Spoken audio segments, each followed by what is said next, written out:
welcome to Atelier Days number 12. 12, but actually the first email at the time was 2015. So we've been doing this Atelier Days since almost the beginning of this sort of large scale Atelier program. So when we expanded our Atelier programs, Mark brought this particular event via the New York Academy of Art. There are two of our instructors, two here for our alumni of the New York Academy, Jeff and Mark. And so I like to think of Gage and New York Academy. Gage is a kind of a conglomeration somewhere between Art Students League and New York Academy of Art. We are sort of a child of both, and gathering the best, I think, qualities of both sorts of institutions best we can. So I like at this moment to introduce myself. I'm Mike McGrath. I am the acting.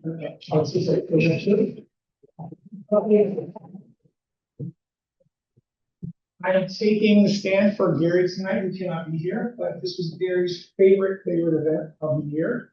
The reason was it was a kind of a moment for us all to sort of sit back from our study and our focus on the rigor and the techniques that we're using and actually start talking about the other part, which is the artistic content, the qualities of the work, and to actually have a critique. And a critique is a good critique is it's sort of an established way in sort of MFA programs and our programs in general to have an art conversation about the work in front of us. And so look at it in a kind of an open, clear, and ideally productive and supportive way in order to give feedback.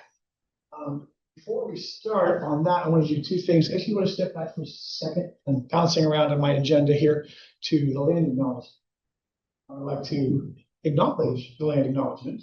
I'd like to acknowledge that we are here on the land of the Coast Salish people, the Duwamish tribe, specifically. The Duwamish is a very special place in the native indigenous world, and we are here on the middle of it, on sacred land. So please just always recognize what we can do to acknowledge that and to do honor to those who came before us and to those who live here among us now.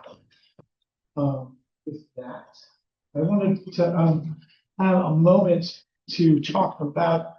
I'm going to roll back because, again, we are here in a critique environment. A critique environment is a supportive place to give each other feedback as artists.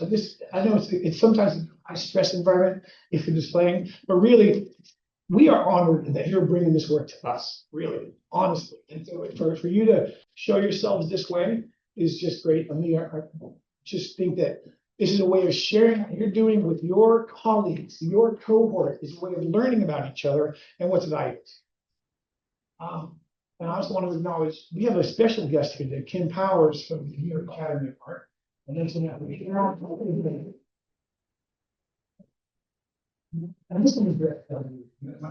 admissions director. I'm Associate Director of Admissions and Recruitment. Hi, guys. Yeah. And I'm here to share, Kim is here in part because this year we have formalized a pathway agreement with the New York Academy of Art, where students from recognized ateliers at Gage are basically encouraged or accepted to apply for the MFA program at the New York Academy of Art. Whether or not you have a BFA or a prior degree. We've had a number of students from Mark's atelier in the past. I'm thinking Aaron Pollock and Sullivan Giles. 9 or 10. 9 or 10 students who've come through and gone from Gage, directly from Gage to New York Academy to get an MFA or an advanced degree. And so we have now formalized that pathway agreement and we'll be expanding that into other Gage programs. So this really is understood here that literally the training you're getting here is an equivalent to a BFA or beyond. So, and recognize someone in the academy. So tomorrow, that's an easy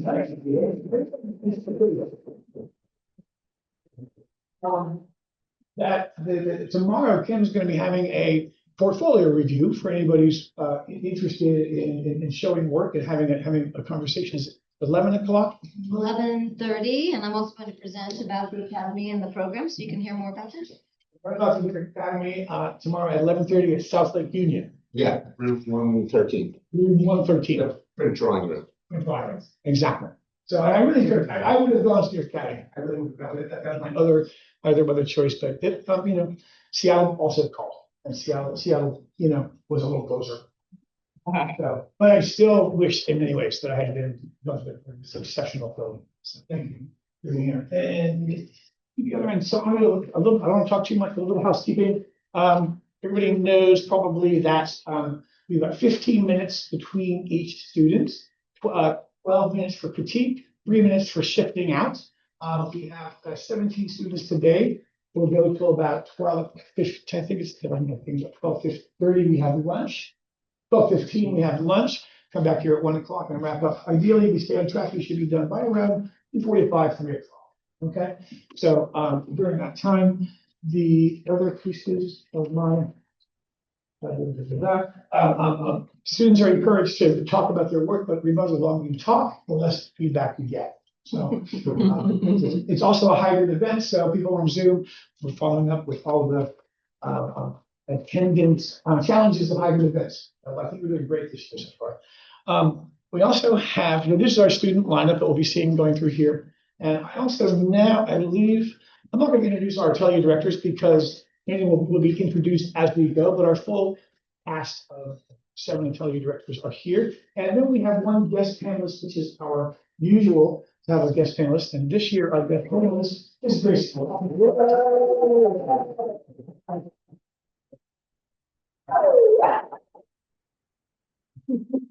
We are insanely honored to have Grace join us at this moment.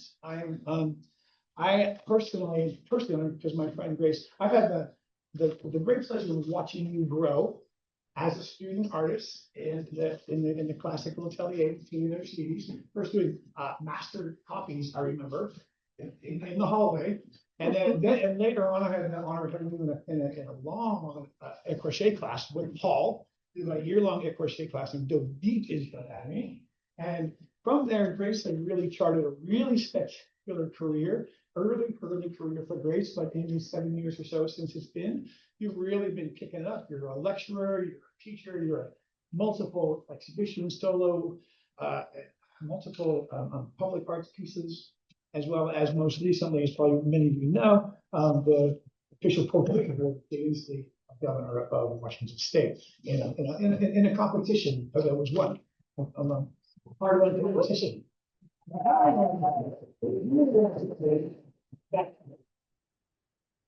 Basically, that classes are not working for me. The point is that what I really love about Grace's work is that she's taking the class, putting in that she kept. Hello, you're not here. Hello. Thank you.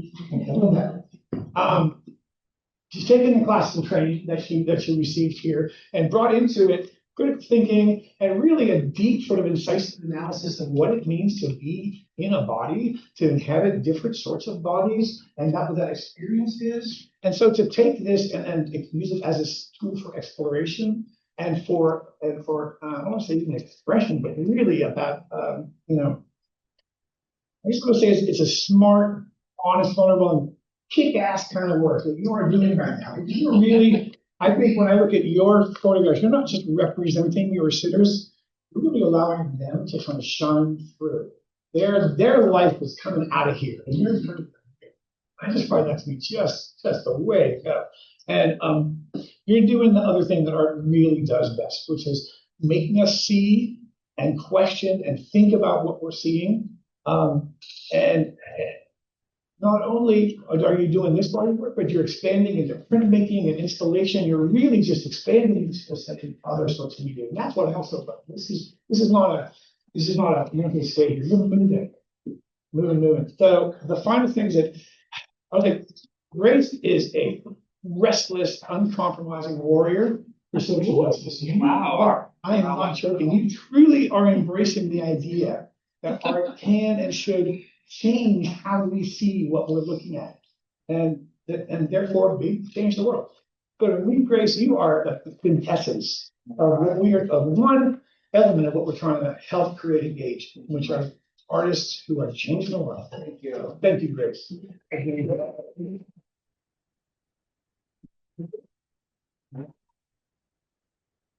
Yeah, I think we just call it our first Kimberly, so I have you come and introduce if you'd like to.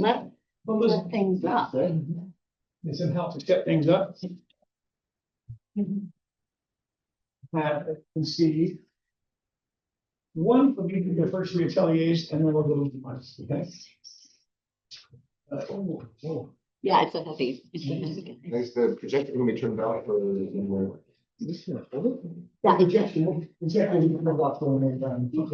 Yeah. Perfect. Okay.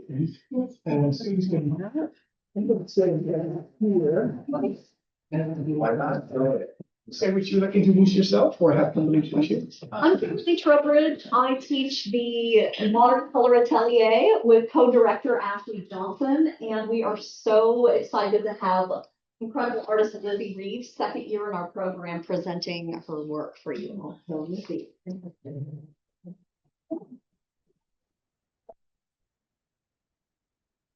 Good morning, everyone. Thank you. My work explores inner embodied aqueous atmospheres where form is both body and spirit and light is observed yet spiritual. I paint these environments through a process rooted in both intuition and observation. I construct small submerged still lifes using transparent fabric, tinted water, and temperature-based lighting to study how illumination can reveal both containment and permeability. My recurring motifs, from the triangular forms to the presence of the sun and moon, originate from a felt memory of ocean sailing past, where a small, vulnerable architecture held me in an immense shifting atmosphere. Those journeys inform the central tension of my work. Fragile structures held within a vast and changing light. If you look at the fourth painting from the right, you can see where I began using a combination of glazing and a fake paint to explore this idea of form emerging amidst pressure and structural containment. I would love the panel's feedback on how this painting reads to you. Does the sense of pressure and containment come through? Finally, the painting to the right of it is a work in progress. As this piece is the direction I'm planning on exploring further, I'd also love your thoughts on how this newest trajectory reads and how I can deepen it more. Thank you, and I look forward to your feedback.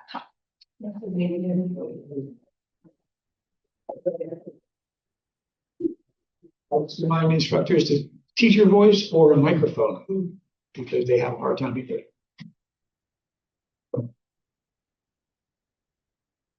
I'm just going to break the ice because everybody's always nervous about saying the first thing. So your colors are beautiful. The work is really beautiful. And I applaud you for it. I'm assuming you're a fan of George O'Keeffe. Yeah. Right. And I can see elements there, you know, with the pearl and the second piece and etc.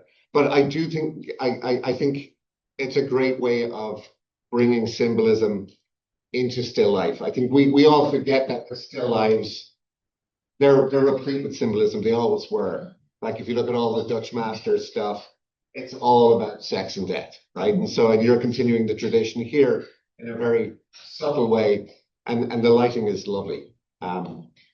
So you asked for some feedback on number 4 here. From my angle, is this, you said a work in progress? No, the one to the right. What's the right side? Work in progress. Yeah. It's just I'm noticing that there are different textures with the glazes, and you had mentioned something about that. And it feels to me like this is super shiny and this is matte. I don't know, some people might like that. To me, I feel like you'd be better off if it had a similar sort of level of shiny versus non-shiny, etc. That is a convention. It's a convention in painting, whether it's a good one or a bad one. But again, you've got a lovely glow going on in there. It's lovely. I love the way on your second piece in the sort of pinks bounce across, and the way along here we get that sort of glow from the center, you know, or from down here where the form of the bottom right.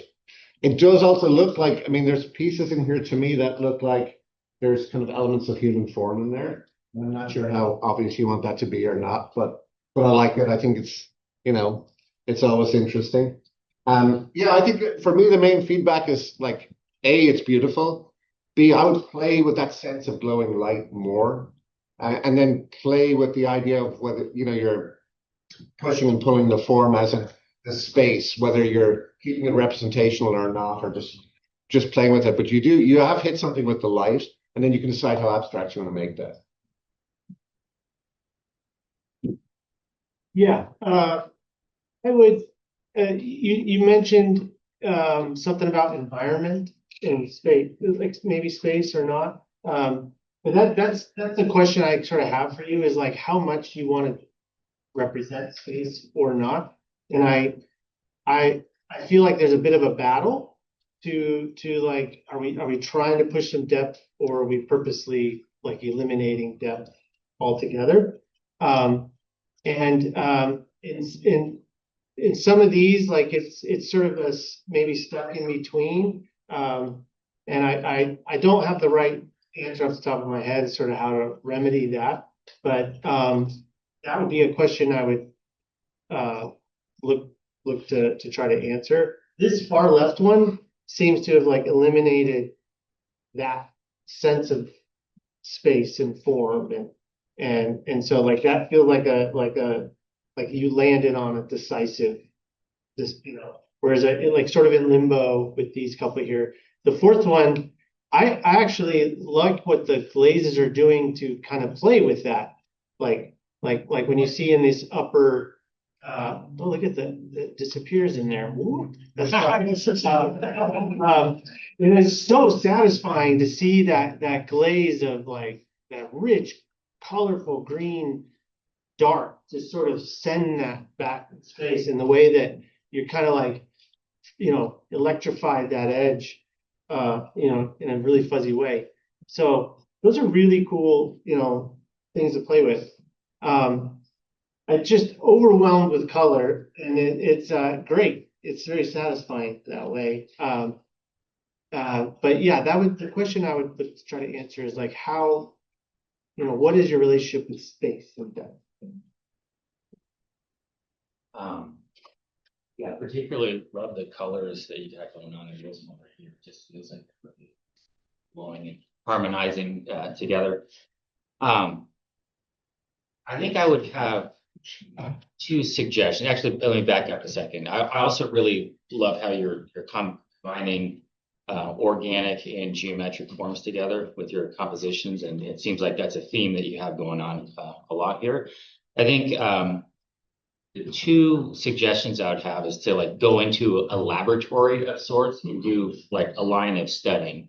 One of them is getting into materials on a much like deeper level regarding like transparency, underpaintings, what is like showing through from the bottom, and also just viscosity of paint, impasto, and what are you using to glaze, right? Actually, let me ask you, what are you? So that one, the background is stand oil. Okay. Yeah. Yeah. Yeah, other parts are linseed. So, so like stand oil, for example, is extremely slow drying. And so like, if you're not careful, it turns into honey, and it can do some interesting things. If you like the properties of stand oil, you might consider sun thickened linseed oil because it's really similar, but it dries faster.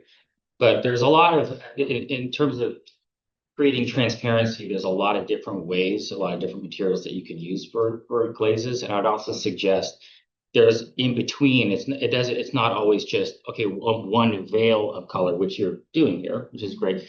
But you can have like semi-transparent passages where it's everything in between opaque and transparent and different colors. So anyways, so you could have a separate like line of just studies. There's like laboratory of like transparencies, different ways. The other one is I love how, like these forms are based in like nature and these like the flowers and the petals. And this is really neat how this is like a petal, but it's like a heart. Also, I could see just separate studies of organic, like fleshy material objects, and like really getting in there and investigating how flower petals and leaves and just studying nature on its characteristics. And then you'll find that you do those studies and they will just start to merge in your paintings and create more richness in your painting that just comes from those studies. So, but it feels like you're at the ripe beginning of those two things coming together with a lot of fruition.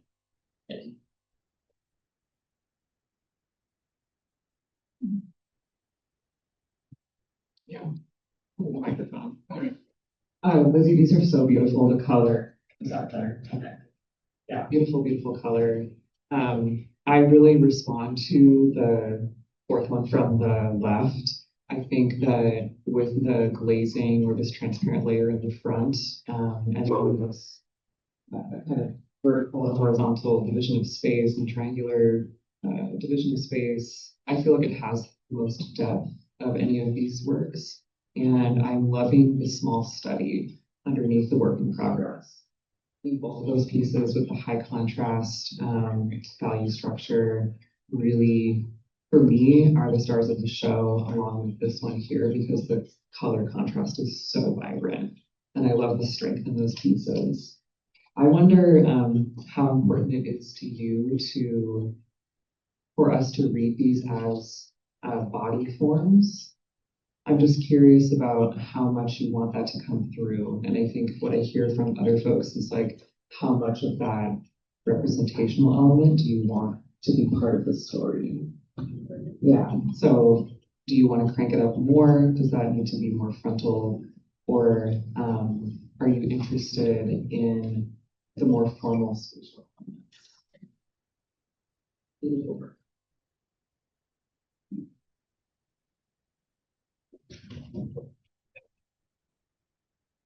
Really nice stuff.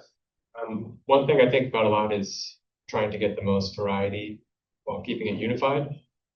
And what Tanaya was saying about levels of texture might be one way to explore that. I really like what you're doing with like this area in particular too, where it's kind of like one layer is almost submerged with another spot, or areas where they meet, I think are super successful.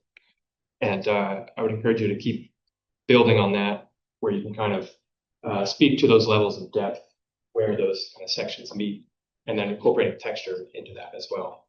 Kind of like thinner passages, like this is really lovely here, the levels of almost like seeing through a different color underneath the pink. I think areas where you're doing that, I will lean into that more up here, especially as well. That kind of like depth just in the actual materiality of the paint too. So kind of to piggyback on a bunch of things, like, it's my own bias, but like for me, I love when you've done this where you've got transparency and depth and stuff that's nearer to us and further away, etc. It's all done more or less in one medium, right? Here, I know you're experimenting with this, or you may be like, well, I'm not experimenting, this is done, but like to me, it's like I feel like it's better done when you do it with all on the one surface. Like I would challenge you to get those transparencies with the same materials, with the same medium, and then decide if you want to have glaze or not glaze. And then just a technical note, if you said some of the glazes were linseed oil as well, and is it just linseed oil or is linseed oil mixed with something else? Well, like progressive, so linseed and spike, and then Okay, because linseed oil will yellow, like it yellows a lot. So, but yeah, I would love to see you get these transparencies, which are lovely. And like, and Jeff already pointed that out. That's gorgeous the way that green glows.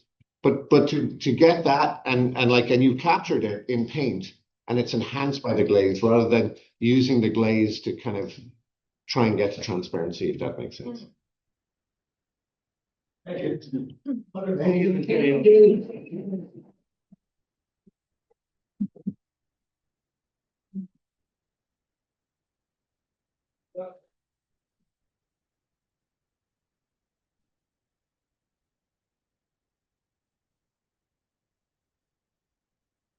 Mike, care for the microphone. Or you can. I thought you got the heavy one. That was taken. MBT.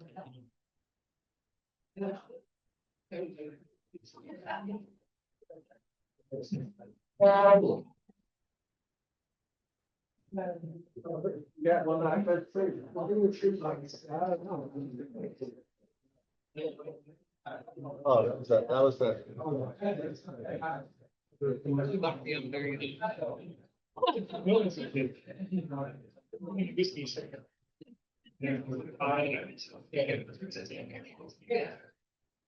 You sometimes feel. Academy.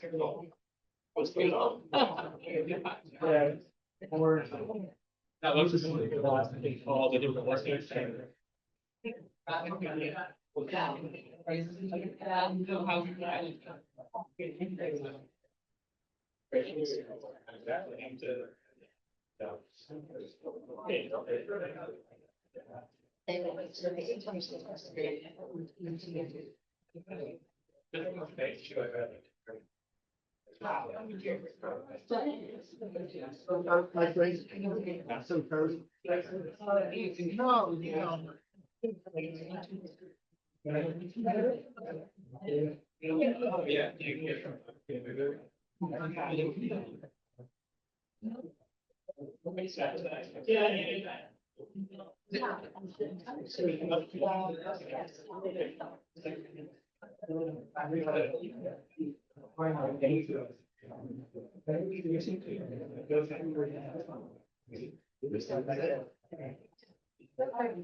Yeah, do you want to say anything about Tom or your further?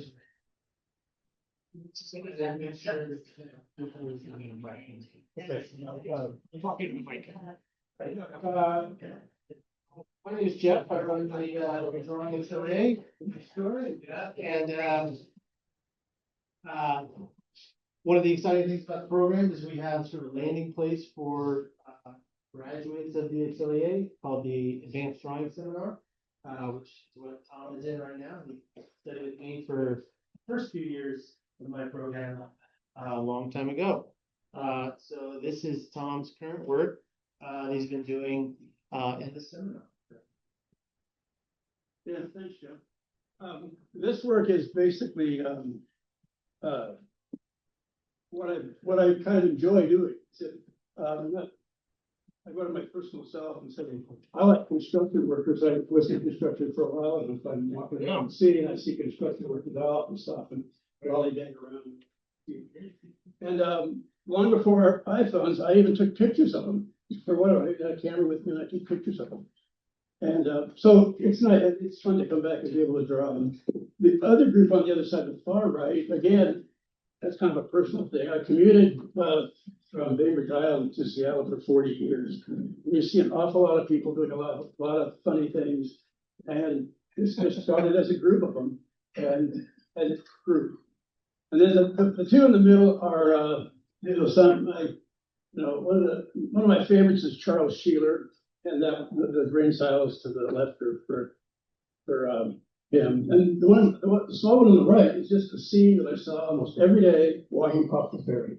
Looking to the left, up north, just this block of buildings with steam or smoke or wherever it was coming out of them. And it's always stuck with me. So that's how I got that one. Thanks, Tom.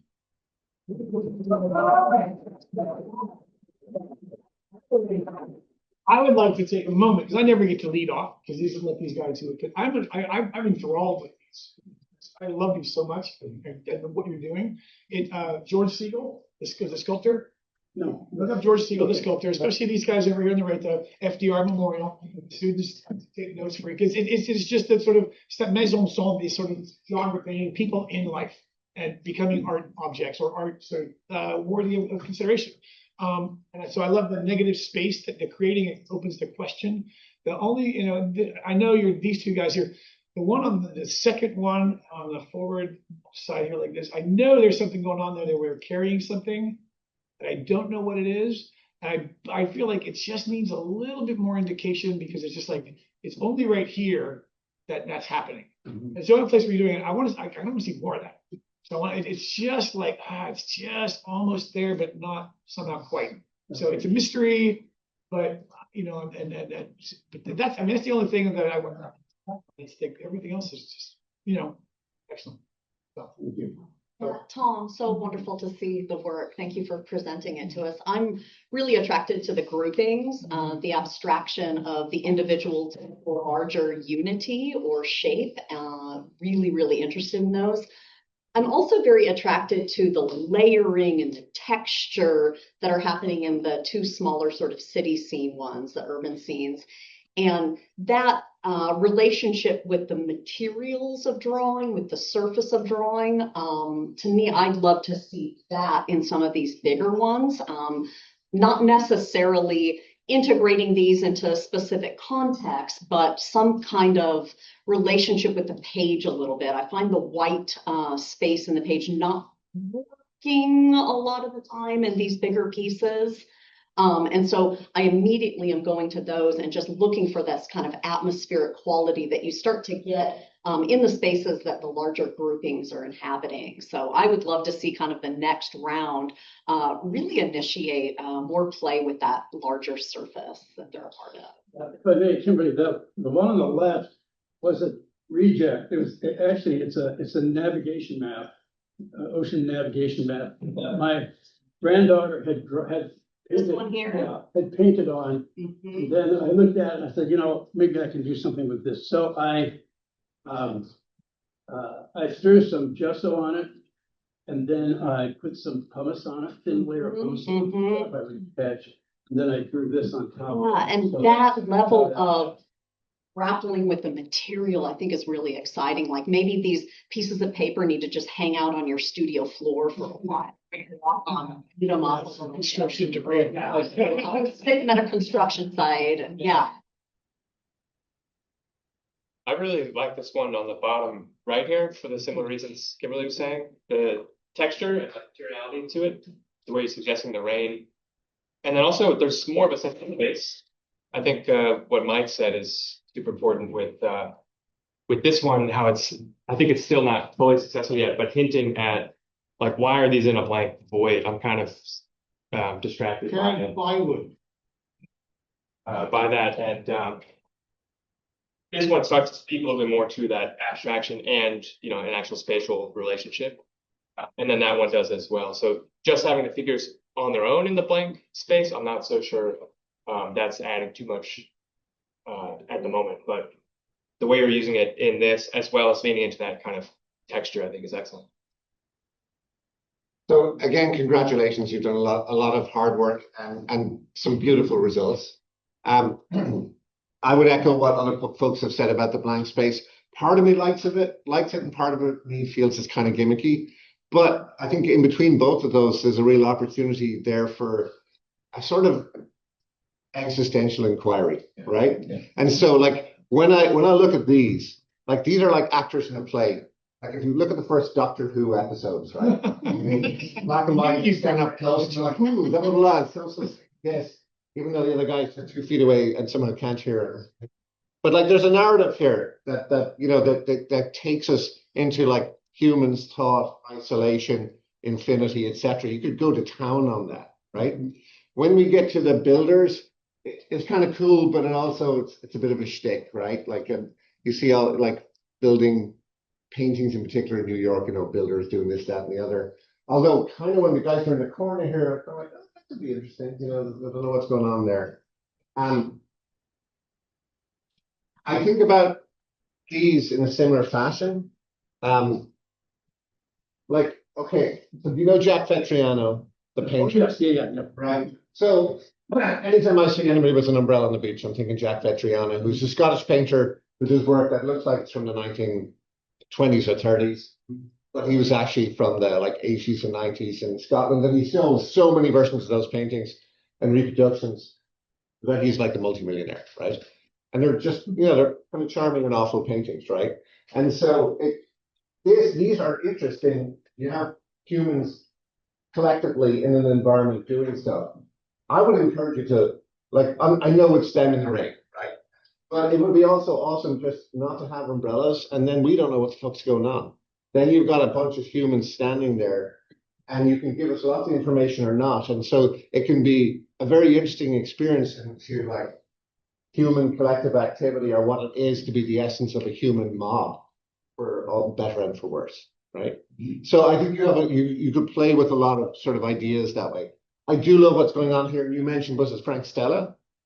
Who did you mention, the painter you liked? Charles Sheeler. Oh, Sheeler. So the Precisionists, right? And so I think, again, one of the things the Precisionists did was they layered up the work, and you did that, and you were excited to do it. And I would love to see more of it. There's a real charm to this. There's precision and like really some lovely delicate lines that are barely visible. And then there's also cruder mark making and back and forth. And the back and forth of that with the layered aspect could be really cool, especially in a larger format. Thank you.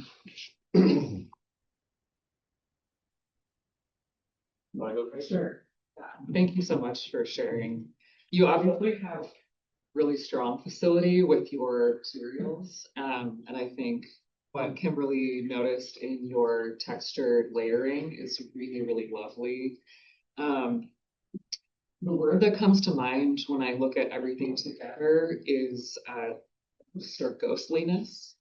And I think there's something very like ethereal about these that contrasts with the specificity of the figures themselves. And I think it's a little bit the softness of the rendering. There's some issues with anatomy as well that are distracting for me.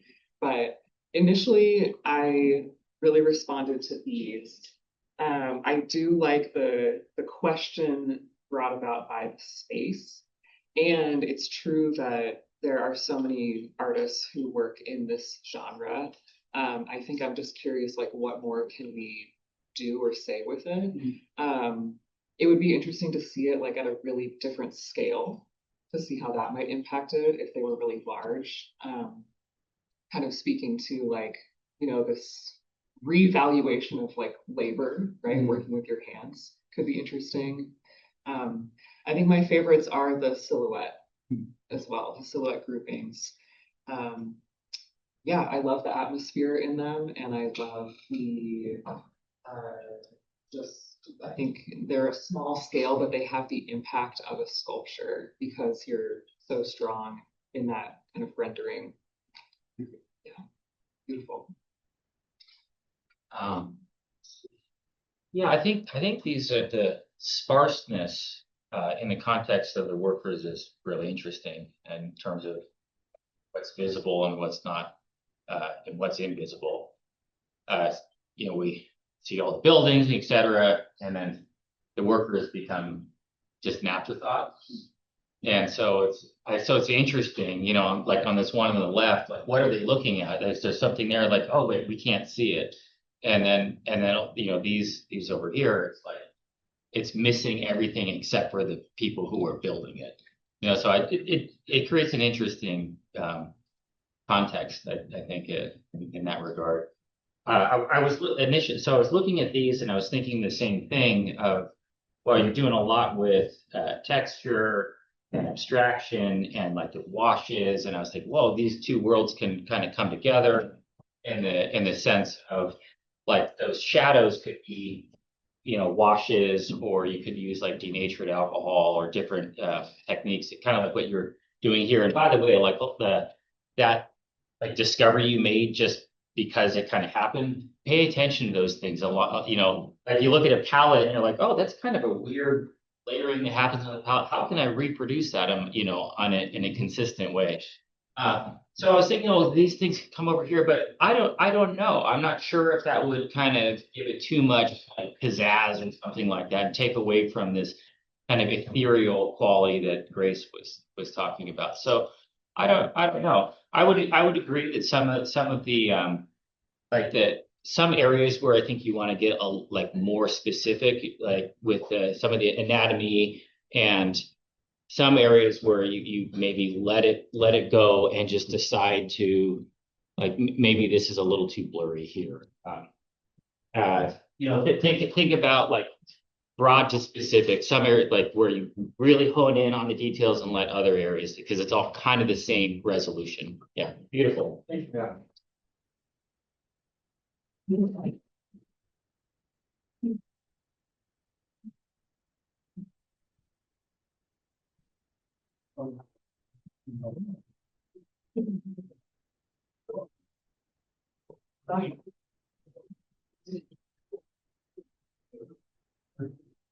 Oh, yes.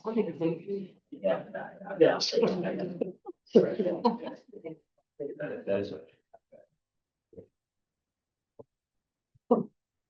I'll take this one too. Yes. That's, yeah, I have 3 pictures. That's all right.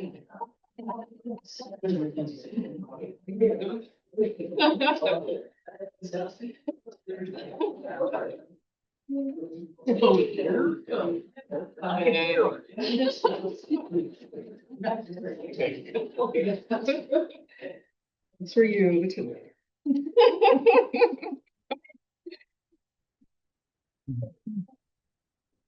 No.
Yeah, I wanted. Yeah, and then.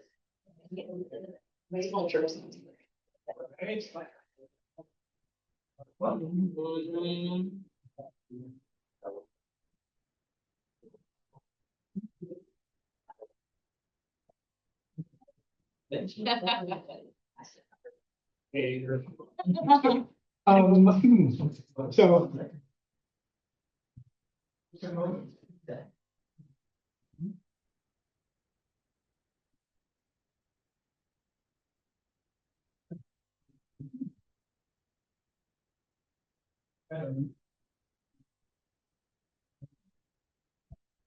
We're really honored to use Jeff from Minifie, veteran of our program. I believe it's been 7 years. Longer than 7?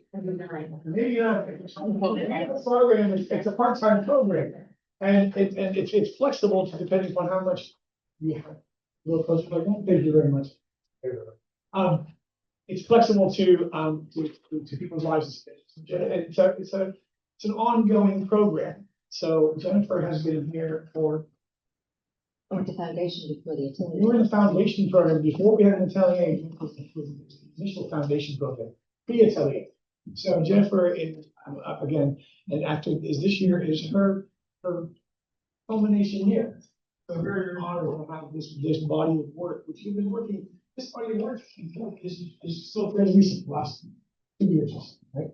Yes. And so I guess without saying too much further, Jennifer.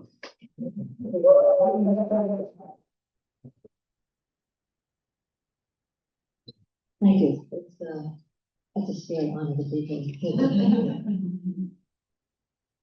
A couple of things about these things. Two of these were done from photographs and two in the studio. So the two portraits, and then just from photos. The more over there just from stuff on Pinterest. And but my lady Pearl came from a photograph that Tim Tolan had. And she started out in that workshop with it. What I've always wanted to do is, I guess, what every artist wants to do is I wanted to express something about the person lives depicting. Harder sometimes to find, and I'm sure most of it is projection. That's okay, unless you're doing a portrait. So I have a question for this panel, and that is the use of color as sculpture is really challenging to me. It seems like I imagine it's easier in painting in that you have backgrounds, things like that, which you continue lines and form on which you got what you got is right, what you have right there, what you're looking. So anything you have to say about how this works, and then further on, your own thoughts, generally your thoughts. Thank you.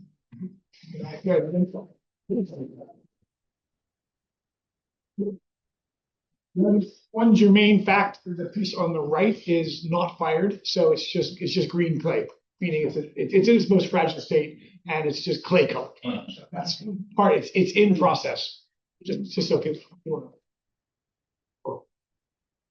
Yeah, first of all, I'm blown away to hear that the two portraits are done from photographs, because to me, those are by far the strongest work up here. They are so specific. All the wrinkles and lines and form that you're going into, the hand here with the veins, probably working from the photograph in some ways, like gave you this release of time, that you weren't rushed, that you could take as much time and attention as you wanted. But these are the pieces that really stand out to me. The two more full figure forms feel a little bit more generalized, whereas the specificity of the two portrait heads, I think, are beautiful. In terms of color, I think it is really tricky with sculpture. And I tend to really just love celebrating the material itself. And so even just the slightly warmer color of the fired clay next to the whiter cloth and wig, I actually think that subtle color relationship is very effective. And I think probably for this portrait too, once it's fired, I probably wouldn't color it, to be honest. I find the color in this actually a little distracting. But yeah, these are a huge achievement. I just can't, they are so alive and so expressive. I'm blown away by those two pieces. Yeah. Lovely stuff, Jennifer. Sorry, I jumped ahead of you. One of the things I think is always a challenge when Mike students come in is when they add the non-clay material like hair, drapery, or something like that. This is one of the most like this works really well. Like it lands really well. It doesn't seem super foreign to the piece. It meshes with the piece quite nicely. Some of that is the fact that this is such subtle color, and the little bits of gold that you put in there are gentle. The white of the hair, the white drapery, real gentle. That works quite nicely. This one versus this one in terms of patina, I'm more attracted to this. I think how to define this right? This feels like it's been colored, like kind of just I colored that surface, or I kind of added a little red to the lips or something like that. Where here it's like we sort of distinguishing two things, body and drapery, as kind of separate but kind of closely related patinas. I think that works more for me. One of the things that I wanted to point out that's working quite nicely, the way wrinkles are difficult in any medium, right? Drawing, sculpture, all the above. It can be over the top. It can look patternistic. There's a little bit of sort of parallel patterning kind of in the wrinkles here in the torso, where here there's this randomness to it, this sort of like there's no order in a way. There's order, but it's varied, and it works quite nicely. So like the way you're sort of treating those details is more on par, I think, where you need to go. And one of the things that I like about these two in particular is it's as much about the specificity. It's also about like the feeling of something, like the weight of her like torso sort of sinking in, and sort of folding. It's so much about gesture. It's really nice. This has such gesture in the face and the way the flesh and hands work together. The way her expression is working. It's so gesture. Really nice. This has strong gesture too, and you really feel the weight. And you got character throughout, but remember that gesture is so important in figurative work, and make that almost more important than like anatomical accuracy. Okay. All right. Yeah, I would echo that. I often say to folks for like drawing and painting, most important thing with the figures, get the gesture right, then the light, then worry about the proportions and everything, right? And again, congratulations, beautiful work. I mean, this hats off to you. Well, actually, my hat's over there, but it's off to you. It's on the floor. And I would echo a lot of what a lot of people said. A lot of people have gravitated towards this. I think it works really well. I agree with all the comments about the color. I think partially the materials also work because of the amount of sort of line work, detailing, veining, wrinkles, all of that. It kind of matches the clothing, and it matches the hair. So texturally it works. It may not work on another piece. Do you know what I mean? Or I would say one of the lessons might be to see or inquire about how the texture of added materials works with the texture of the piece you sculpt, right? It's funny when we talk about color and color sculptures, we're also used to the Greco-Roman thing, and we all have it ass ways. Like they painted those like perfectly realistically. They would have been creepily real, right? They had flesh colored. All those white sculptures that we're seeing, they were all flesh colored, right? And sometimes you see reproductions and some of them look really gaudy, right? Depending from what period we're talking about. So on the one hand, like, therefore you're continuing in that tradition, right? And so you could go down that road, like do some more research. I don't know if you've done or not, but do some inquiry into that, like how vibrant do you want to make the colors, how realistic do you want to make the colors, if you want to do that. And you mentioned Tip Toland, who's kind of going down that path, right? And then I'm sure you might know Patricia Paganini's stuff. That's like super realistic. She does these humans and also human alien hybrids and evolutionary stuff, but they look like real people and they're so creepy. And so, even to having hair on them and all that stuff. So worth looking at. And that's one end of that extreme in sculpture. I love also the facial expression. I think they're like of Messerschmitt and people like that. What I was going to say too is, like, I know that also in sculpture, adding color is also a term used for depth, right? And when we don't have like pigmatic color, if you have more depth under, let's say, down planes, under a nose, under an eye, under a chin, then from a distance, that makes the sculpture more, makes the values pop. It makes it more of a sort of a drawing painterly element. And that's traditionally called added color, right? And so when you do a super realistic, anatomically realistic piece, sometimes things like, again, the eyes kind of feel weird as a result, because we're so used to seeing that. If you look at the Greco-Roman casts, they actually have deeper recesses than what we normally see. I would say, like, I don't know about adding the extra bit of color there. I do think actually the expression on his face is lovely. And so, yeah, for me, I would say keep that expression. I'm not a big fan of lopping off limbs, and I guess that would be, maybe that's my own, stuff, insecurities I got to worry about. Maybe finding a way when, you know, when you're transitioning out of one part of the form, like opening up a form in drawing is easy, but is there a way of opening up the form in the sculpture that's more gradated or ethereal, etc.? Anyway, nice work. Thank you.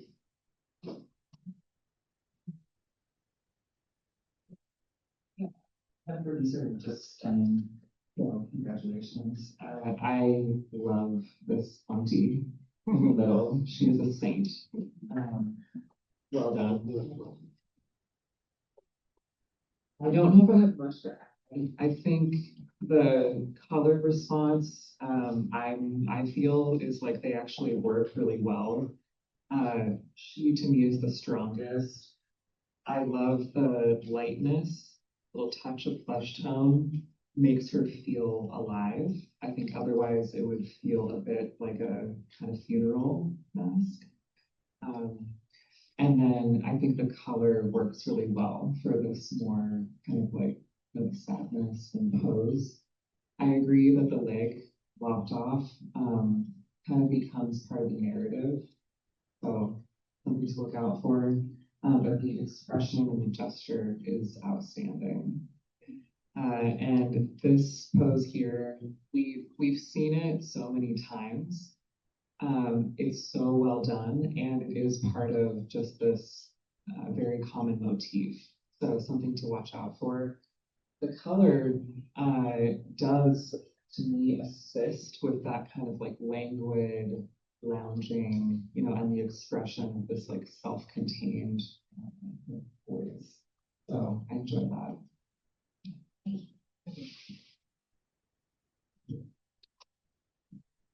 I think we're at. Well, yeah, so quick to say. Oh no, that's you guys pretty much Thank you. covered it. Yeah.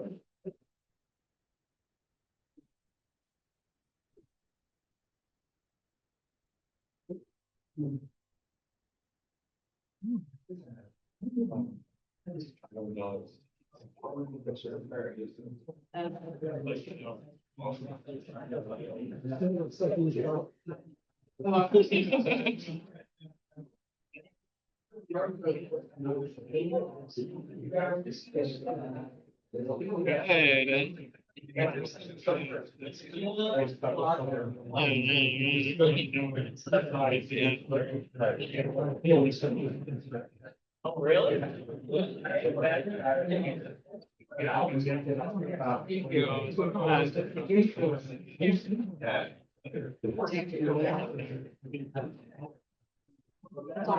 Yeah.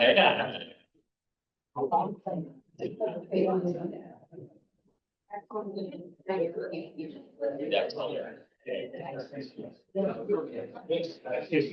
Yeah, I don't think that'll turn good.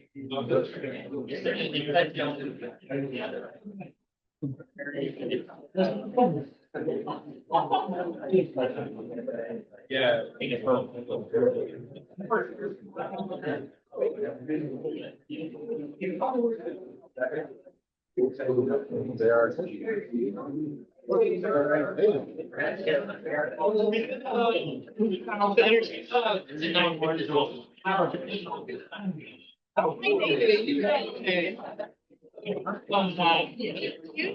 One more. Yes.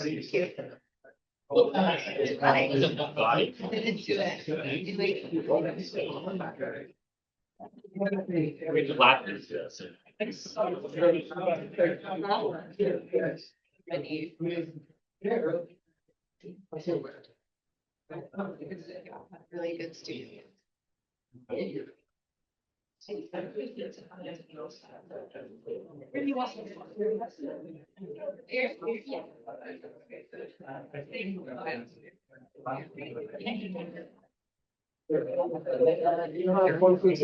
Knocking on the phone.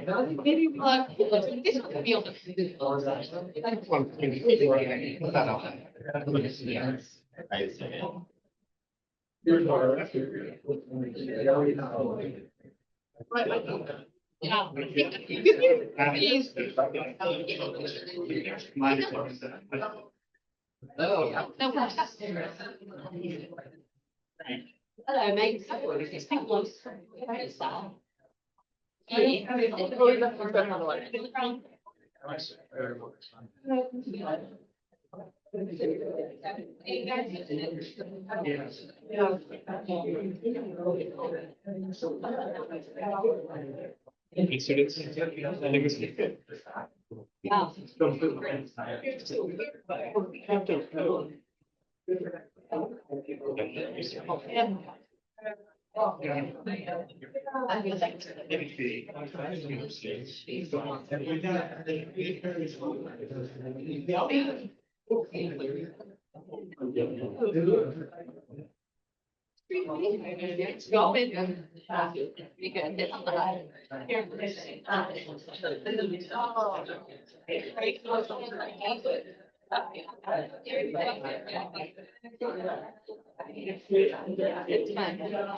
So is that the only, is this one the watercolor in your? I know, for sure, yeah. That's great. Is it nothing but left? Maybe.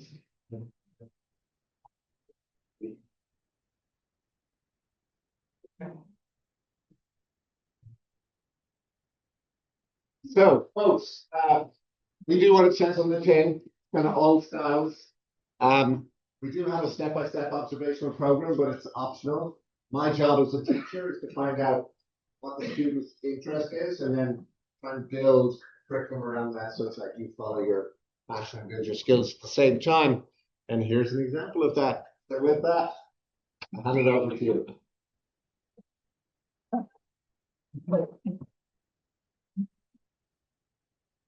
Morning, everyone. My name is Yolanda. I'm a second year student from Cambridge Contemporary Atelier. And today I'm very thankful for Mark to give me this opportunity to present my work in front of the whole Gage community. I'm a mixed media artist, and today I'm presenting 4 groups of work I've done in the past year. So this one is part of a monochromatic interior theme series I've done in oil. So these 2 are part of an abstract landscape in watercolor and gouache. This is part of a portrait in watercolor. And these 3 are a flat style painting that I want to depict sports and outdoor stuff. Basically, things I like to do in oil and acrylic. So moving forward, I will continue to build up my body of work in the realm of mixed media. I love creating stories about painting, and I want to convey my experience and my emotion through my art to each and every viewer, and let it be a channel to share our appreciation towards the joy in our daily life. And I'm looking forward to hearing the feedback from all of the directors. Thank you.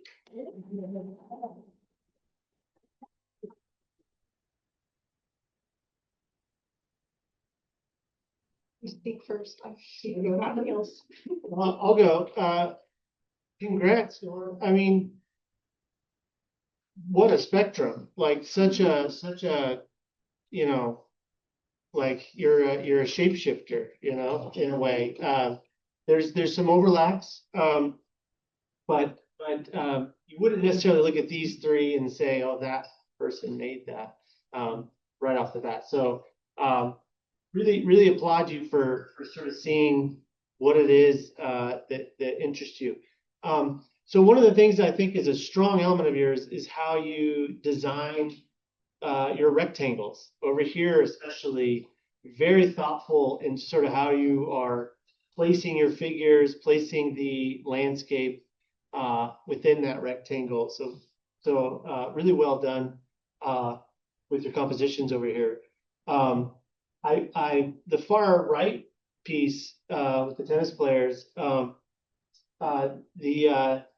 playfulness of the poses, the way you're sort of fragmenting the space with sort of abstract shapes it's just a really interesting piece there. I think my only notes on that is I get distracted with the line work in the tennis racket. I feel like compared to the rest of the sophisticated sort of controlled shape and edges, you know, the line work feels a little crude in comparison, I think. And so I don't know if it's you know, maybe finding a method to like really hone that in, like the right brush or something. I don't know. As I come over here though, I was really attracted to the green piece. I love how sort of abstract it reads from a distance. I don't quite get it right away, and I kind of want to sit there and make sense of it. You know, compared to the one on the left, it's a little bit more like I know everything kind of at first. With the green one, I'm spending some more time with it, and so the play between abstraction and sort of spatial reality, I think, is very interesting in that. And so I like where that's going, and I think that's kind of carried over into your abstract piece.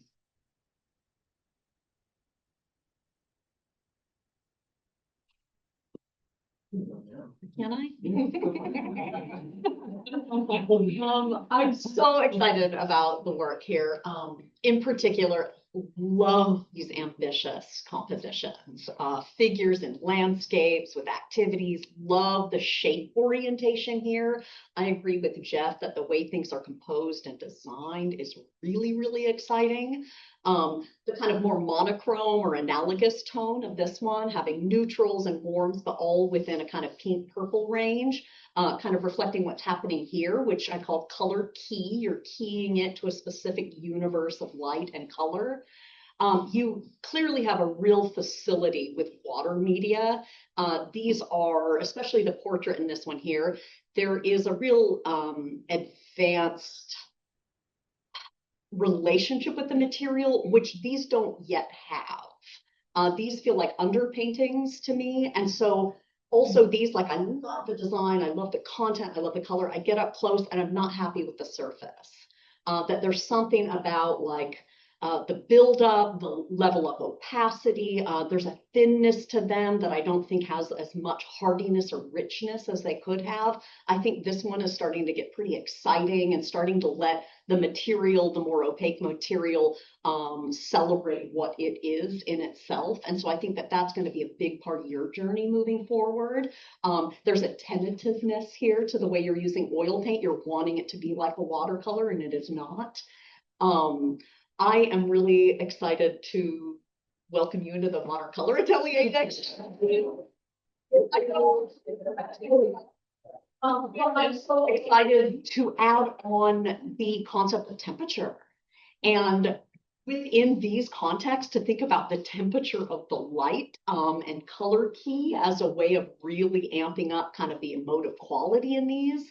But I am blown away. I worked with you in the urban field painting, and I remember a lot of us were outside like doing the shipping containers and all these complex scenes, and you were timid. You like chose one object to do, and look at you. You are completely expanding into these complex invented compositions. I'm blown away. Last thing, I think these frames need to be offset from the edge of the picture. So if these are on paper, the paper should be floating. I think there should be space around them. They're claustrophobic, they're getting cropped a little bit, and it's a little offensive.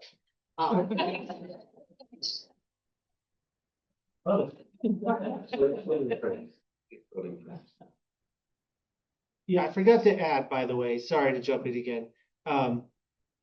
Because Kimberly brought it up, that was something I had made note of, I forgot to talk about.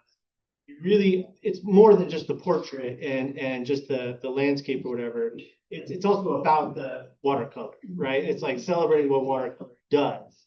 And that's always valuable, if not more valuable sometimes than the subject matter itself. So material, technical narrative, that's key. So remember that going forward.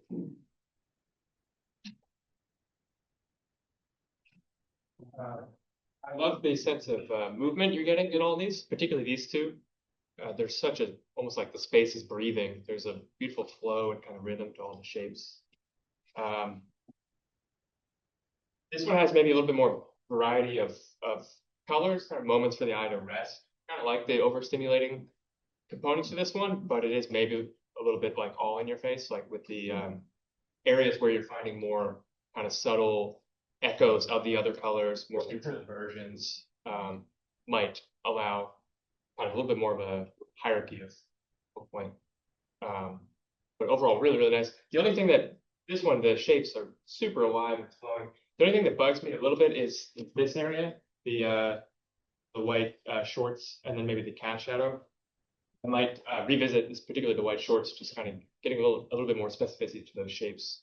That one's bugging me a little bit. And the potential cast shadows are always really hard because they can make kind of odd shapes. So potentially playing with the either the softer edge or slightly more unique shape through here too, so that your eye doesn't get caught on there quite as much. But really nice. Your color is so strong. It really sings in the watercolor paintings. But I also quite enjoy, these are acrylic or? The bigger one is acrylic and then the rest is oil. Yeah. I, like other folks have said, the composition is very strong and it works narratives you're trying to tell.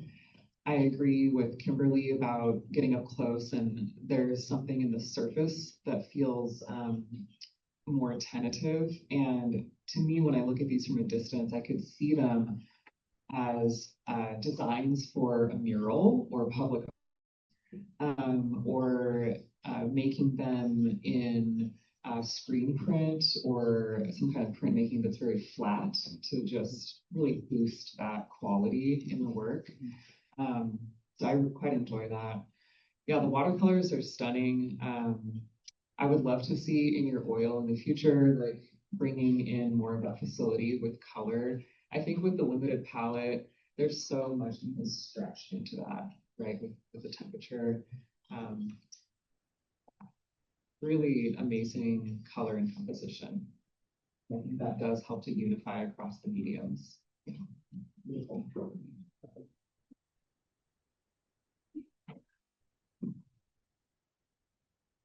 These watercolors are what I'm finding interesting is that the tone that they have versus these are so playful and it has that energy to it, and that's really awesome. Are you a tennis player?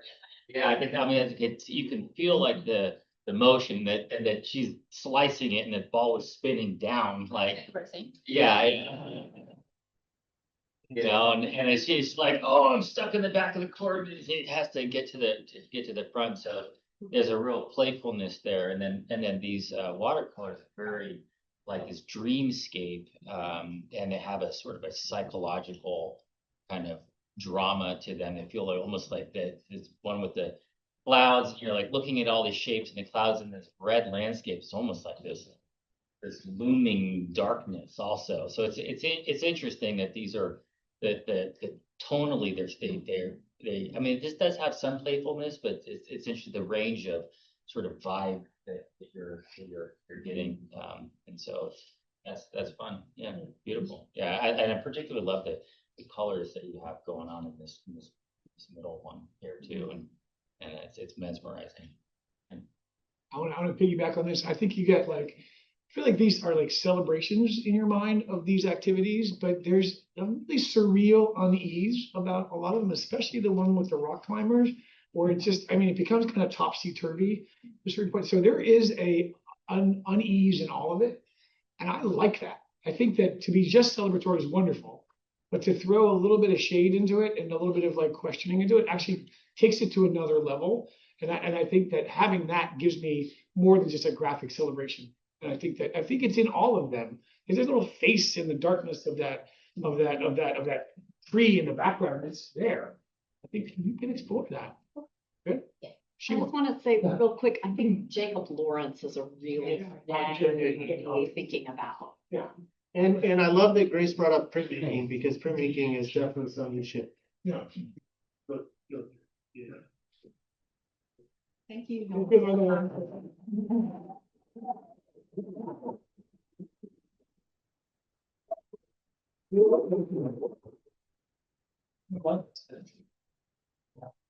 Go for that. Go side of the tennis center. Right?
Yes.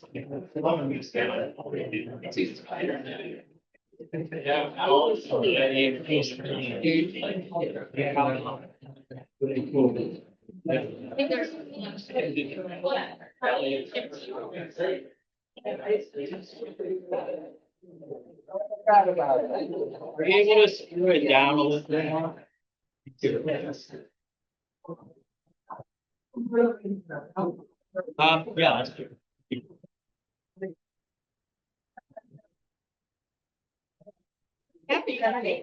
Put this back on.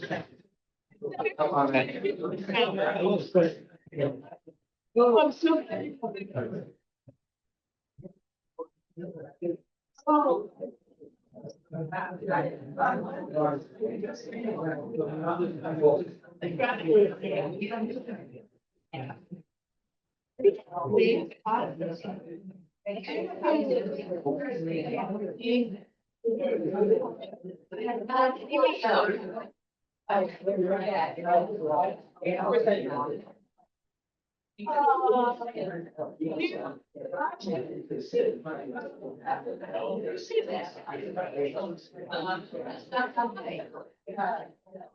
I just don't. Here.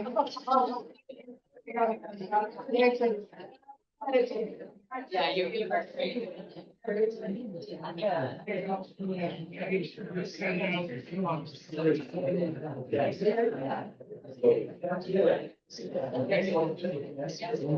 But it's just like, oh.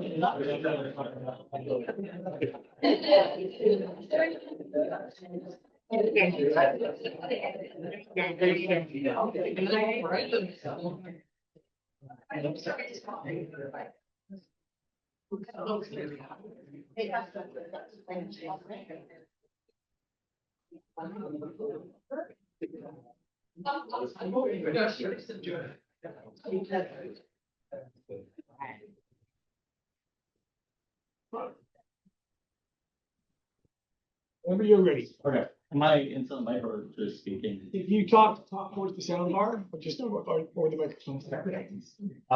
So, Speak well. okay. My name is Colby Cadigan. I'm a graduating student of the K-WIC program.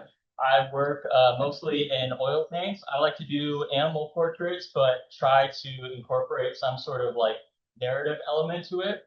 They're usually based off of personal experiences, and then I try to like generalize them just enough so that people can kind of apply their own feelings towards it once they take a look at it. I think my two main things that I would like more like info on is whether like the narrative element of the paintings kind of comes through, or if it's kind of hard to parse what the story is. And then also the big one in the middle is a work in progress for Bess and Gage. So maybe some last minute tweaks that I can do. Sneaky. Oh yeah.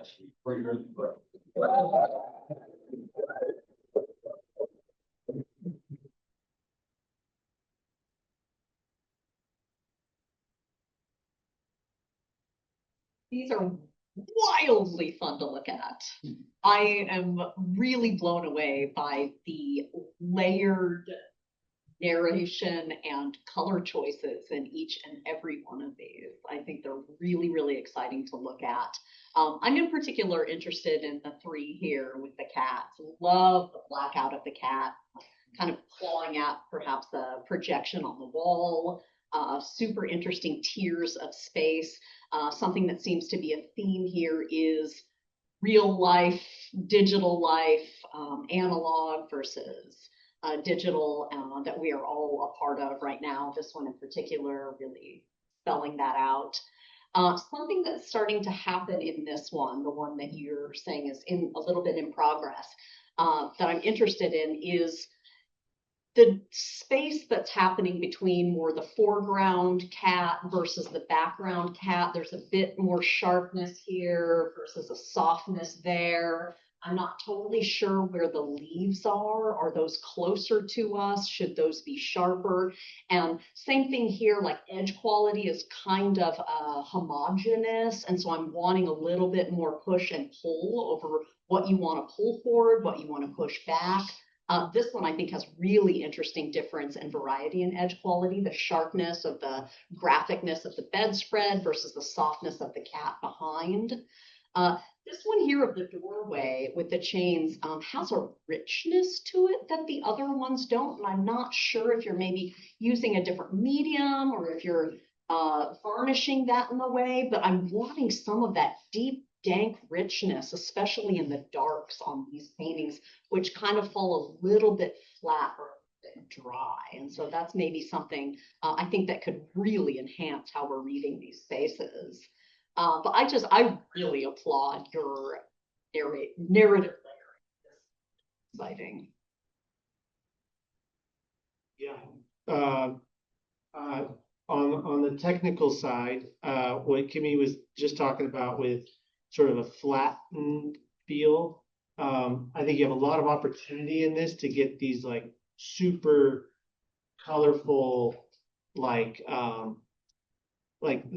this actually has more like color. I can literally kind of like dive into that dark out here. Here I feel like I hit a little bit more of a wall. So like thinking of even the I don't know if you saw the first artist painting with the green glazes. There was a physical layer, but there was also like something you feel like you could get into. It was really interesting. So I feel like there's opportunities in your darks to kind of get really rich darks that don't flatten out too much. And you could look at like old, I was in DC recently and saw some old like Hudson River like paintings where they really do well with their darks. I mean, they're super rich in color and still read as super dark. Couple things on this.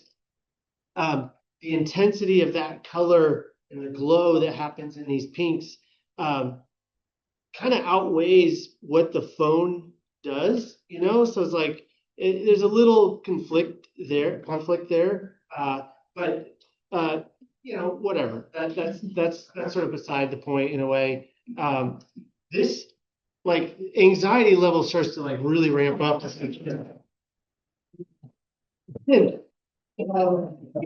Honestly, as a parent of a 16-year-old, I'm really fucking nervous as I get this. And I want to take her phone away like right away. So I think of like Anthony, was it Anthony White that was our guest a while ago? I'm trying to think of his imagery and what he's doing here. So really deep layers of sort of memory and anxiety, and so I think it's really interesting. I think compositionally, like you've got a pretty strong grasp of sort of how you organize your space and use that to your benefit as well. So commend you on that. I think the narrative comes through the strongest for me in this one, that what you're doing with the collage and the kind of juxtaposition of the playful kid and then the everything down on the bottom works really well. In terms of technically, I agree with Jeff for sure, leaning into the idea of finding some color or richness in the darks maybe, and just texture in general in the painting. It feels a little bit matte in the just the handling of the paint itself. Conceptually though, like leaning into the sort of playfulness, I think is super fun. Like they're give that anxiety like Jeff was talking about, but they're also just kind of funny. And in terms of the perspective on this one for the best of Gage, I'm a little bothered by that cat in the back, then cat in the middle. The one in the back just seems too small, and then the one in the middle would be too big. So working out that spatial relationship, as well as maybe just level of detail too, like it's sort of all the same throughout in the handling. So potentially thinking about levels of contrast, and the whole lower half works really well in that, you know, those flat blue violet shapes are really beautiful. And then that thick texture, that green is awesome. And then the way that they're kind of merging together with the one fish is it's just beautiful. And I'd like to see, I guess, more of that, more of it getting lost as you go back. And yeah, I'm not so sure about that top branch coming into. Curious what everyone else thinks on that. I don't know how much that adds. I agree with Kimberly. It either needs to be sharper, more detail, or just maybe gotten rid of entirely. Yeah, really, really interesting stuff. I'm really drawn to how utterly demented these are. And I love the narrative. I think it's a really interesting contrast that you're drawing with kind of more naturalistic spaces and stories here compared to these. So yeah, I'm just curious, I think, what is the story that you're trying to tell? Because there is a unity in obviously the content or the subject matter, but we have more naturalism, surreal, things are getting very flat over here. I think my favorite piece is also the one on the far right, where you're just really going for the flat collage, this kind of sticker effect. And there's a recent graduate from Cornish named Andy Delap, who's what I really look at. Plays with that a lot. Yeah, I think with the work in progress, again, what I'm drawn to is the more surreal quality. So I almost think the cat in the middle, even though it's overly large, like what if it was even bigger?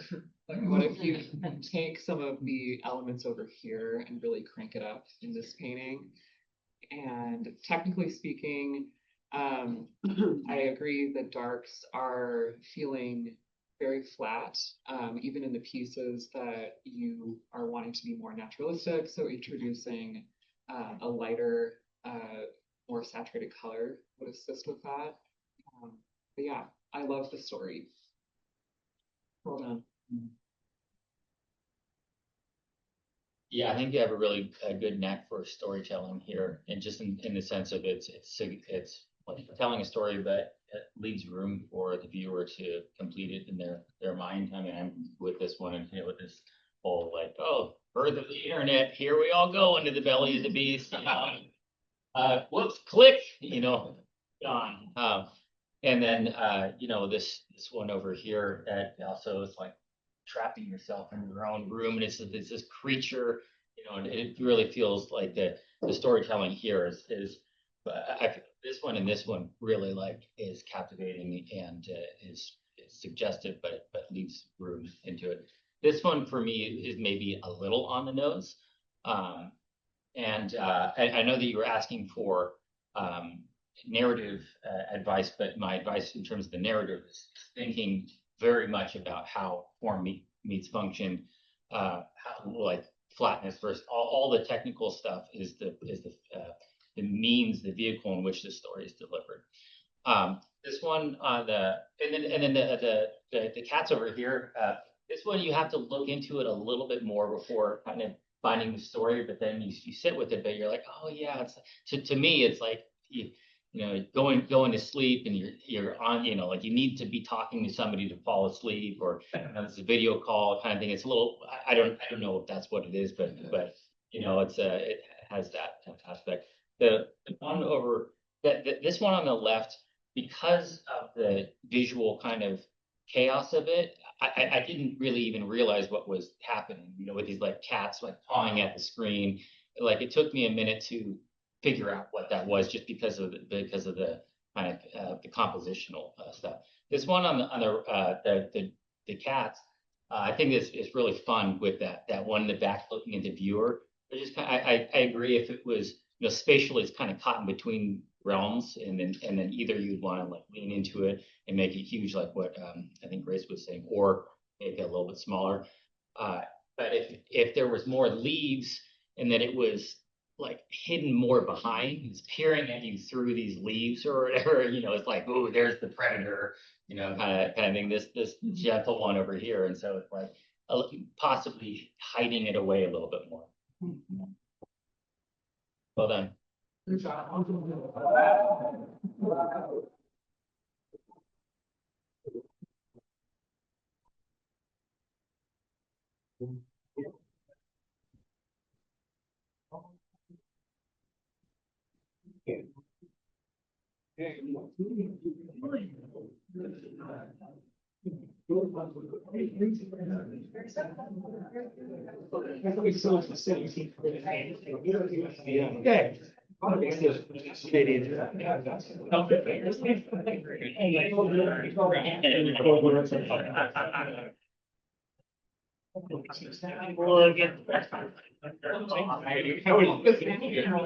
Oh gosh, that is.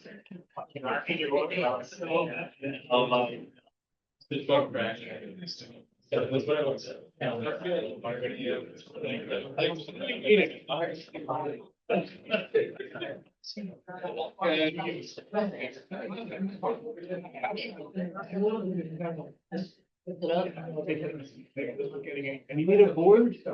We're a board.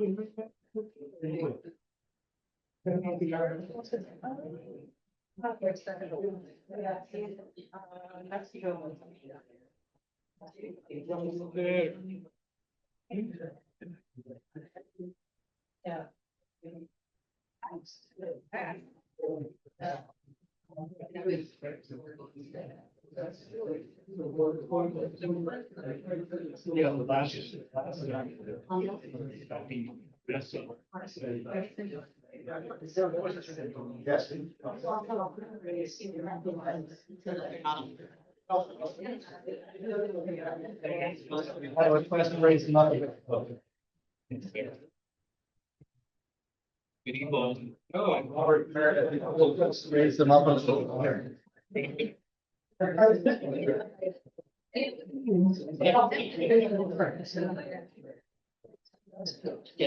hold it, I raise it. Raise that up. You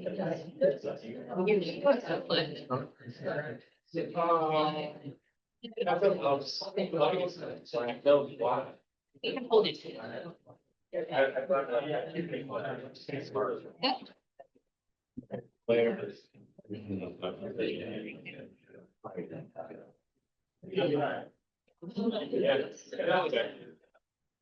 Share first. Line. Yeah. Yeah, I want to raise it up a little bit higher.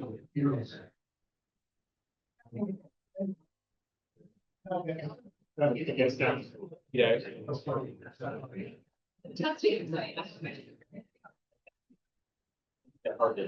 Anything looks like something. Yeah.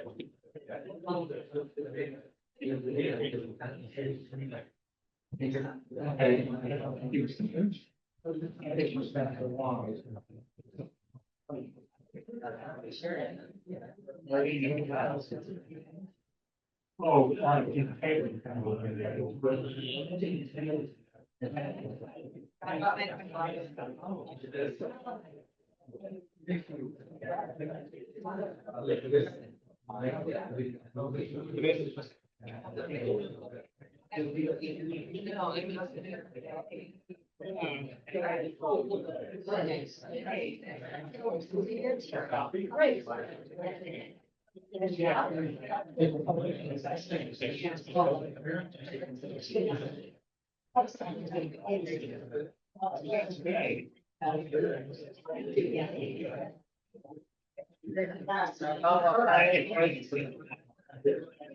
a painting right there. Just stand down. Stand down. Is this one?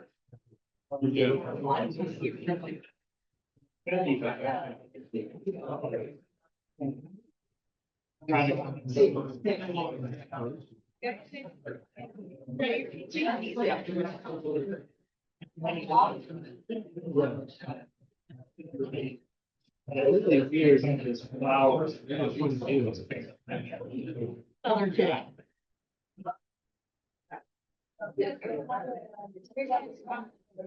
I know you have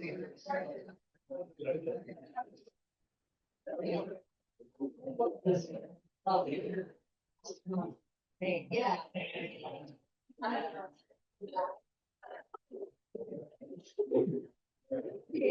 Not right. I love it.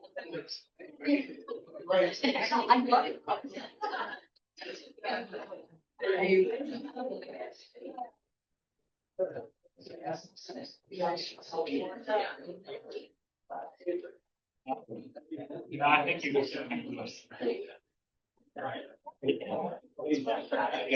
Yeah. It's all ready.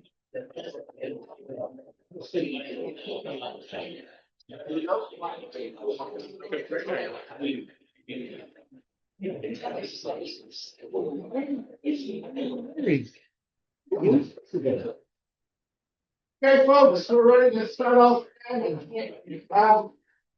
of you may have noticed that a loud mouth like myself is not actually talking generally when it's critique of our students. And that's an agreement we have as an instructors, that we don't kind of explain and run into the defense of our own students. For me, talking in public is super easy. You have to stop me, right? I'm the spawn of politicians. In the teens. For Meredith-Gray, it's super hard. And so if you can just bear that in mind, it's very hard for some folks. So for me, so but you got to tell me to shut up right now. All right.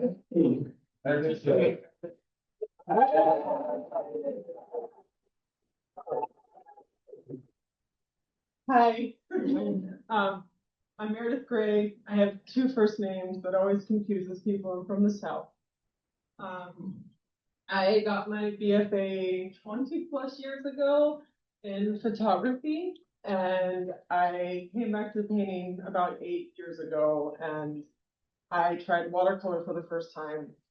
And since then, I've just been working in water-based media.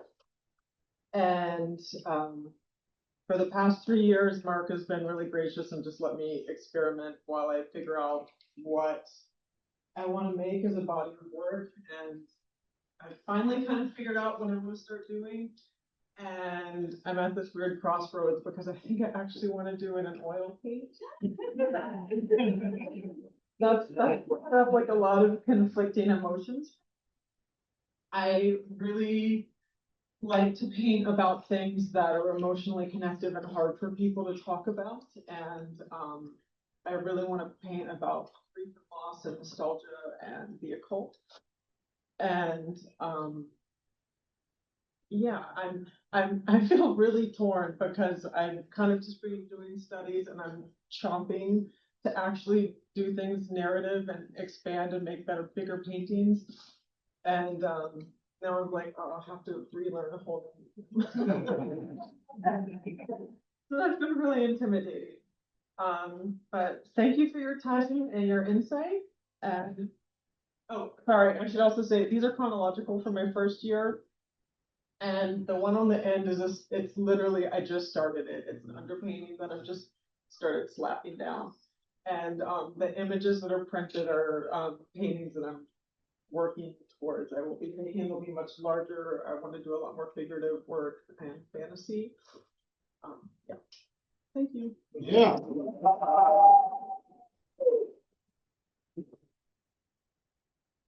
Meredith-Gray, these are really technically, like it shows you like have some serious technical aptitude.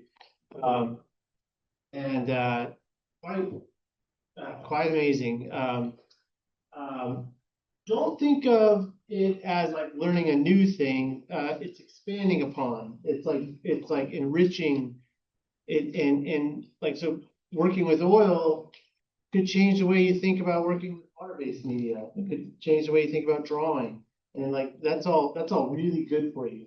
So it's exciting. It's exciting. Is this with oil? It's technically watercolor. I did glaze it with some really thinned out water soluble oils because I want to be doing a lot richer, darker paintings. Yeah. But I had to put so many layers on. It takes me so long to finish some of those. That's when I was like, I need to switch to oil. I can't do this anymore. There's something so exciting about that surface though. Like I mean, it feels like dark, like colorful water. Like I could just, and when you can, yeah, I'm a sound effects guy. I don't have a lot of words to fill in what my thoughts. But there's something about the way that material and surface is working to enhance your subject matter, I think is really lovely about this. So yeah, messing around with oils, I think will be good, because then you just have more tools in your toolkit for enhancing your technical narrative there. You have a good grasp on dealing with the sense of depth, right? Like these two are very different versions of like giving us depth in a very quick amount of time, right? So like super rich color, and then it just, we go way back there with sort of lightened, unsaturated versions of what's up close. Very good. So like that's awesome. Some technical things that I would pay attention to, be really mindful of sort of sharp edges, right? And so like going back in time a little bit, like a little moment here with the sort of the you know, tendinous part of that muscle group there is a little razor's edge, you know, so bevel everything is a good trick. So like think of everything, even your sharpest things, as having a certain blur to it. And then there's just different levels of blur, I think is a good way to play with that. I really like this though. This is so out of the ordinary. And so it's such a weird, playful sort of composition there. And so there's something that was going on here that I think is worth exploring more of. Oh, okay. That's actually my mom. Yeah. And I based it on like a 2-inch photograph from in the 60s. That's great. Yeah. Yeah, it feels like old and yeah, I like that. So yeah, I'm sort of connecting with this and what you're doing here, and sort of how you're using the materials to sort of, you know, enrich your subject matter. Yeah. Very nice. Great. I'm really attracted to these two. Again, having the figure more in a context, especially the larger horizontal pink one, I think is a dynamite painting. It is a really great composition. I love the bizarre scale shift of the hand in the back that photography kind of does, that we're seeing a lot of. The atmospheric perspective, you know, going lighter in value in the background.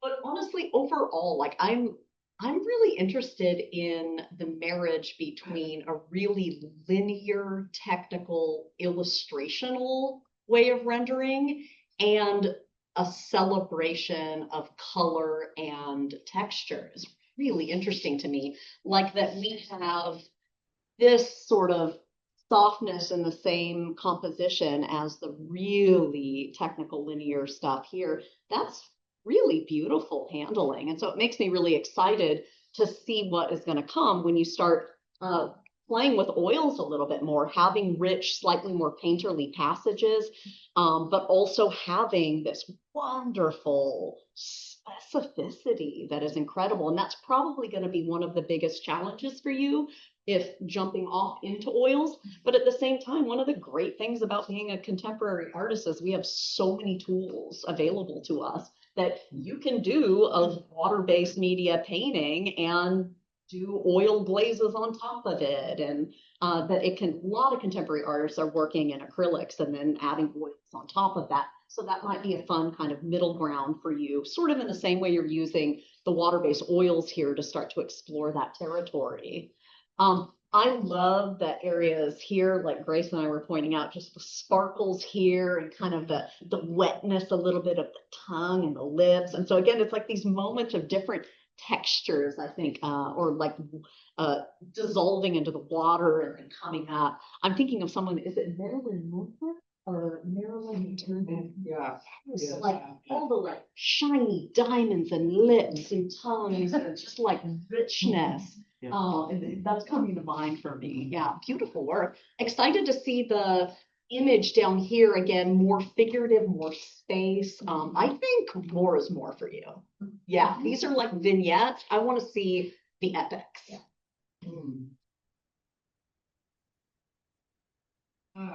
I really love to see this progression and just the depth in the darkness here, the narrative quality that you've moved into with your figurative work. It's really, there's so much emotional content there. And I think that's true for all of the figures, which is that they are alive. And that is hard to do. So that's incredible. And yeah, I'm super curious about you transitioning into if it's a water base with oil on top or completely oil, how that changes the kind of technical narrative of the work. But I think what you have here that will always come through is a real kind of interiority to the figures. And I love to see that, obviously, in the portrayal of AFAB folks. I love her in particular. She is the star of her own show, right? It's a celebration, but it's also chaotic, right? And I can identify with that.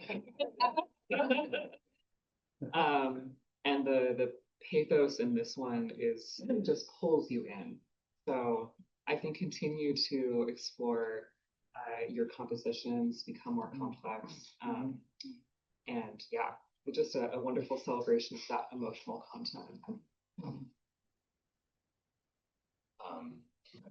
Rick, you were talking about extending more into the imaginative, which I think would be a lot of fun. I could see you really going there and with this language of stylized with the flower petals and the hair and the kind of linear quality of it. I mean, I could even just imagine these two kind of like if there were these kind of strange floating flowers on the surface surrounding the face, and even some of them sinking down into there, into the depths. I could just see like these going into that realm where the psychological imaginative qualities become really like come out more gorgeous. I don't think it's going to be a huge extension if you go into oils. There's a lot of different ways to bridge that gap. But it's a lot of fun. We can't really see because the lighting is not great, but I also just really appreciate the subtlety of color. I'm almost wondering if we should attach like little lights back, because the folks back there can't really see this really subtle blues that suggest the depth of the darkness there. So that's really nice with that layering, and oils are going to help even with that even more. I just want to say two things. It's like the technical virtuosity allows you so much leeway in terms of subjects. In other words, you just spend so much time and how beautiful everything's rendered. So it gives you lots of permission to play in what you're exposing. And so first of all, and the second thing is, if you can master these media, oil is just another medium. You have the ability to master medium is transfers into other media. So it's an approach. And you've got it. So it's just gives you more tools, like Mark said. The final piece, the specificity of the face on the right, and the fact that the heater is like going wall, like that. because I know you're in control of it, it allows that to be that surreal, like, okay, this room's about to blow because of what's happening inside. It's like, so that gives you, it's that play between being a little soft on the edges and not sharp on the edges. It's so much room. So, thank you very much, Meredith.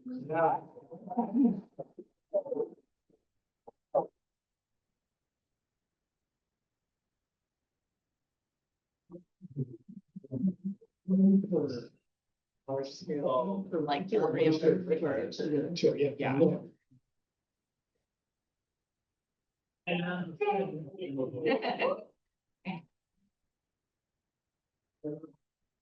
That's what I'm thinking of. Yeah.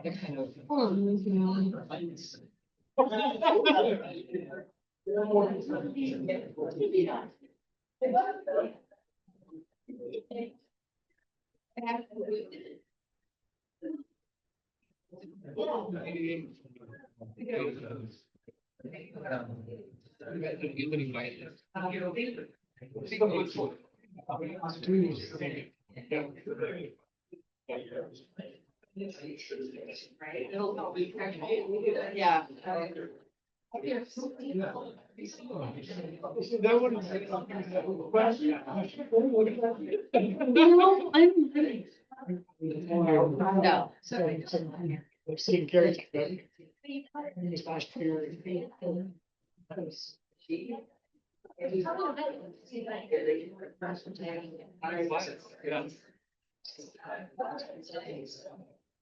We're breaking through.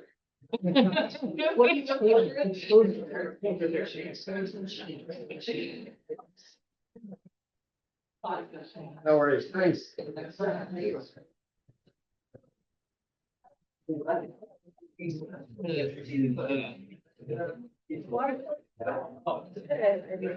No, we got over here. Thank you. Give me a show on it. Oh, you want on the end?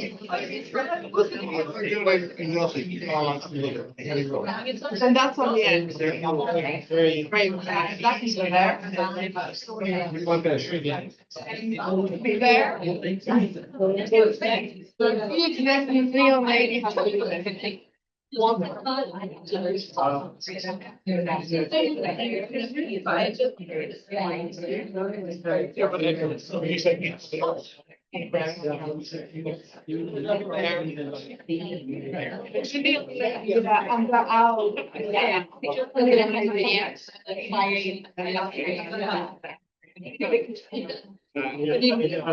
Yeah. Maybe. Yeah, I didn't see you. No, what I can. Another easel? Right there. What do you want? Right there.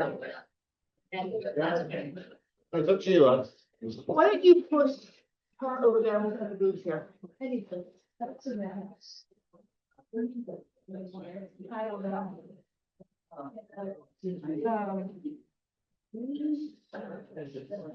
Sorry, assuming you get given room. So they think there's something here. And I think it's, Yeah.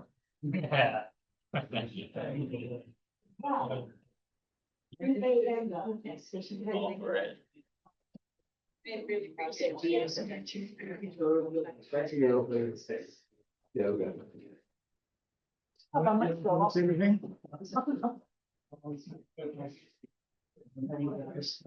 Make up some time.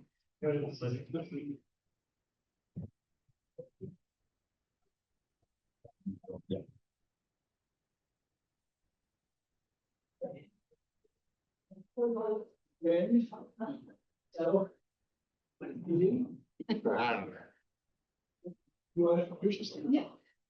Hi there, my name is Julie Kelly. I'm a third year graduating student of ALH. Coming to Gage has been my first introduction to a formal art education, and it's really been a dream come true for me. So I do want to say thanks to everybody who's been part of this. The last 3 years have been magic. And I would love your feedback. This collection of my work. I'd love to get your feedback and also any tips for the future. Thank you.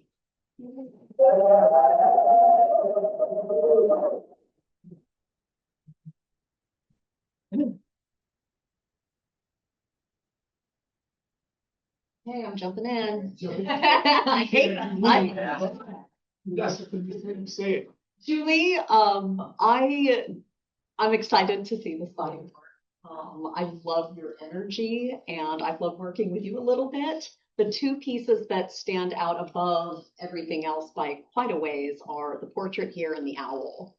And a big part of that is the integration of the form with the environment. And so even when working more in a centered kind of iconic portrait sense like this, the relationship of that form leading into the background form. And so that space around it becomes, inaugurated with energy and space.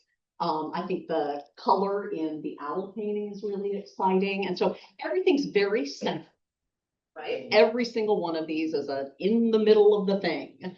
And again, I think how you're getting away with that in these two is by having more of a compositional awareness of its relationship with what surrounds it. The octopus one, I think, is not quite successful in the same way. And it's not so much that it has so much empty space around it. I think it has to do with quality. There's a softness around it, again, a homogeneous edge quality where, one of the tentacles could be sharper and come towards us. Part of the body could be pushed back a little bit further. And so I actually think edge quality is something across the board that you could really be thinking about.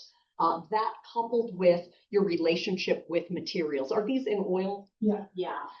There's still quite a bit of a flatness to it, a little bit of a tentativeness to it. I'm not really feeling a celebration or erotic love affair with the material.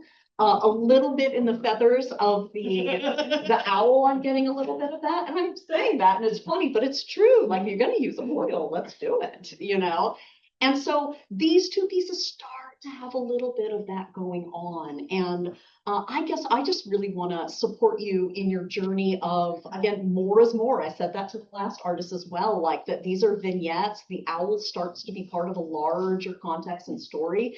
And I think you have the skill level to push yourself way further to possibly some more narrative compositions that include a lot of parts. Yeah, great work.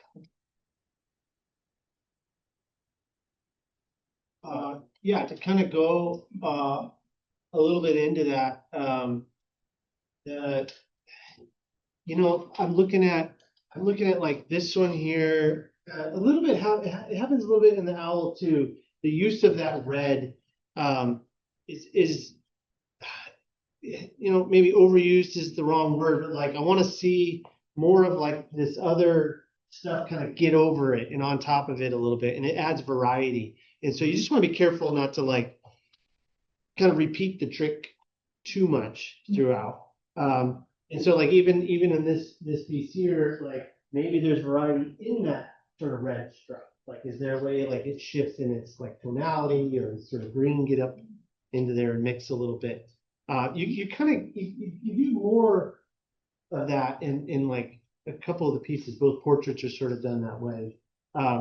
And you again, the relationship to the background, that's kind of the perfect kind of comment is, you're allowing things to kind of get pulled into the darkness a little bit more. And I would agree, this isn't quite there yet. This has more of that, like her being in a dark space and like you feel the three-dimensionality of that.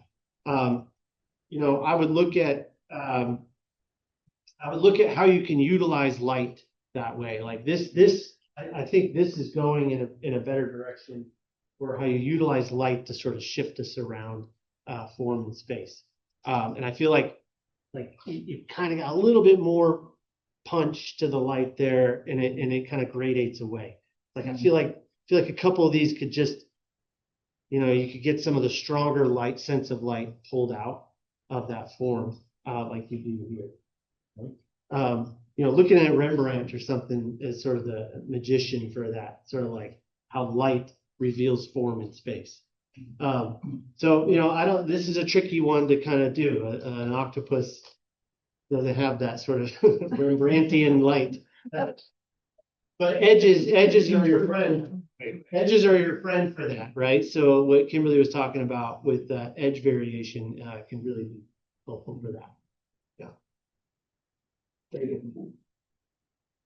Yeah, to jump on with that, it feels like you have a lot of interest in light and temperature, quality, color with light. And I would invite you to really go into a level of study of like what's happening. You could set up little still lifes, play with little colors, etc. So like if you're getting a sort of a warm light that's coming up from this side that's illuminating that side of it, then that's going to be affecting different planes of it. So you would expect that it would be lighter, warmer here. It's kind of suggesting that. And then over here, if this is more in the shadows, that's going to take on more of the colors from the ambient environment. So just like thinking about light at like all these objects or these subjects are bathed in the quality of the light, what's happening with those effects. I really like the sort of Rembrandt-y one over here. I think it's charming, you know, and I think I can see you pushing that further and really, you know, building up the texture of in expression. You know, it just has a really cool little expression. And appreciate all these color notes that you have going on here. Also, just in terms of light and colors, you would expect this green to be like a little bit more of that warm quality to hit certain notes on this side, and then think about the whole environment. Like if you have these greens here, you probably want to glaze some of that into the shadows here so that you can integrate the painting all together. I'd like to go into some I'm sorry. There's just something that like is happening in a couple of these pages, especially in that hand, and then this sort of breast study. The blues and the reds are bouncing. They're shifting into a almost transparency, where I feel like there's a they're becoming transparent, and I feel like you could push that a bit further. But I feel like that sets up. This is something I would normally say, being a person who loves form. Your forms are falling apart, but they're, you know, especially like even in that face. The blues are jumping back, the pinks are jumping forward. And I feel like there's something that's potentially interesting to break up the surface in a way that's I'm just start getting a little unsteady. And I feel like it'd be worth exploring that as a way to counter the red. These interesting. Again, specifically this guy right here, but also right in here with that blue turns backward. Yeah. And so suddenly the flood goes forward, the blue disappears. I actually really respond to these in the middle, particularly this one. I think it has the most story. And I keep thinking about Wayne Thiebaud, California artist, and with the blue and red. And it's really amazing, the development of your work. I wonder, like, if you want to pursue more, you know, do you want things to really pop off the canvas? Very dimensional, or do you want flatness? I really appreciate the color balance in all of them, and I think continuing to just develop your facility around that, whether it's moving towards more nuance or going really the opposite direction where we're going crazy with saturation, would be interesting. Yeah, and I'm just curious, you know, like, because the subject matter is so different, right? Where are you drawn to? What do you want to say? And what kind of technical narrative do you want to get? I'm particularly drawn to these two as well, the owl and the portrait. The color sensitivity, like with the glasses and the refracted light, and that kind of teal against the pinks is really nice. And it just everywhere, finding subtlety in the hair and everything, and then your attention to the edges. My main feedback is just technical. I'd encourage you to maybe try a different surface to experiment. This one, it's like, seems like a good song and bad headphones or something. Like all the observation is there, but it's not coming through as much as it could. Maybe like a nicer linen or a panel even or something.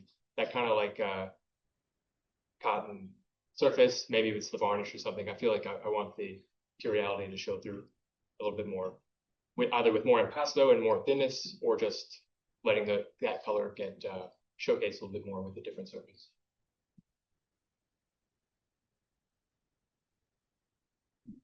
Green Tebow is an interesting thing to bring up here. You said because of the red and the blue, but it's actually because of the white. Yeah, and the way form can interact with that. I think that that's a really good artist to bring up here. Yeah, high key color. And celebration of paint too. There's a thickness, actually, the way that you're building up the whites in the background slightly awkwardly, like they become more positive than the building and rendering of the form. So pretty interesting about that. Yeah, Wayne Tebow's a good comment. Yeah, they're kind of spirit. They are. They, you know, they feel like frosting. Yes. You know, but there's some higher contrast in his work. And I think that's something to consider. You know, as he has that strong daylight sort of feel to all those showcases. Yeah. I also really like what you said about this piece here. The blue, the interaction of the blue and the red, and then pointing it out in the kind of middle finger here. That, you know, instead of just using that red line like Jeff is pointing out, but bringing in that color from the background to interact with the form. I think that that's an exciting piece for you to keep playing with. And what you were saying, Grace, too, like, do you really want these forms to pop or do you want to flatten them out? Well, maybe you can have both in different places. Like in this one on the shoulder, I want it to be more blue. The shoulder that's, you know, push it back even further. Yeah, I think you're in an exciting moment. You too. Thank you very much, everybody.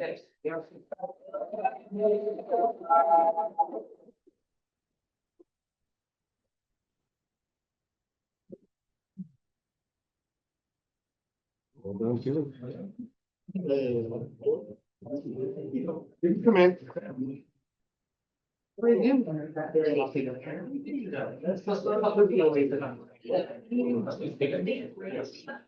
That's an amazing. Yeah. These are working.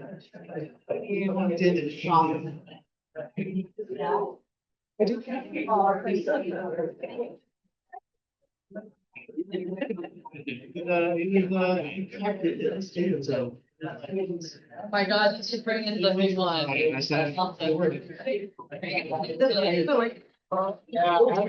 From Nick, right? What's going on here? It's right there.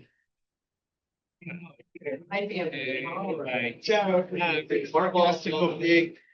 You go big. That's big. That's not crap. Not as high as we. What level? Using it on the left, on the left. Too much. Okay, there you go. Yeah.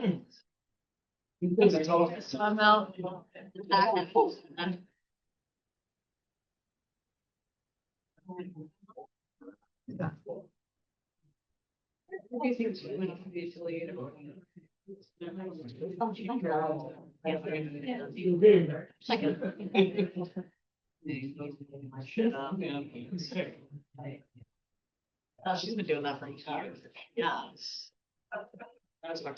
Jamie takes this. Yeah, pictures in his studio. He just had like all these movable walls where he would have one stretch canvases on others. All sides are stretching. That's ideal. I'm thinking about every.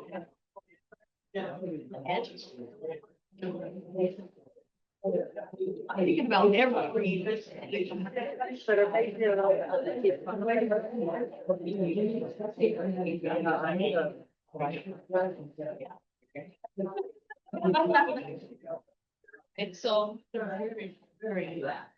I'm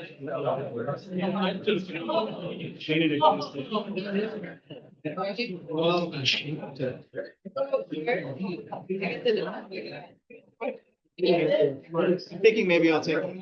You can, you just combine the side, like part of this.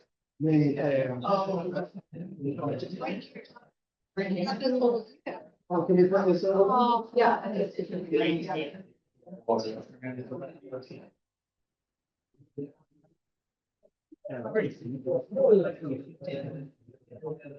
Make sure they use the how hidden in their locally. And like,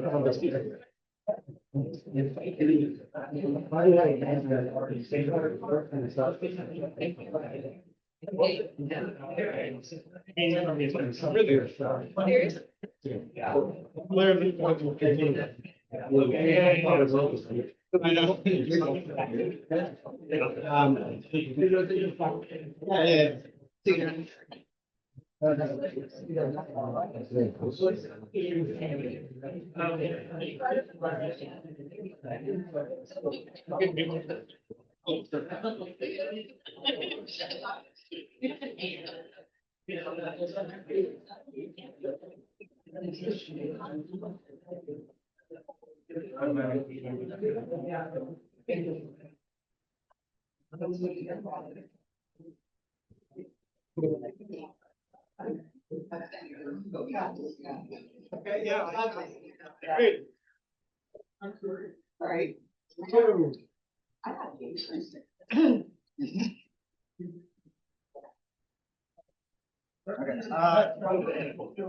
Hello, everyone. My name is Robert Garcia, third year at the Atelier.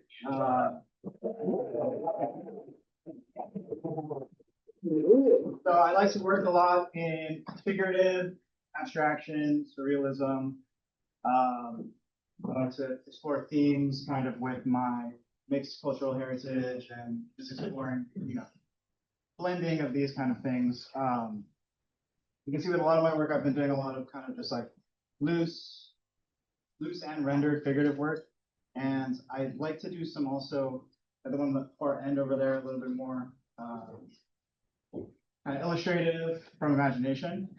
So this middle one, which is a work in progress right now, is something where I'm trying to kind of figure out the blend. And that's honestly kind of a big question I want to hear from you guys, is how I can kind of move forward and kind of get the sense of these semi-realistic figures within like imagined space, even, collage-ish elements, and just how that can be blended and merged. So yeah, that's about it.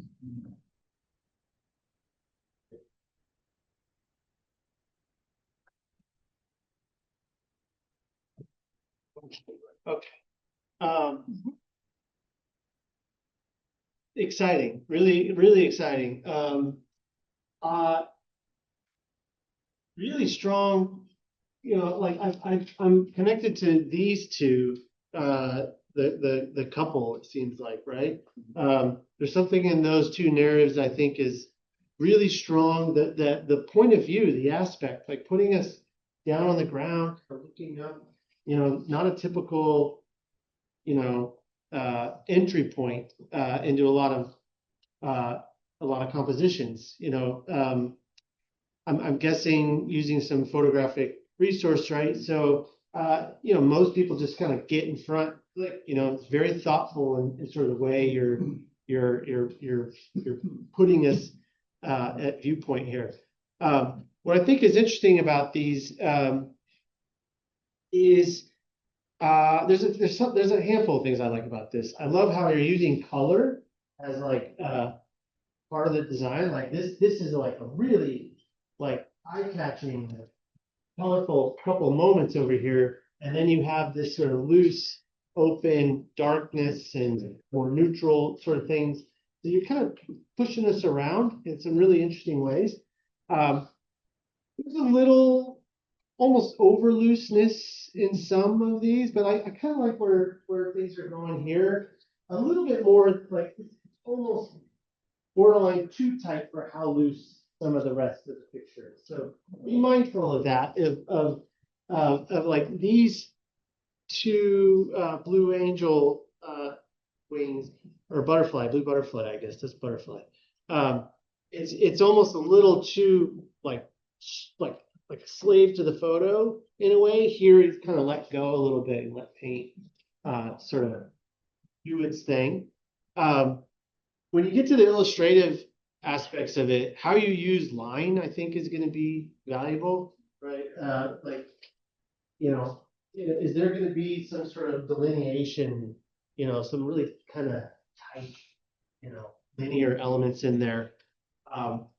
with this, is it gonna stay in the pink? I think I'm gonna keep it monochromatic. I'll probably add a little bit more different pink pigments, but I think that's pretty cool. Don't be afraid to like when you're hitting these sort of like lush, like that's trying to get lush and painterly. Like load that brush up and smack it on there, man. Like there's something really satisfying about how you're hitting those darks, like those highlights. They're kind of a mixed light.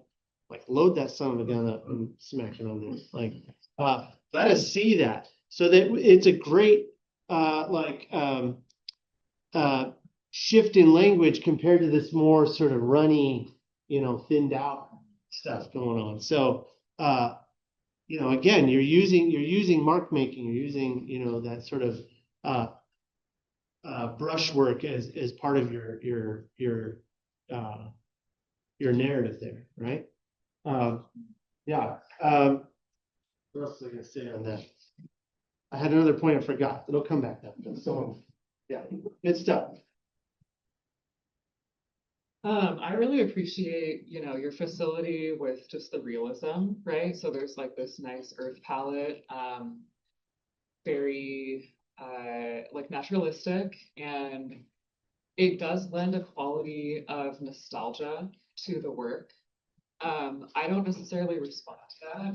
What I love is actually this piece. And I think this one as well, because you're bringing in these kind of more contemporary, right, objects, right? So the content, I think with content, you can start to bridge more in with the surrealism, like between the two more illustrative and realist forms or approaches. And I think I'll echo what was said earlier around edges. So, and that's the linear quality, right, of the more illustrative surreal work. I think you're just gonna have to make a ton of stuff to try to find that balance. But those two pieces, like between content or subject, finding more edge work, can start to bridge. Yeah, really strong. Yeah, I would agree that I feel like with that one in particular and this one, but particularly that one, you've reached a level of like mature quality of balancing the paint handling with the graphic aspects of it. Are you talking about this one tonight? Yeah, that one, right? That one particularly right there. It feels like it's just these feel like technically not as advanced as that one, and that one just the attention to the way that the head is rendered. Also, in terms of narratively, I think it's really cool how it's like she feels like she's gonna like tip over with that shadow, and she's holding the kerosene. The one thing I do find distracting about this is the underpainting in the middle of the skirt is too loud, and it's like I just wish that was muted back, as well as that the blue patch just next to her arm, maybe glaze that back a little bit too. But I like the quality of the graphic quality of the wings, and the way that the environment is rendered. And in terms of how I was imagining this working imaginatively is more like you take the same level of how you're executing the painting there, you map it onto this, and you where you have like the certain aspects be more graphic and other aspects be more realistically rendered. And in terms of procedure, people have a lot of different ways of getting there, but I find spending a lot of time gathering your source materials tends to be like really important for troubleshooting, and whether or not you kind of mock things up with studies or digitally or whatever, or just figure it out on the canvas, like what's going to cast a shadow on what's going to be, you need to get into a level of analysis that is important. So studying that. You can also make little sculptural maquettes to simulate the lighting. Like if you run into a problem, you're like, I don't know how it's going to do that. Make a little sculpture of it and just see how James Gurney, you familiar with? Mm-hmm. Check out Imaginative Realism, the book. You could find helpful. I want to talk about scale. And I think that you were clearly working at scale. And one of the things that it does is it gives me a relationship to the characters that is a personal relationship, because they're at scale to me. So and I think I think about, in these pieces for specifically, both of these guys here are you're at a child's level effectively. I mean, you're giving me a point of view that's looking up at these adults. So I'm immediately going parent with them, so that relationship, I think is really, that all of them we have relationships with, personal rather than a picture. And I think that Ron Newick, for example, in sculpture does this explicitly, but the size of his pieces and how you experience them in that personal space. So now you're working at even a bigger scale. So, and that, as he said, if you want to go to scale, so that's good. And I guess the thing that it might be interesting to play with in this balance you're doing between the sort of illustrative or archetypal space and the more observational spaces, what happens if I change the scale of my relationship to these images? Because most graphic stuff is set at a sort of a neutral middle, space. Whereas when I'm looking up at that or down at that, it's going to change how I feel about it. And very much so. And so the same thing with this, like, so you can really think about changing your POV and therefore get out of that, like having to be so graphic. You could, so again, your relationship to the piece thing might be a place that really you can have an interesting place in between those things. Because again, I love being on the ground. Like, I have to kneel to appreciate her or squat, right? So. I want to, first of all, congratulations. Super ambitious work. I love your celebration of gesture of art. I think is really exciting in these. I mean, this is beautiful. I think of John Singer Sargent, lusciousness. But what I really, really am bothered by is the lack of attention at intersection. And so that definitely has to do with edge quality, sharp versus soft. But like right here, this is sitting next to his knee, not in front of his knee. And so especially working at this size, this warrants you to really slow down in places and describe where something is in relation to each other. So as you build this, and I'm so excited about this, bringing in this language of invention, but I think especially when we're inventing a space, inventing content, every intersection, tell me exactly where that thing is in front of this other thing. And I don't mean that in the sense of realism. I mean that in the sense of intimacy and honoring the picture plane and where things are. So for instance, this piece and this piece, everything that is depicted is behind the picture plane at like a very specific place, but doesn't feel specific. The places where you bring it forward maybe are when you're touching with the palette knife and we start to come up. This is much more successful. There's this space, then there's this space, and then there's that space, and there's a richness and excitement to that. So one of the intersections, talking about that I think is the most successful up here, is right here. This is beautiful painting happening. This is a sharp, clear, beautiful platform versus color doing the work itself, a soft edge versus a sharp edge. Really beautiful. I think at this size, to warrant this size, you have got to make sweet, slow love to each part.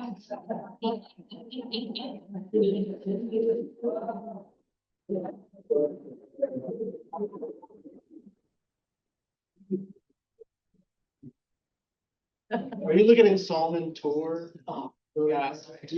I like that. Yeah, I think the green. Yeah. A really interesting combination of graphic and person for you to look at. Yeah, very interwoven.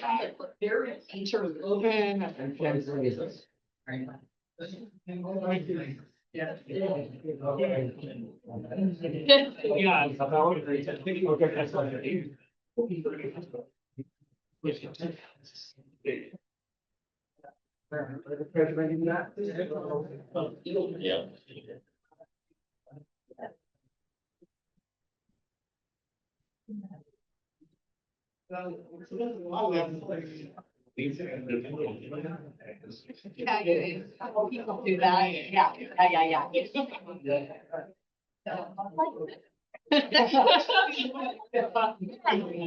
You.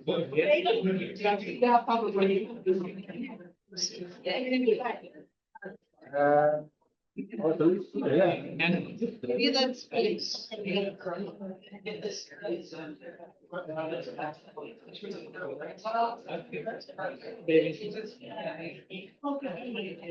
Roll the cat.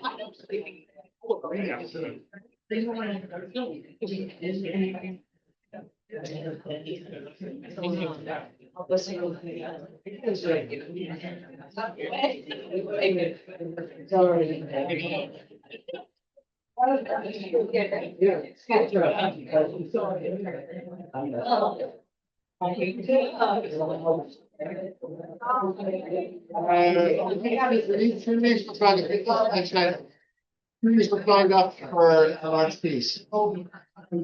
Maybe these two. Okay, these two.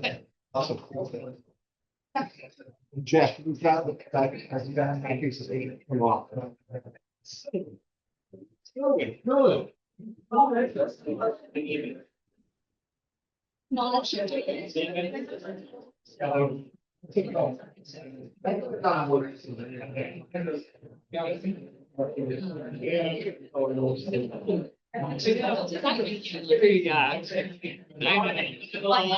yeah.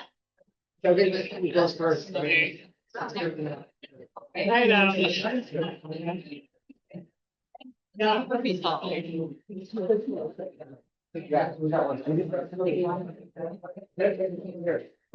think that's a bit better, yeah.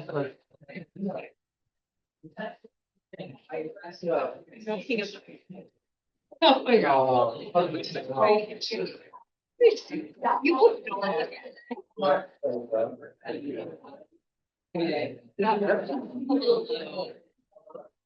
it's just like half an inch left on the other.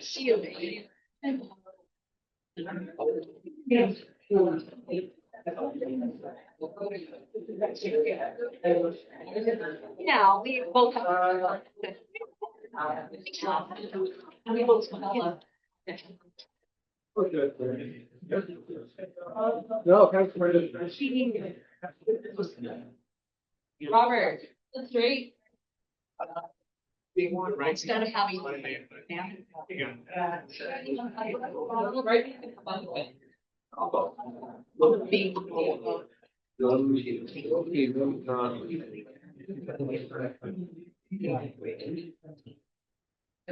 Now we're looking at. Yeah.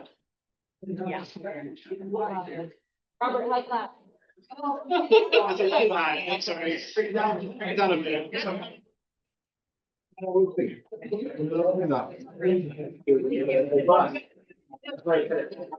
You and A. That's good.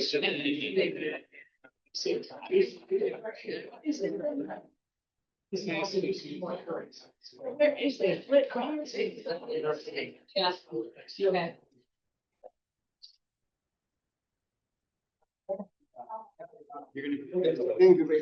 No, it's. Just leave us far away. Okay.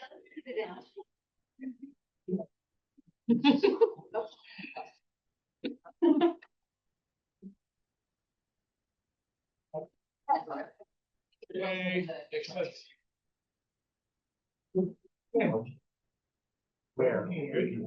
Good to go? All right. Hey. Beautiful. Hey. You just loudly or microphone. Take it back. All right. Hi everyone. I'm Ning Wan. I'm a second year in Mark Atelier. This is a painting that I did my first year. Everything else is from this year. In my work, I'm really interested in exploring cultural heritage and legacy, especially looking at the intersection of that with my identities as a queer and trans Chinese American. I'm really interested in hearing feedback on these two pieces because this is kind of where I'm focusing a body of work on. The broad strokes of the themes here are that I am reconciling queerness with connection to culture and connection to my family. Visually, you know, there's like a very literal spilling of my guts going on. There's a lot of textual elements here that are ranging from under the surface stream of consciousness as we're working up in the layers, getting to more refined sentences and speech. There are both textual and visual elements that are references to Chinese queerness. Happy to answer questions about, what needs clarifying. But yeah, I think I'm really interested in understanding, how much of this is reading to you guys, and how is the concept and strength of composition working. I'm kind of trying to find this balance between being true to my vision and figuring out how much to maybe like spell things out for an audience that doesn't share the same cultural context as I do without watering it down. It's a little hard for me to see that for myself, so I'm really looking forward to your insight and feedback. Yeah. Well, first of all, you're an amazing speaker. Yeah. That introduction was Oh, thanks. yeah.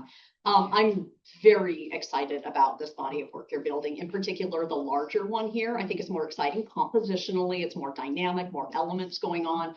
I love the grid there. I love the pushing back of the text, the pulling the text forward, text that I can't read, but I'm seeing it graphically and I'm interested in it. So there's a sort of atmosphere that's being developed because of that.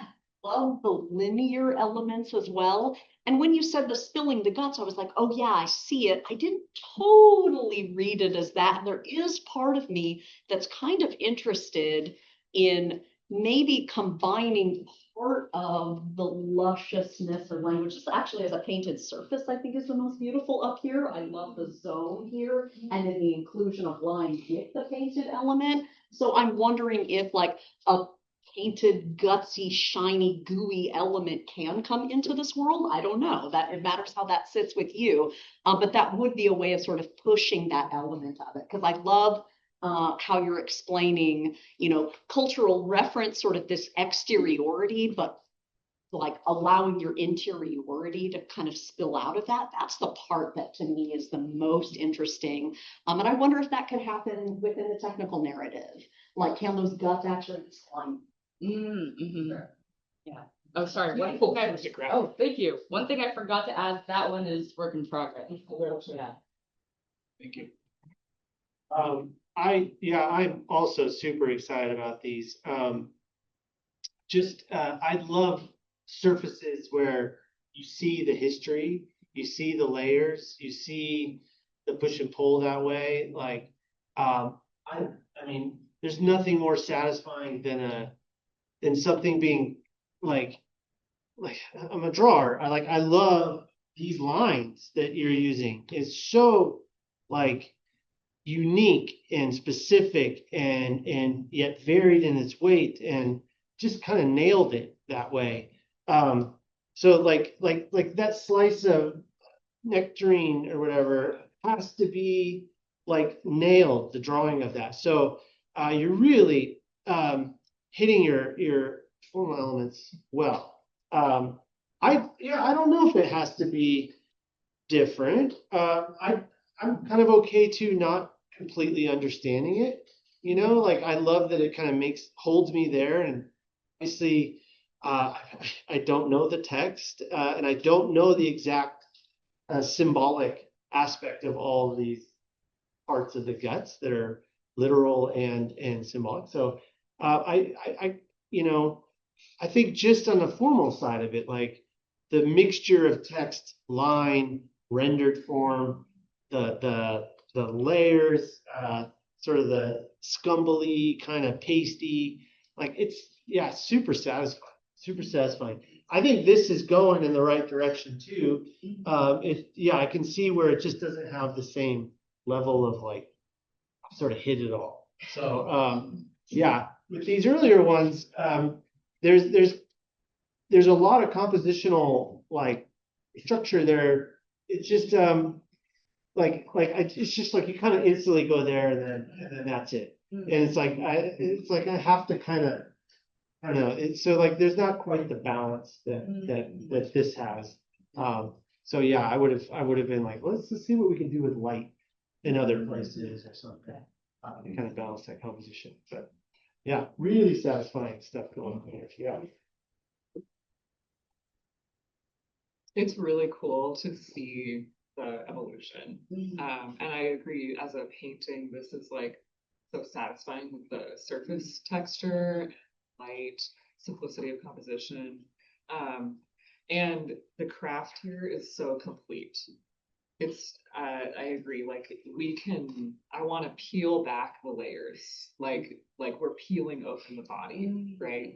And I don't, without knowing the text, there is still so much to read into it, so much symbolism.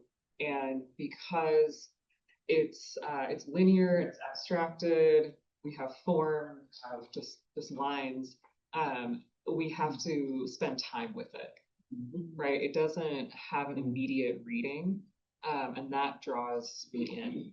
So I loved discovering the bullseye on the rabbit. And I love the playfulness of kind of the circular abstract elements that weave throughout. Yeah, there's so much going on, and it helps us to stay in it. So I love the direction you're going, and I think bring that complexity to this work. Like particularly in this, I feel like there's a balance of a big diagonal gives a structure, and then we're kind of separating it with these arabesque like curves. And then there's chaos within that. So that balance of like a unity or structure with disharmony or yeah. Well done. Thank you. Thank you.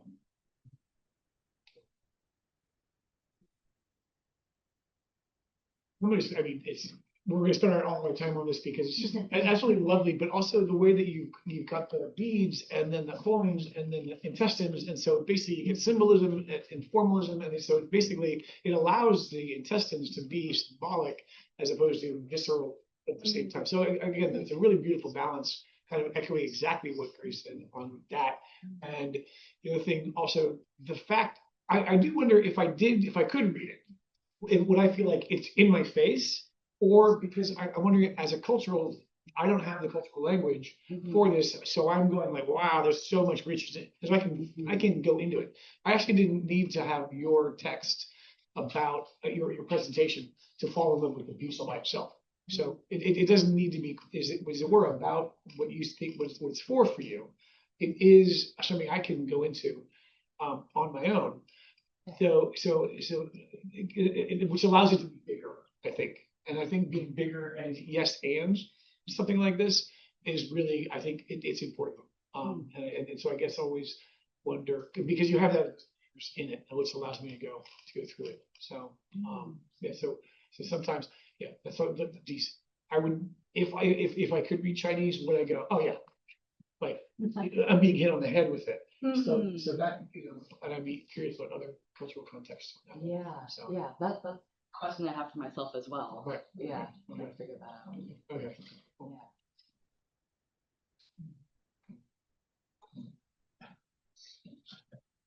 So yeah, just like everybody else said, I think compositionally this is like it has that amazing balance of captures your attention, and then the more you look at it, the more it gives. So you start seeing little Easter eggs, or discovering that it's not just guts, it's all these different things that are kind of coming out, that the beads and the fruit and the bullseye, etc. And the overlapping forms is really really sophisticated. I'm a little worried with this one that the lettering being right on top of it is maybe going to be more spatially confusing than this one. So I we'll kind of see, because it's already kind of having a hard time with the kind of the guts and the black lettering, whereas here the lettering just really helps facilitate your eyes going around. But like, yeah, you've really nailed it on this one. I am still really excited about like doing some really neat things with these two. And I mean, I would he sort of struck gold with this, but I would kind of, I still want to encourage you to play with this. I can imagine the second one bringing some of more of these qualities into that sort of exactness, the line work. But like with the tails, I could see that being more painterly described, and some just the level of attention that you have with this. I can totally imagine bringing into that, and having that really sing too. So this has a lot of exciting room to. Yeah.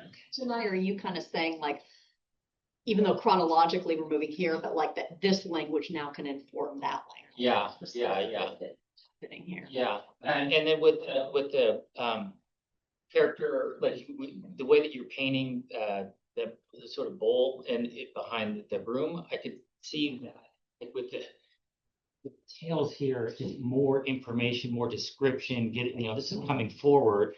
This is more like linear with that, and just exactly bringing some of this back into this, but also the painterliness of that too. Here, so. I think that starts to play too with the idea of time in a painting. Jeff, you really talked about that, like the palimpsest of this, and how and we talked about it too, like how it keeps giving and holding us. Whereas you brought up with this one, that spotlight right there, which frankly to me is the least interesting part of the painting. And you're making me stay there and look at that and care about that. But I want to move around here. This is way more interesting. And so something to keep in mind, and you're certainly keeping it in mind here, is where are those places of interest, and how can you keep me moving around and exploring something? Yeah. That's the amazing alchemy of a flat surface called a painting, that it has time inside of it. And we are the wizards that create the lily pads for the frog of the viewer to hop over. Thank you.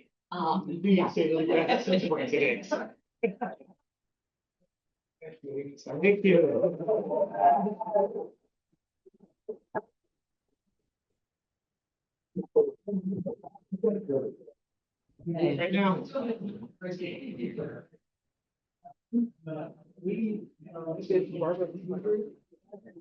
He's the one that Shepherd Ferry kind of a lot. Oh, red, black, and white.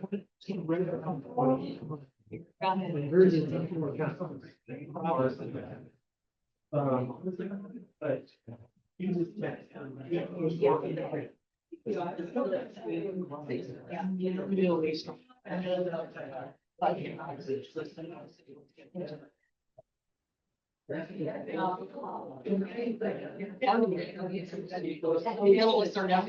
Hello. Testing.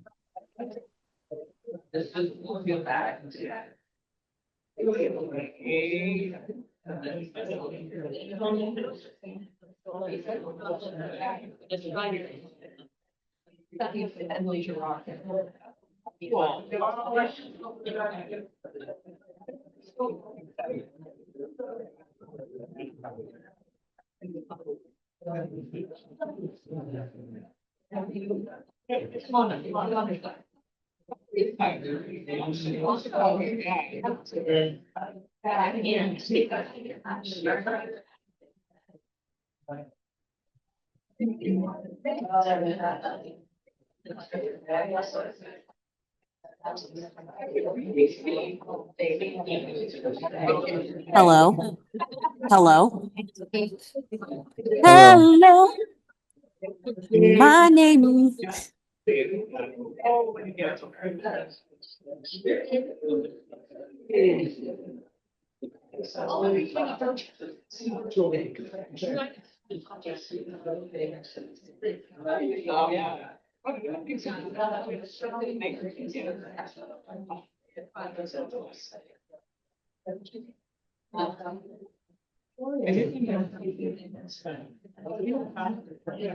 Who's in there? All right. So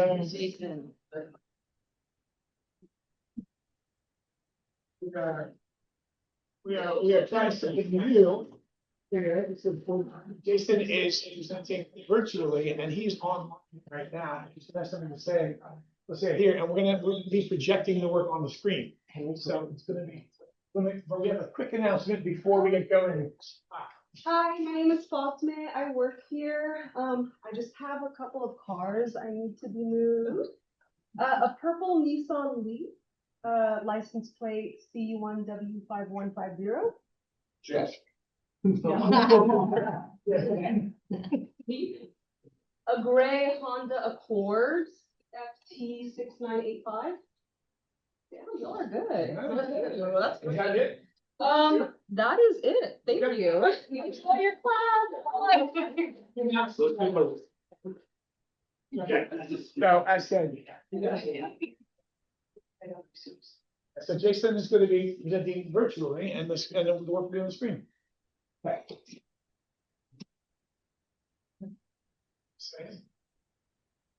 We'll do a test to see if we hear. Hello? Hey! Okay, cool. My name is Jaceson Mann. I'm a graduating student from the KOH Atelier. I use myth, philosophy, and symbolism to create visual riddles with my work. And this is the collection of my work from the past few years. Mark also wanted me to mention that I've shown in Red Dot Miami during the big Art Basel Art Week in Miami, and I'm currently on display in New York as well. Most of my pieces that you see here have already sold, so unfortunately I couldn't bring them in person if I wanted to, and then the other ones are on display. So yeah, I'm looking forward to your feedback, and I hope you enjoy my work. Nathan, can we hear about material and scale here? Oh, right. Yes. I work in reductive charcoal drawing, so the whole thing starts completely covered in charcoal powder. I start in all black medium. I use charcoal powder and a cotton glove to cover the entire piece, and then I use only erasers to bring out the images that you see. So it's like reverse drawing, very tedious, very time consuming, but I love it. I'm obsessed with it. I love the aspect that it's order out of chaos. It adds to the symbolism of my work, and it's part of my voice and speaking and what I want to say with my work. Jason, have you tried mezzotint? No, I don't Okay. know what that is. Mezzotint is a type of intaglio printmaking where they add a texture to a plate that would make, if printed untouched, would just be black and velvety and rich in carbon, and then you scrape away the lights. These give us a sense of that mezzotint kind of feel, which all the lights kind of glow and they have this kind of softness to them. Like you see the bowl there at the bottom. There's sort of like a richness of glowy light in the middle, and then it just sort of drifts towards that dark silhouette line. Really satisfying. I'm imagining in person that these blacks are even more, deep and sort of velvety. It's reminiscent of that technique. I would encourage you to try that. It's also a tedious, laborsome craft, and I think you would probably be very natural at it. Cool, thank you. Yeah, compositions are great. As Kimberly brought up with the last crit, the difficulty with two-dimensional work is to get us there and to move us around. And you're using light, not just sort of like design sense in sort of where you're placing objects, but sort of like where you put an emphasis of light, lighter lights versus weaker lights. You're using that in a strong way to kind of direct us and move us around the picture. So I think that's a great technical trick. The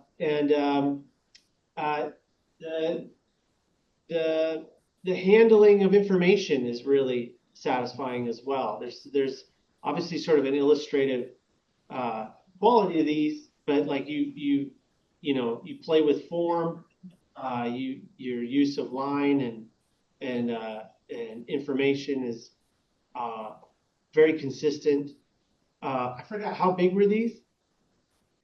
It depends on the piece. Some of them go up to 3 to 4 feet Oh, wow. 3 by 5 foot. Wow. The smallest one I think is 19 by 24. Wow. Jason, this is Kimberly. I'm most interested in like 3 on this screen, and then if we can go to the next slide, these pieces here, especially 6 here, I think where you're really using, well, first of all, I love hearing that you are drawing with an eraser. There's something just really satisfying and sensual about that. But the way that this number 6, and then I think it was number 3 with the underwater area, where the light becomes atmospheric instead of just descriptive. There's a certain glow and sfumato here. I'm interested in this here, number 3, the way you're dividing the picture plane and you have different zones of reality. So even within that lower tier, underwater darkness, there is enough subtle value shift that I really feel the atmosphere, like I feel that I can move around that form in that murky water. And then please go to the slide number, I think it's number 6 with the large tree, the way that some of those branches are lighter than others are closer in value and push back. And so as graphic and as illustrational as these are, which is super exciting, where they really come to life for me is when, again, the light and the dark are actually creating atmosphere and specificity about where that light is landing and where it's not, giving it a more kind of pregnant, kind of swollen sense of space. These are really exciting. Thank you.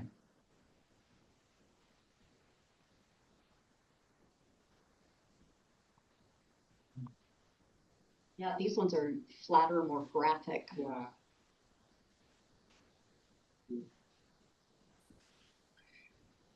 I can say a couple things. This is Grace.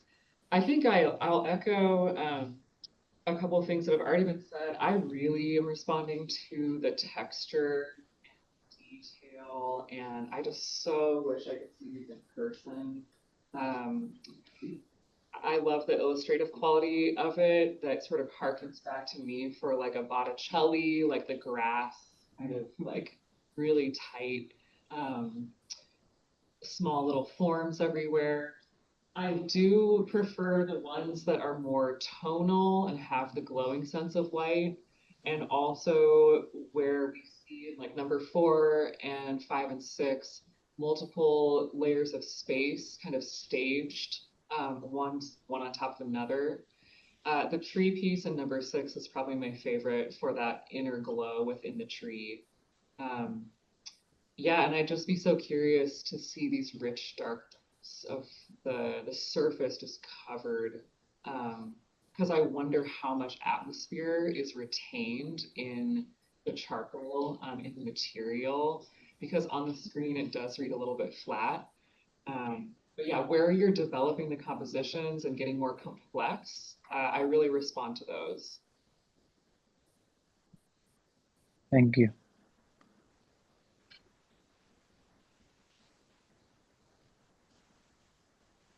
Can I break the rules? All right. So, Jason, it's Mark. Hello. So I'm loving seeing these at this scale. I know, like, I've seen many of them in person, and then I know we do our group share on Thursdays and we project them up on the screen. But honestly, can we go like to number 6? I was saying to Paul, these are like a metaphysical Where's Waldo, right? Like there's so much really cool stuff happening here. Like there's a snake. There's a, I don't know, is it a fisher or a weasel? Is that a mermaid up there? You know, Canadian eagle. What's that? What's this down here? You know, and I feel like I could look at these for hours. And it's like a mode of inquiry that's peaceful. And also there's a sort of like, almost like looking at a mandala where there can also be trepidation as well. And a story, like you've woven in so many archetypical stories that there's just such depth to them that I could look at them for ages. So for me, it's also a good life lesson in of itself, because I've looked at these images before and I generally do notice a bunch of stuff, and now seeing them on this scale, I'm seeing so much more. It's freaky. So I would advise you also to do some really large pieces, like get yourself a respirator mask and do a 6 foot by 4 foot or a 6 foot by 6 foot. Definitely. Yeah, they're just phenomenal. Jason, I would second that and lean into the detail, like that on 4 and 6 in particular. I was looking at Ronimus Bosch the other day. It reminds me of that, where it has just this whole world, and it's incredibly difficult to add so much detail into a painting without it just falling into incoherence. But I think you've done it in all these. The level of detail is remarkable, but you're able to kind of keep it compressed where it needs to be, like in the underwater sections. So yeah, I think that the graphic quality on the other ones is nice, but the ones that shine the most for me are the ones that just have an entire world that, like Mark said, you could kind of live in and get lost in and just keep finding stuff for hours and hours. Yeah, sorry, I'm jump on you there. This is Jeff again. So because it's fresh in my mind, we were just looking at Giotto when we were in Italy this year, and the way he uses he has little scenes in this chapel, but he ties the scenes together with some sort of compositional elements. Like in this particular one, number 4, how you use the water to kind of pull us around into like little stories, different little stories. And I think that's really interesting. And we were also, there happened to be an Escher show, an MC Escher show there. And the ones with the underwater scenes, like this one, number 3, and the other, Escher sort of played with like sort of white mark making on dark ground, and then dark linear, like black line on white ground versus white line on black ground. And so you're kind of toying with that a little bit. I would again look at some of the printmakers like Escher, who was sort of a master printmaker, and sort of see what other modes of language you could explore. And then scale is another one too. I think giant versions of these would be great as well. Thank you. Yeah, go ahead, Jason. Thank you. Well done, Jason. Thank you very much.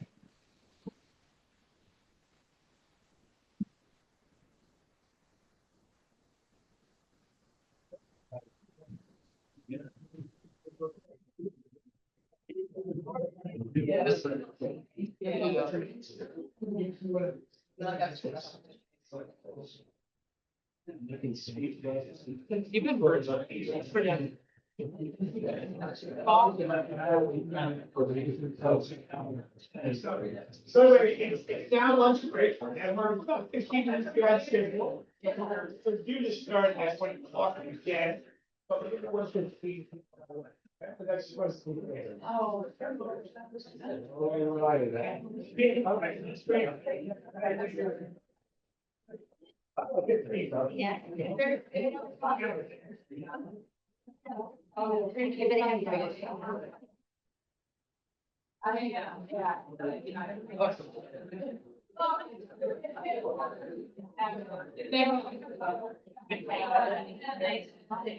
Hey.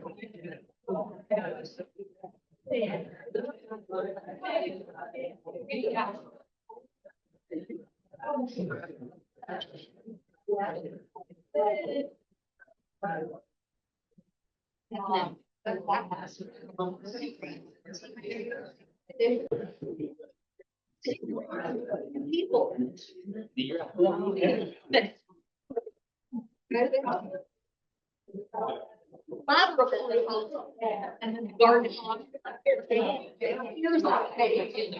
Western areas.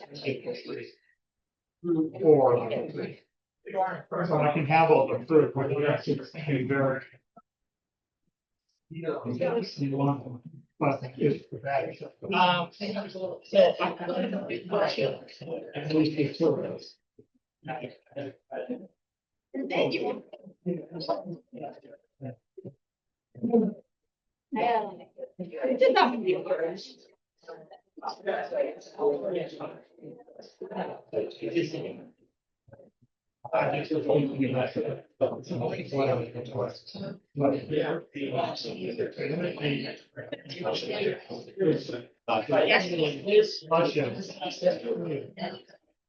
Everything doesn't get so small to it. That's like always makes sense.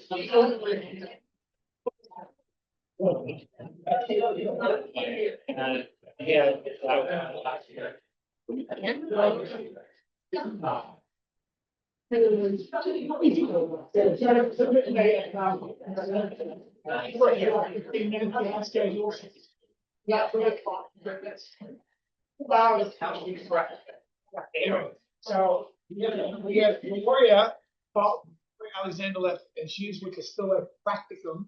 Paul is here. Paul can talk about the still at Practicum if you want, or say anything you want to say. Pat's going to speak for Gloria, but yeah, Gloria's in Arizona listening right now, and I'm a student of Gary's, and I've been working with her online. So Pat's going to read Gloria's statement. Yeah, she's watching right now. There you go. Speak to the microphone, speak to the camera. One of the. Hello. Hello, the house. I hope that all the visuals in the room know that your visuals inspire people in your family and your community, whether you're up here or at home. Thank you. Thank you, Pat. Yeah, okay, so, I am Gloria right now, and I'm going to, Gloria lives in Arizona. So, she sent her work to us, and we have had the great pleasure of working with Paul this year. So I am now going to quote Gloria Alexander. I'm Gloria Alexander, originally from Washington, and now I live in Mesa, Arizona. I want to thank my friend and classmate, Pat, for helping me today and for all the support and encouragement throughout our learning journey. I want to thank Paul and Gage for the opportunity this year to continue learning remote from Seattle. And a very special thank you to Paul for taking myself and Pat on as students for an amazing learning experience. I feel honored and privileged to have been one of Gary's students. The opportunity to learn and work with Gary virtually was and is something I treasure. The works here today were done in Gary's Still Life program. Gary critiqued the images of these paintings virtually during our classes, but not the physical works. 2 Chardon master copies, glass of water and coffee pot, is the first master copy I had ever attempted. I wanted to try to create this copy while in Gary's class to get his coaching and critiques. Oil on oil-primed linen panel. The Silver Goblet was a class project assignment. I cut a panel to the same dimensions as the original Chardon. I used some real pigments, genuine Naples yellow, lead, flake white, genuine vermilion, oil on oil primed linen panel.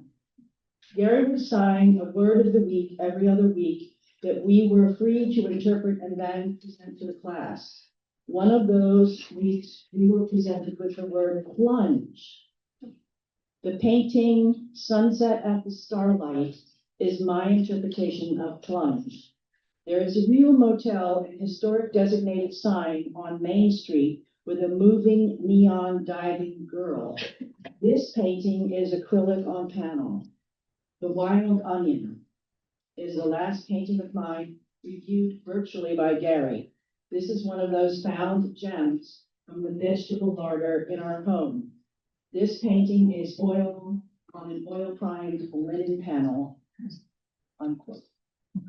Thank you. Thank you.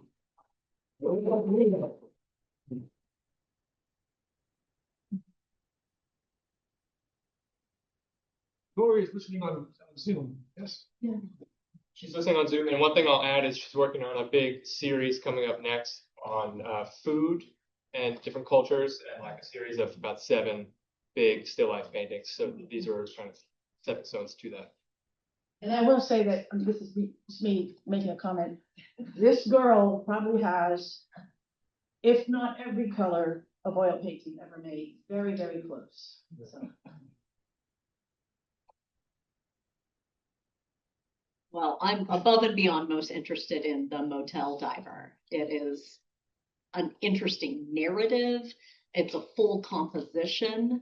The narrative that is told through color, the relationship between neutrality, working monochromatically, and then bringing in the intensity and the saturation on the glowing sign, and then a little bit of the blue in the word motel at the bottom, beautifully executed.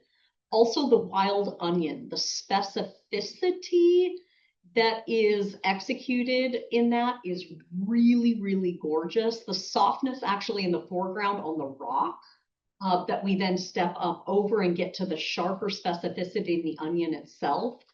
But what I'm interested in is the specificity doesn't feel over detailed or noodle. The specificity is in the shape of light and dark and shapes of color next to each other. And so it's delving into actually a visual realm instead of a descriptive realm. And that is very, very powerful. The Chardin studies, beautiful moments, overall a little soft.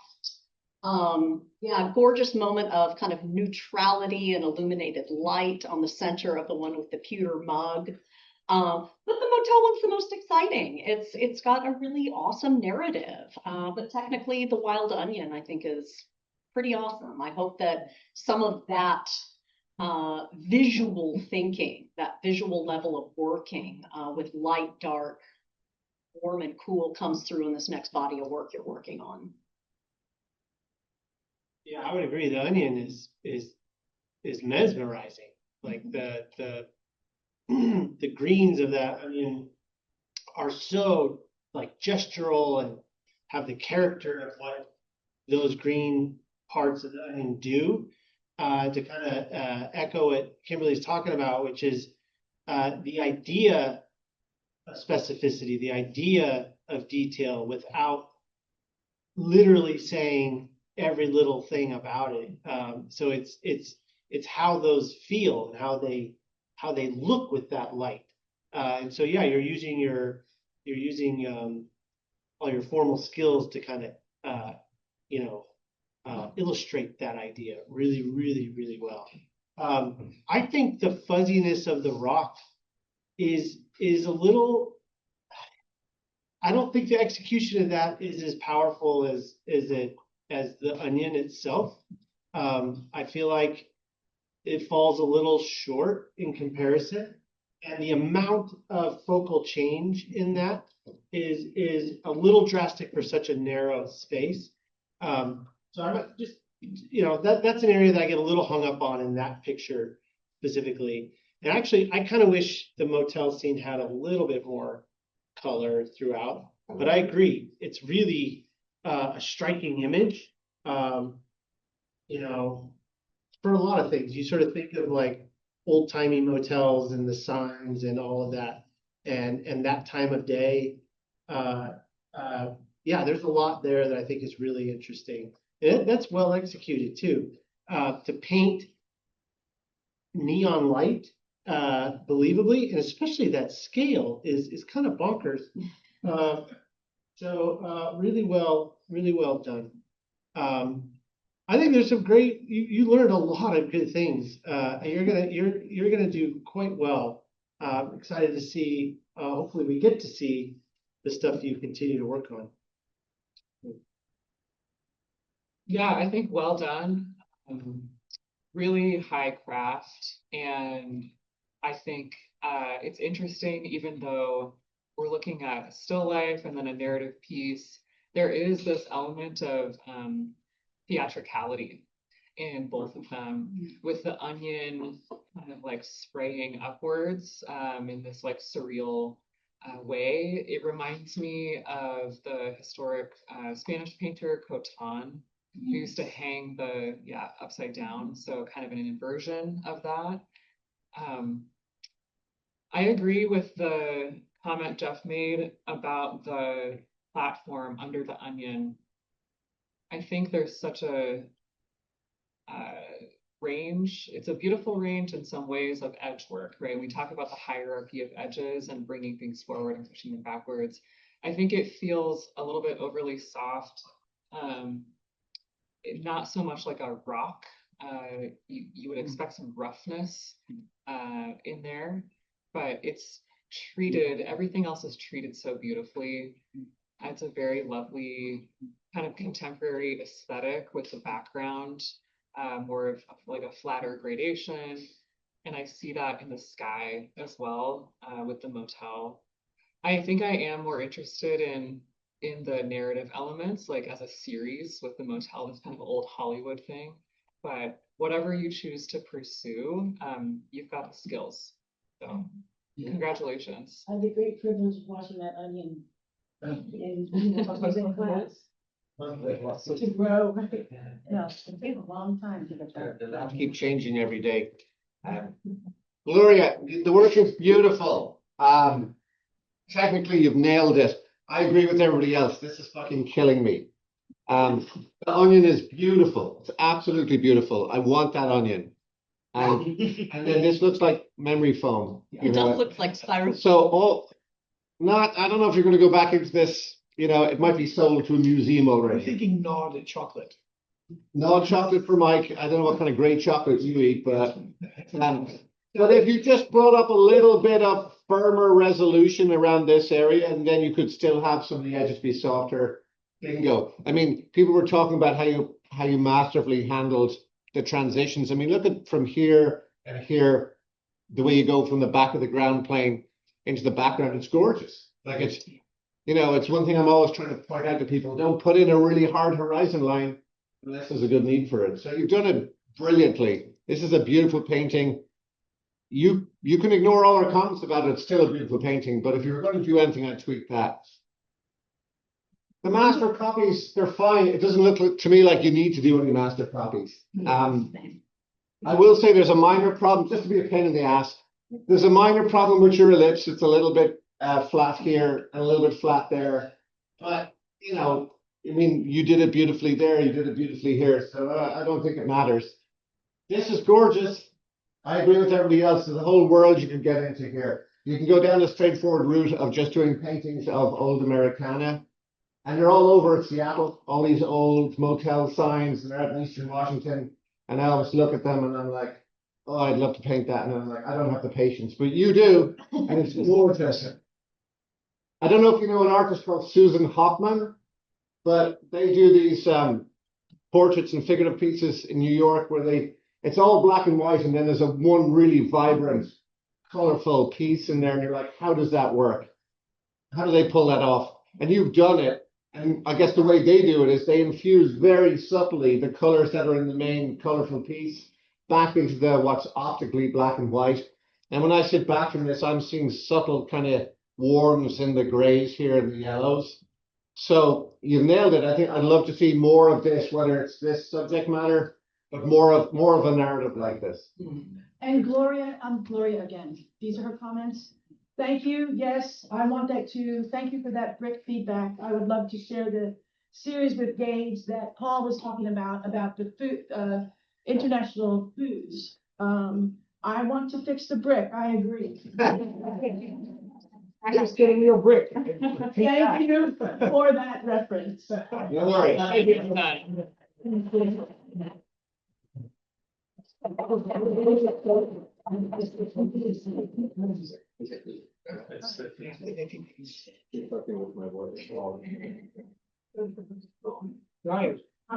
appreciate the difference. It's like the project. Yeah. All right. I was thinking like project. Yeah. Next.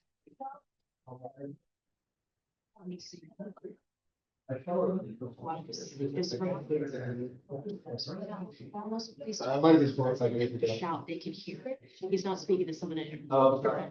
Yeah. Okay, that's me. Then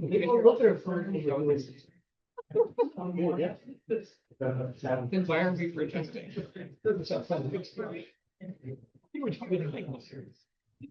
Really still. What do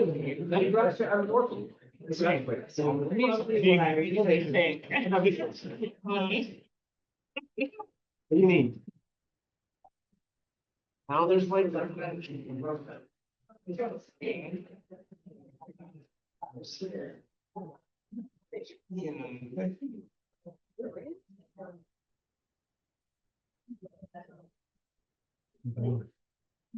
What do you have here? How many? She has a lot of stuff. A lot of stuff. It's like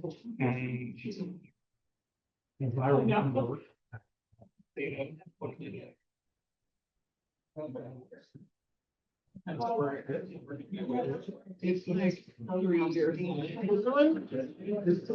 There. Well, I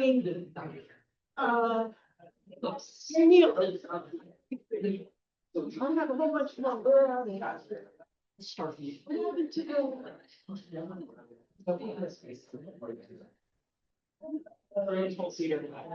That's.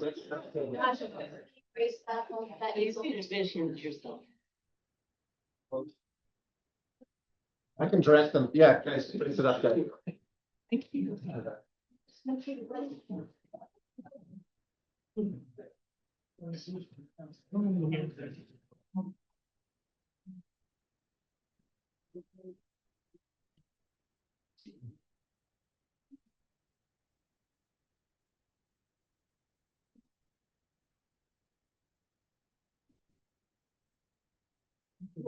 All the.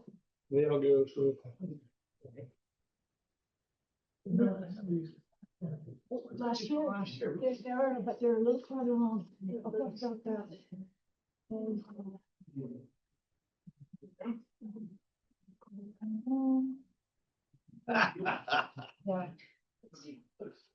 That's pretty good.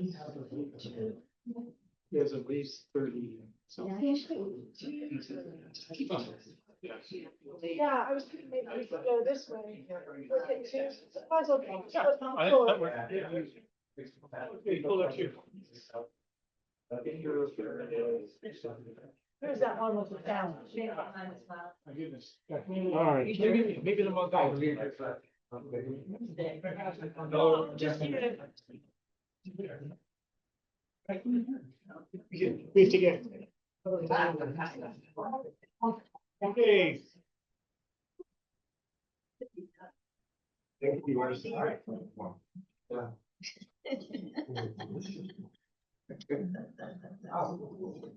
Hey.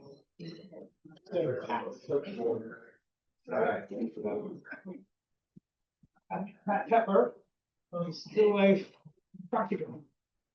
Okay, yes. I am myself.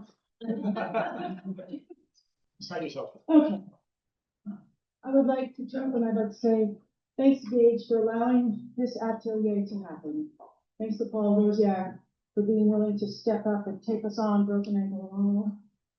I would like to ask, oh, that's okay. You talk about the why. Why do I do this? I do this to set a challenge and to use research and development phase to begin to realize the images and how they will best be positioned compositionally. I like to take the viewer into a contemplative space, and I like to create an arc of beauty. The viewing series that you're looking at has basically 5 parts. I realized when I was writing this up that each of these represents a series. The first is the portrait. I had 2 years of Jeff, and that's for you. How about that for you? It's a little light compared to what everybody's doing now, but I have many of those.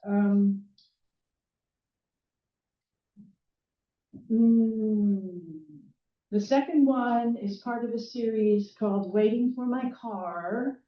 And you'll see there's 2 pen and inks, black and whites down the way a little bit. And I go to the car dealership and take my pen and ink, and they have lots of fake plants. I make compositions while I'm waiting for my car. And I have 5 of them. The one that is the pen and ink for this one is hanging somewhere else. The veggies, you can see them. This is number 4 in my veggie series. And I like to go to Metropolitan Market and take pictures of the gorgeous vegetables. And then I decide what I want to buy. And then I buy and I take 15, 20 pictures. Then I come home and arrange them until they suit me. Okay, and then that's an oil painting. The grandchildren, we looked at these last year when they were not as far along as they are now. They are farther along, they are far from finished. This is a series yet to complete. The challenge is to integrate some of my pattern sense into certain areas of the composition. The figure-ground relationship is indeed proving more challenging than I first imagined. Inspiration seems to come in waves. So you'll see traces of pattern that I was kind of trying out, and we'll see. I'm interested in what you have to say. The mandala series across cultures and disciplines, from Black Elk to Einstein to children. The circle is a universal symbol of meditation and cultural expression. These mandalas reflect research and development using floral, art deco, art nouveau, geometric shapes, birds, insects, botanicals, made-up patterns, and spatial challenges to put together a puzzle of pattern to delight the eye of the viewer. The question is how to take this mandala series further, how to expand this series. This is about 1/3 of the mandalas completed already in one form or another. And the figure work is from photographs, is that right? Yes, it is. And they are from From life, the still life or from life? This still, yeah, I set it up. Yeah. Yeah. And that is well, I take a photograph, but I draw it while I'm there, and I, sometimes I have to finish the pen and ink work at home. But after 3 hours, you can get pretty far on Bristol board. Thank you, Pat. I think you need a new car if you have to keep going back to. I hope the car breaks down a lot. Yeah, that's true. That's true. You don't have to go to a car dealer to keep doing that. There's a hotel in Arizona you could to go. Yes. Like that is some of the strongest work I've seen of yours, that pen and ink stuff. That is You really like it. I'd really like to do it. really exciting. And the way you're using varied mark making and it looks like maybe some it's either a marker as well, or something with a dark gray. I was looking at that, and you might be right about that, because you can just use those little micron things, Yeah. So there's some really exciting things happening texturally, the graphic quality of all of that. That is right on. You need to bring some of that into the circular work. So line needs to show up more in this. And I would look at Muka and some of that finished work of that. Yeah. And what are they doing with line and the sort of painterly aspects of it? Yeah. Okay. And then all of that, bring that into the figurative work too, because it's sort of lost. Are you describing form? Are we leaving it flat? Are we adding pattern? And I think you need to have a more decisive, like your pen and ink is more like that's the thing, that's the shape, that's the edge. Go with it. And so they're all in limbo. Yeah. Okay? Yeah. Can I ask you about what materials are these drawn? That's my question too. They're the micron, the micron. Well, I start with pencil, use the micron thing, and then it's watercolor. So, congratulations, you did a ton of work here and this beautiful pieces. I wasn't kidding. Whatever happens to your car, who knows? These are gorgeous. These are just right off the bat, finished professional. You can see those in any gallery anywhere. I would love to see you create a whole book of drawings of these. They're gorgeous. They just are, hands down. Bingo. High five. Well, that's a good start. It's a short book, but it's a good start. Again, these are also lovely. I'm trying to drink it all in. there's a whole world of questions around all the different cultures that have used mandalas, but also, like across the globe, but also throughout history. I mean, look at medieval Europe, et cetera, and how the wheel is used as of religious significance, but also to tell stories of humans, right? So then I guess there's also questions in there too about when we do it as a decorative thing, and that can be fine or not, So, but the work in here is so beautiful, what you've done with the colors. I'm looking at these, and I hate it when somebody looks at my art and says, "Oh, you're a natural so-and-so." I had one gallery owner tell me, "Oh, landscapes aren't you." So as a result, I've done about 50 or 60 landscapes, But I think you gravitate naturally towards this. And I'm not seeing the same ease of facility with the oil, right? And it doesn't mean therefore don't do oil, but what I can see, I look at these and it says to me your soul sings when you do these. Yeah.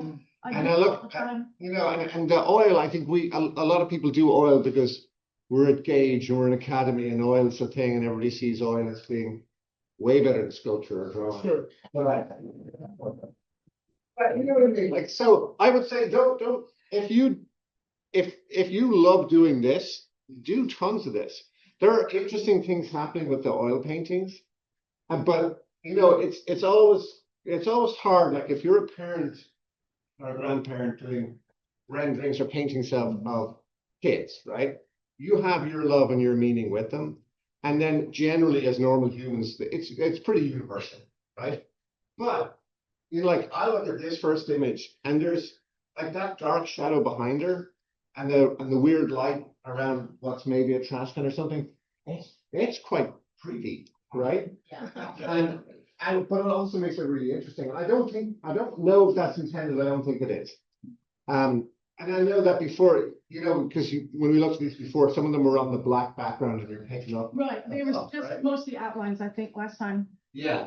And so, but the black background gives it a very specific effect right now as it is in process.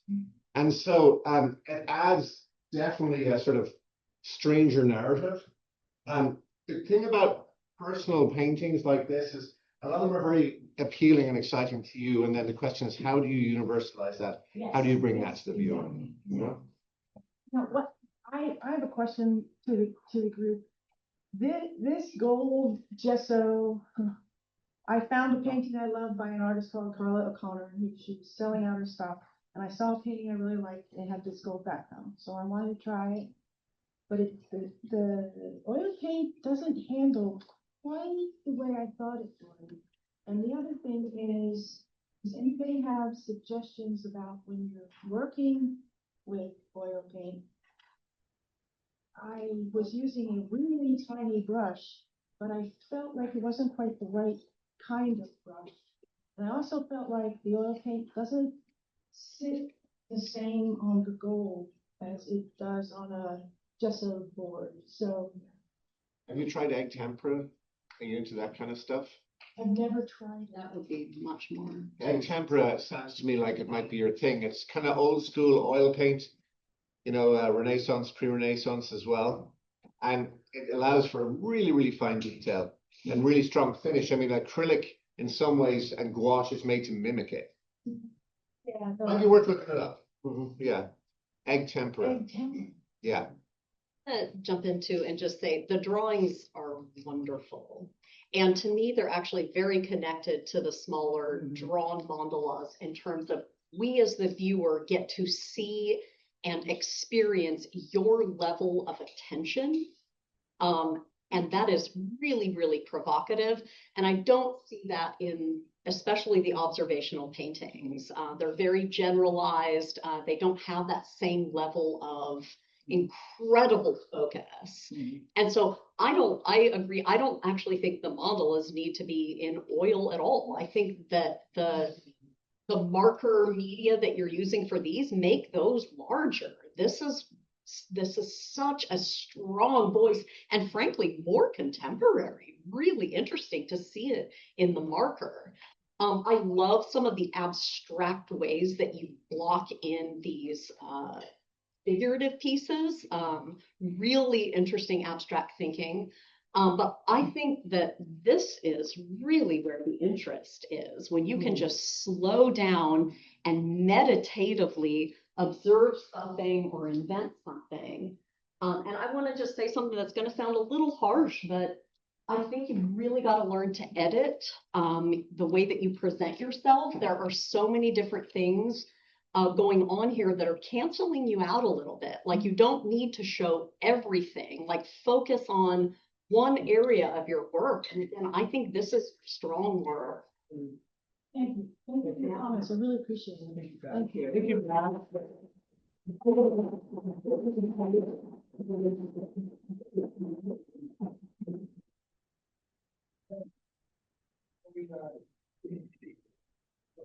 Now to the classical atelier now.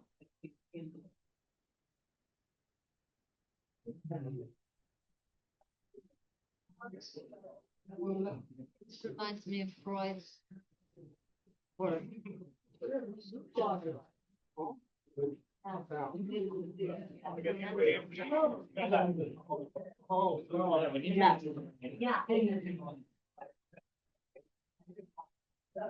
Crazy where he is, yeah.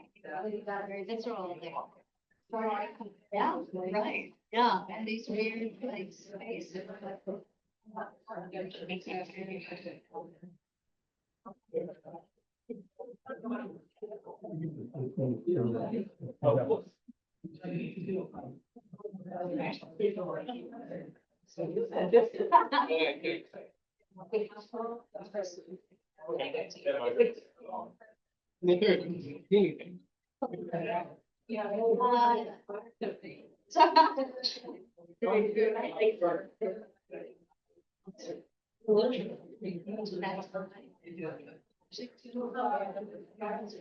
This one in the middle, the big ones, and that one's the heat side of the.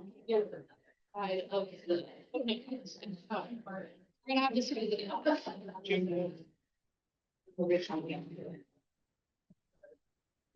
Right here. You need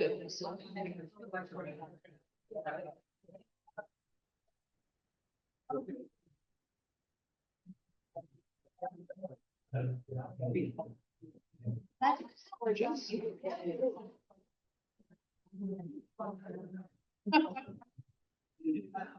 I just could believe.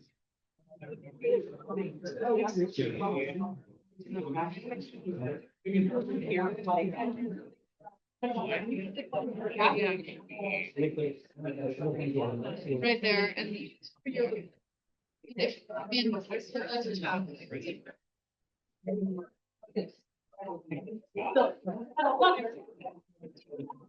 it's on all of them.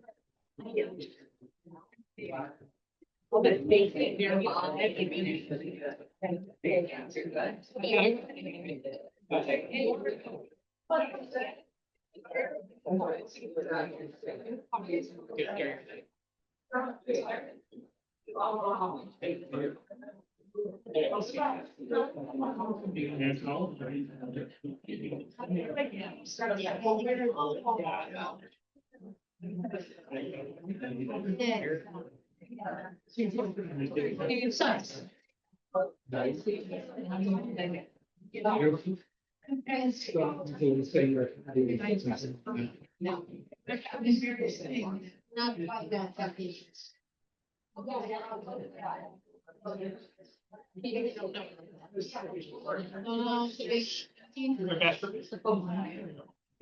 Double layers. I'm okay. I look a little like.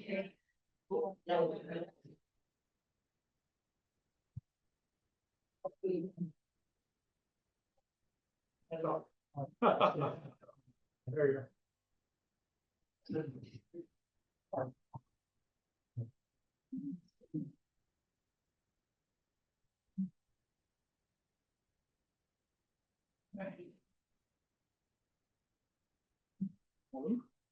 Great.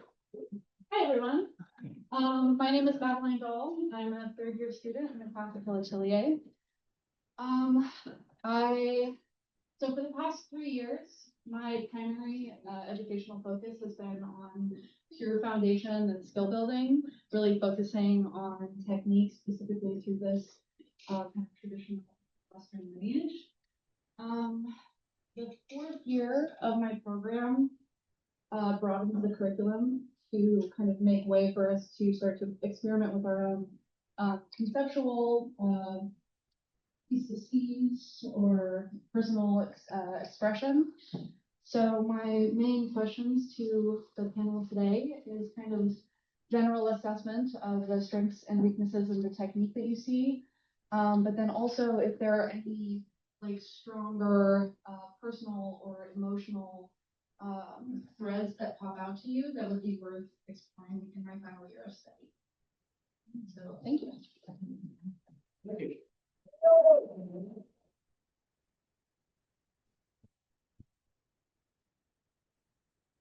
Well, I commend your technical skill in 3rd year. This is outstanding. So I think you're well on your way in that regard.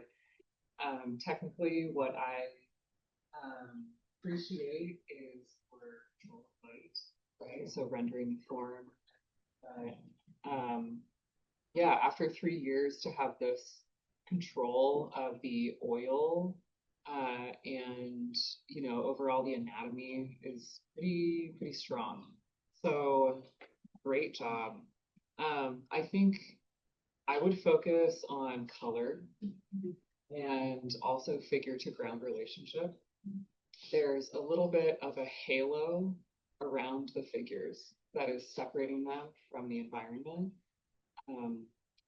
So it's interesting. My favorite piece is the one on the far right. Yeah, that's one of my personal works from summer. Which I love this. And I see the figure ground relationship, the color, you're really kind of letting it rip in that, right? In a new direction. So I think as you gain confidence with it, yeah, you have nothing but good things ahead of you in terms of that. And yeah, I just like the grotesque quality of it as well. I love the kind of surreality there. So keep doing what you're doing. And technically, it's hard to kind of break into that next step, right? So I think go forth with confidence and just this little study really jumps out, and those are so helpful for pushing past to that next level.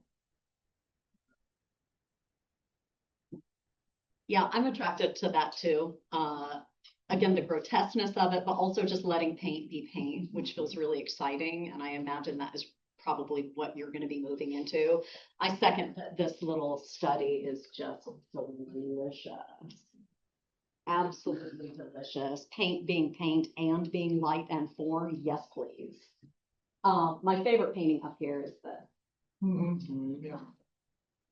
This is pure, delicious paint, also being form and light, the blue to the pink, the temperature, the beautiful green tertiary that's creating a bridge between those hues. So to bring this fresh painterly language, sitting there observing the thing to these more invented, strange, figurative, perhaps narratives. That to me is where I really see the painter in you dancing. Yeah, I would just thinking of the technical side of it. Some of your early tonal stuff, you have a really strong handle and understanding of how light helps you, model form, and you've shown you have the capable command of the material. Going from a drawing to sticky, gross stuff on a brush and trying to make an image out of it is really hard. And so that's really successful. Some things that I think would make, looking back at some of this and looking at some of the master copies and dissecting them a little bit, right? This is the master copy of sorts? Yeah, okay. So not just the light on her, but the way the light is in the entirety of the space. This is a strong example of how you consider more than just the drapery. You consider the entirety of the space and the holistic feel of light in that environment.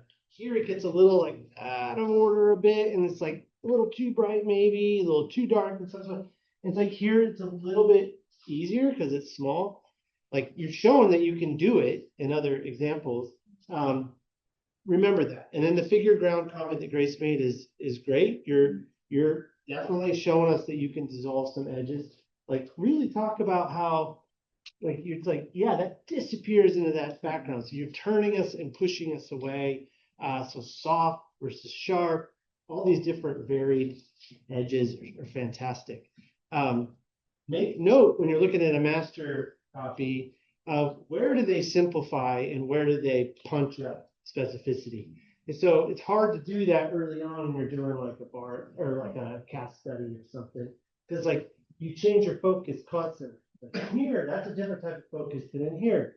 But when you draw from a million miles away, you register that differently, right? And so like they're painting this actually as if it's like from that million-mile distance. And so you get this interpretation like a poster study. So it's like, that's why these are so valuable. Just remember that going forward. And then gesture. You've shown that you have gestural elements in your master copies and you know, in some of your figurative work, like the gesture of that hand on that chair, the gesture that's happening within the head and the torso. You got it in the master copy. Lost a little bit of that, like it's a little kind of clunky in the way that arm to hand is, and I feel like missed an opportunity there. So continue to draw, continue to do the other stuff too, so you can continue to practice and work on that gesture. Yeah. You know, go to the sticky stuff later. Again, congratulations. This work is really, really well done. Like it's technically brilliant. You've done some really, really gorgeous work here.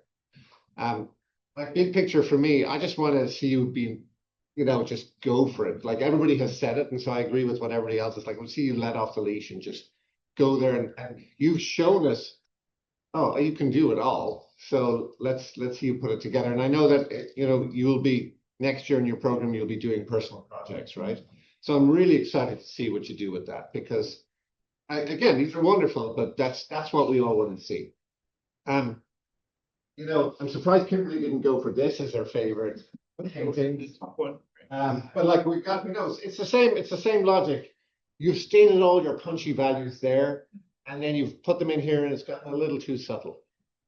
Beautiful values there, it's in there, maybe a little bit too subtle. Like there's some lovely color work in the flesh here, and then Catherine's not finding its way in here, right? Because it's here, and you have it. Like you got the blue there, and you had a red cloth that you could be bouncing that red cloth a little bit more into the figure and a bit more of the blue.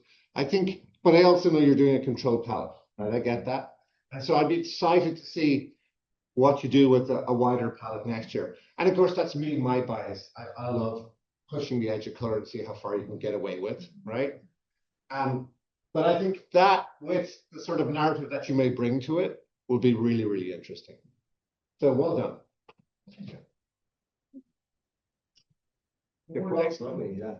Because more about content, I feel like the pieces that are strong have a sort of a psychology to them. I feel like there's empathy in that piece there. There's empathy there. There's even empathy in the piece that's holding up there. So I feel like there's a psychology that you're interested in. So that's the word I would think about, you know, digging into, like what's happening perhaps interior with these characters. You know, that's maybe where the meat is. So well, I mean, a lot of people are responding to that, and yeah, playing with the paint and being looser with it, that's great. But there's such a visceral sort of emotional impact from that. And I think one of the challenges for us all as figurative artists is we're presented with the human nude, right? And that's loaded, it's absolutely replete with content and meaning. But because it's an existential inquiry, people have done so much of it, and we have these tropes, right? And we all have them and do them and love them, but it also means that certain elements of our brains switch off. And then when you see Goya's Nightmare series or something of that ilk, and you're like, oh, wow, you know, and that's kind of start to get that kind of impact from there. So, you know, I'd be really excited to see that kind of psychological impact with your technical skill and maybe pushing the envelope a little bit more with value and color. Yeah. Yeah, I would agree. I'm excited about the more Baroque Caravaggio-esque paintings that include a more personal, imaginative element. And I think that, as other folks have said, that's study right there. You know, that's really the path there is working at the big picture, designing at that stage, and then really being able to use it as a roadmap because, you know, it's kind of the standard thing of like, oh, you know, the study has is alive. It's easy to make a study alive, right? And then you have a really long work and it's hard to keep it up. But that's why we have them, because there are elements in that we're not seeing in there, and just the color temperature differences and maybe some of the design choices I actually do find more appealing in the study than the piece itself. Yeah, so I think that would be really that I can really see where this is going. I will give you a little bit of a hard time though about attention to materiality and like trust me, this is something that I was really bad about. But like all the hair and the dust, right? And so like so that and then substrate preparation with the bubbles. You gotta be if you're gonna spend this much time and creating precious work, be precious with how you put it together too, because it makes a difference, you know. But so yeah, we want it to sing in all of its glory. Yeah. The other side of that coin is you can throw caution to the wind and go for more of a sort of heaped paint Rembrandtian sort of vibe. And then while all that is incredibly important for a very refined surface, if the surface is less refined, it doesn't matter. Yeah. See a wild animal. No,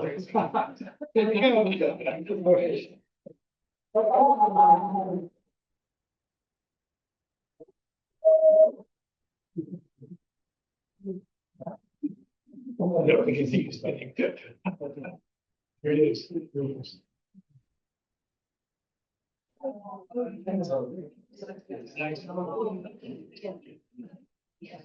Oh, no, you make some little things.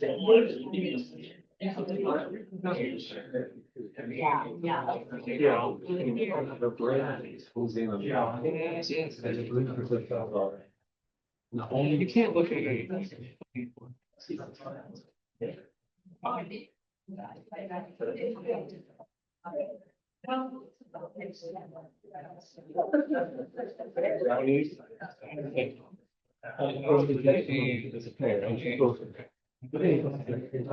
gonna get some of this today. There's some stuff and other things.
One version for the facts is when some stuff to the math.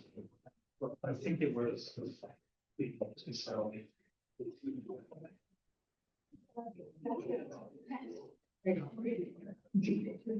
When you walk. I'm not even there.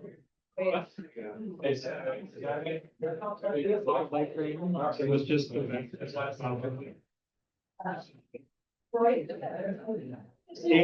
you know, from like he's off to the map first. Hi everyone, my name's Matthew Thompson. I'm a second year in the classical atelier. I started drawing a couple copies a few years ago, drawing from last year. I've been painting for about 8 months, and I just started sculpting this spring. Sculpture and still life aren't quite finished, but everything else is. I'll be applying to MFA programs and residencies this upcoming fall and winter. Eventually, my goal is to seek gallery representation, but I'm also interested in teaching. What follows is a brief statement of my intentions. I want to make pictures that feel fresh and natural.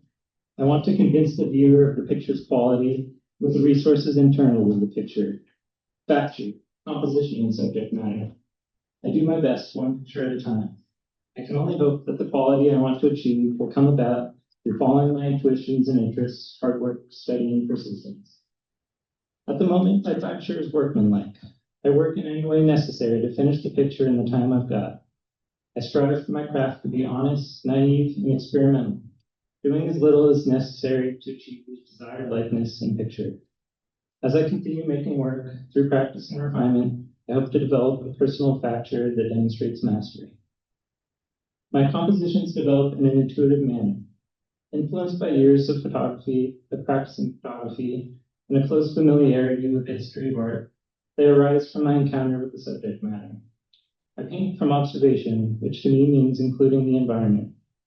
Through a series of judgments and by trial and error, I improve the composition until it has reached a sort of dynamic equilibrium.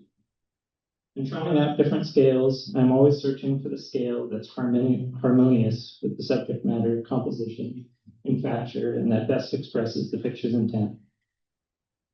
In the subject matter of my pictures, I work to maximize the narrative potential available to the viewer.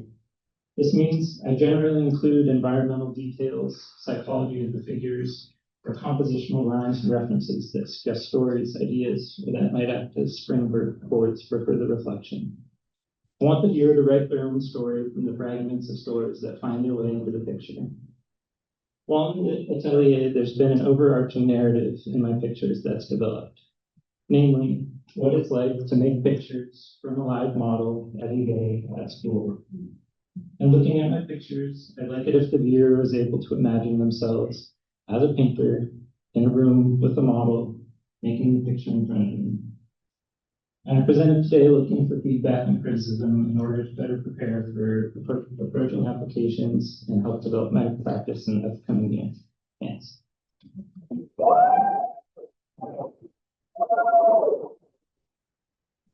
I have to say, like, what you said, you nailed it in that painting over there on your left. Like that to me, that painting just jumps out. Because you're showing your technical skill here, and there's still some stuff that needs to be worked on, but that's the same for all of us, right? And I look at all these, and they're fine. They're in a muted palette. Like this, this could be something in the 1940s, right? As far as the palette's concerned. And that might be prescribed, it might not. I love that you include the environment. I think it really, really helps. And, there's an obvious narrative here between the figure, the skeleton, but you've handled the light beautifully. And it has presence. It feels staged, but in a good way. It's got a Hitchcockian vibe, right? You've shown us with your drawings. Your drawings are beautiful. The skill is beautiful. I think I would encourage you to be a little bit bolder with your values. And then, maybe it's a bit of an awkward cropping here, but I think for all of us doing figurative work, sometimes there are proportional issues. It feels to me like there's some proportional drawing issues in here. not so obviously with the still life. It's straightforward. Just give us the beautiful light that you've given us over there, right? You have some lovely passages like that where you're playing with forms merging in and out of the shadow. So I would say celebrate the environment. And again, I know that you bust out more as you go on in the program, right?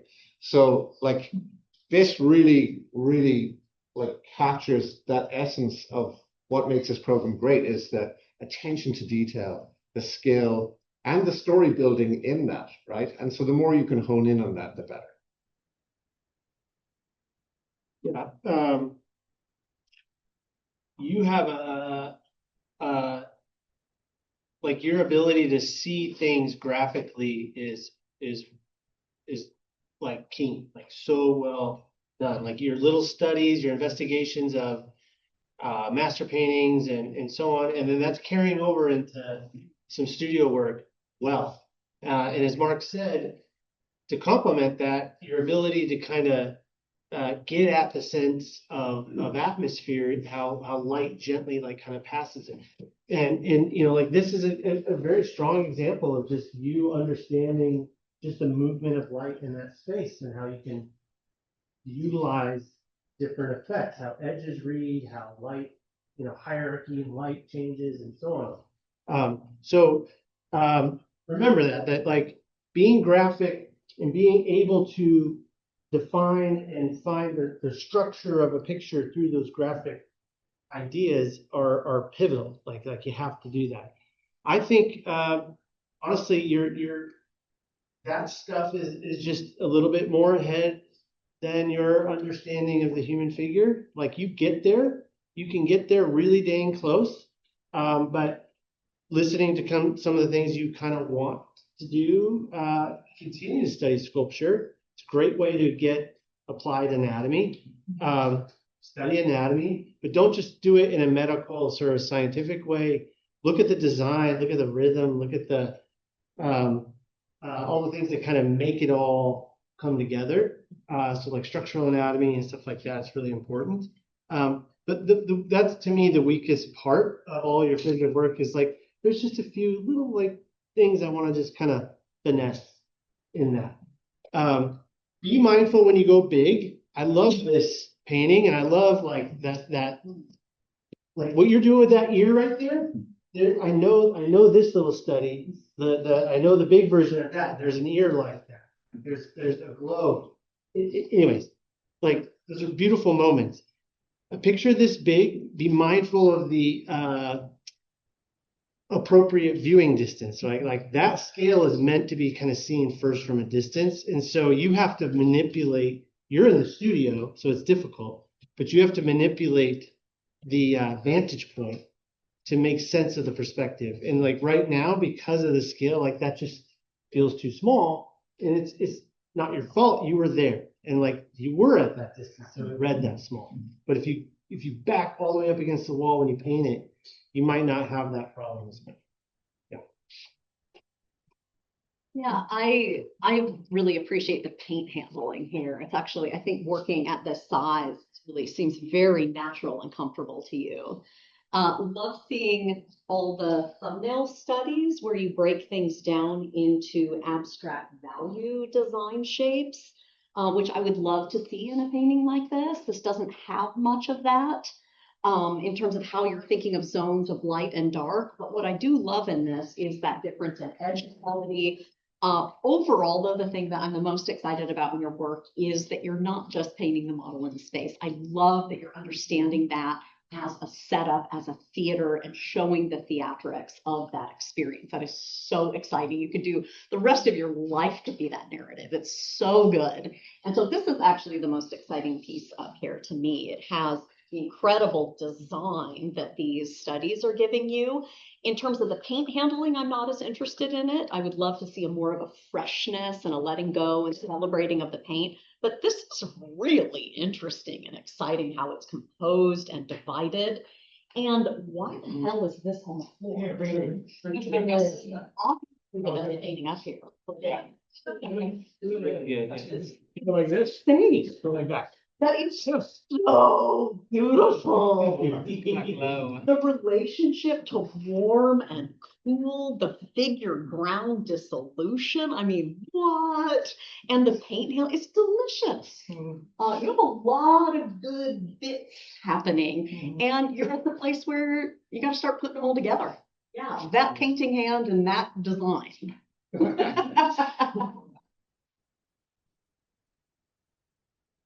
It is, and then next to one that's like, the grisaille, the black and white on the warmer ground, and utilizing that warmer ground coming through, to play with little hints of temperature shifts. Really nice on the far left, and then just such a bold, colorful, striking, figurative piece next to it. Yeah. Yeah, I'll just echo a couple of things. I think, it's such an interesting place to be when you're on the cusp of like letting it rip with color and with anatomy. And I'm really excited to see more work that utilizes your cinematic eye. So if that's coming from photography or wherever, there is something very early century like film like Hitchcock. And I really appreciate this one and this one in terms of composition. The other thing that jumps out at me, and I think this is part of just Life Room and who you have the opportunity to work with, but there's something that feels like it's being commented on here around the female body. So the juxtaposition of the skeleton and then this kind of like medical theater situation. And then we have someone painting her. And it feels like this story around a construction of body. So I think just like be aware of all of these different motifs and meanings, right, that come into play when we work with the figure so realistically. Yeah, and technically speaking, like I think everyone has said continue to work on that and bring that same punchiness into the bigger pieces. I agree. I think this scale is maybe a direction to go in. I love the paint handling in that. And while the light is gorgeous here and here, I feel like I just really appreciate like the meatiness, of that kind of form painting. With color, again, just let it rip. Lots to learn. Well done.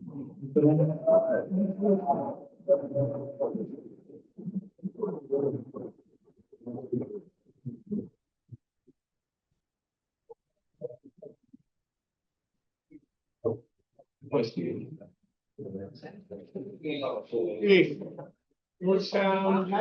Something though, seriously.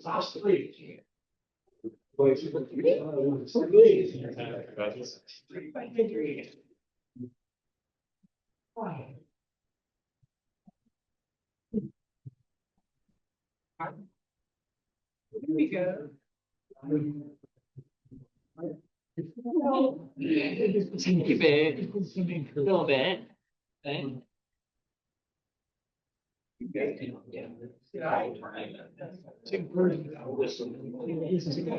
Received.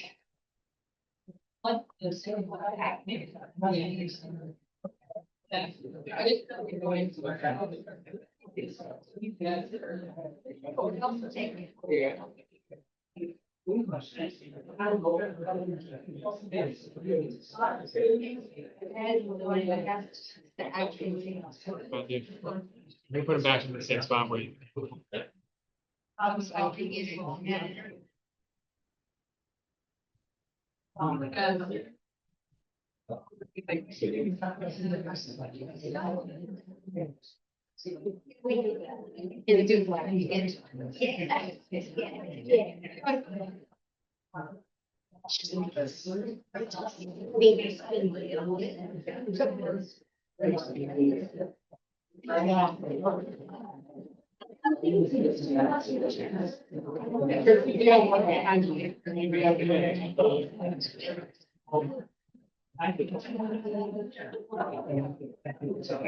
There's the color.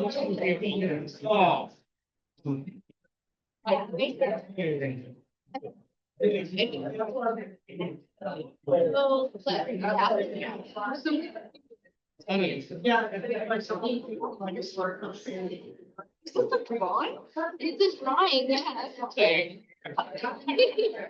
Oh my God, that's so weird. Yeah. Check this out. I got it, I got it. Yep. Yeah. Good job.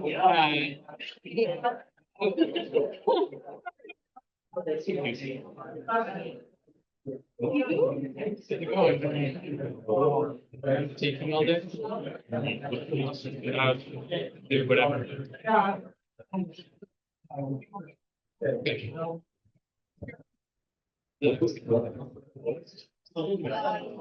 Well, and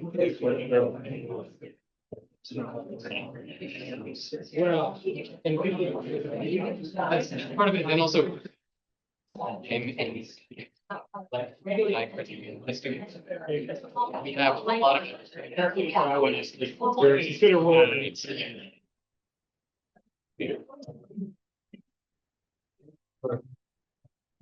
we don't.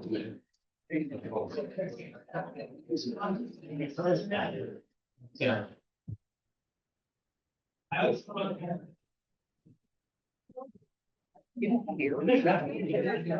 Whoa. Right here. I can't believe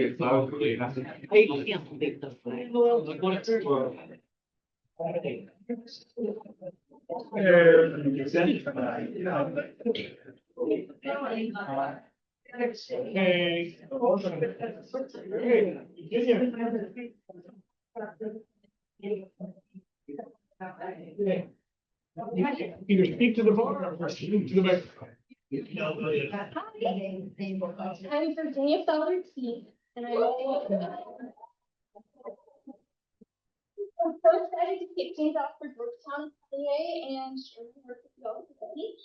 I'm going to give the most visual context because selfishly I want to know how the work is going to be received without it being tainted by my own feelings. So yeah, getting started with the context. This is from Lightroom, and then this one is from a photo that Warren Stevens took, so credit to him for the beautiful source material. This one is also from Lightroom. This area is from Imagination, and then within the square is from Photo Reference. And then this last one is a mix between still life and photo reference for the figure, and also Imagination for supplement.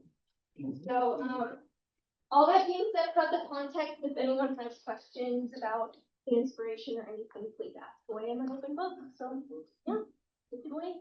Yeah, I'm totally blown away by these two at the end. I love the combined resources, the combined references. I cannot believe that's a drawing. It's the surface is so beautiful. The difference in the way the center is handled versus the ephemerality behind it. I love the mystery of it. I think for both of those pieces, I love the mysteriousness of that. The going in and observing and really rendering something, but then having this figure with no head floating a little bit. I love the tonal palette with just the pops of the saturation. Gorgeous use of color there. This one makes me think that there are some really interesting combined narrative mysterious paintings by Edwin Dickinson that I think would be amazing for you to look at. They're also creepy and dreamlike scenarios. So these two to me feel frankly like kind of light year beyond these. Like even though this has incredible technical prowess, it's a little in the face, a little pop surrealist. It turns me off immediately, but these like get me involved in mystery. Okay. Yeah, beautiful work. Thank you. No, you see the technical like build up and how you can utilize it for something very personal, and it's super exciting. There's many comments we can make about all the skills you're acquiring, building up to this. One of the your ability, your ideas of edges and things like that, all that technical stuff is so sound. One thing that I want to make a big point on with these last few really, all of them for that matter, is especially the drawing, like, talk about when Kimberly says make slow, sweet love with the paint or the drawing, I absolutely freaking love it, like what charcoal does, and like you can see that, and the same with the paint for that matter. And so it's far beyond just sort of like getting it to look like it, it's a celebration of the material, and then it's so weird at the same time, like the way that square interacts with like the figure in the background. Like, are they supposed to be related? Are they not? And thank goodness that square dissolves and doesn't assert itself. On the other side. On the left Oh, side. yeah. Barely there. Yeah, no, it's really key. Yeah. But I'm my hats off to you. You're doing some really, really exciting work. There it is. I just also want to just piggyback, because I'm gonna say that one with the hand and the body, so you're doing something that is actually kind of freaking me out a little bit. I mean, it's like you're actually depicting something that I think about, but I've never seen it depicted, a way that spirit interacts with flesh, and sometimes in a way that's not congruent, like they're not moving in the same direction. And so you're showing me something that is not otherwise seeable. And for me, I was just kind of moved deeply by it.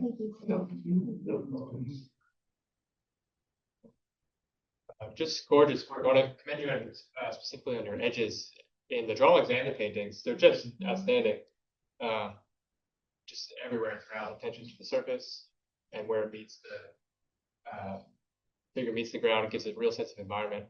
I'd love to see more of the drawing. That one especially is just really kind of marrying that idea of kind of on the surface, but then with the environment and those kind of different levels of interest.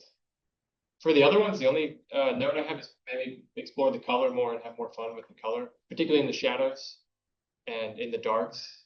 They read as kind of dull, and in the lights on that one, you are kind of bringing out those colors. But I'd love to see that in more areas as well. Yeah, this work is astounding, right? I think we're all just dumbfounded by this piece here. Yeah, I've never seen it. It really is. It's amazing. So yeah, more of that, please. Even though I hate to admit it, drawing is an art form in of itself. And should be celebrated. Like that whole body of work around this would blow people away. Yeah. Like genuinely.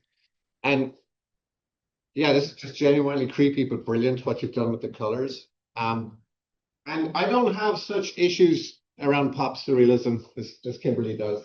To me, because it's like looking at pictures of saints with fucking missing eyeballs and body parts and stuff.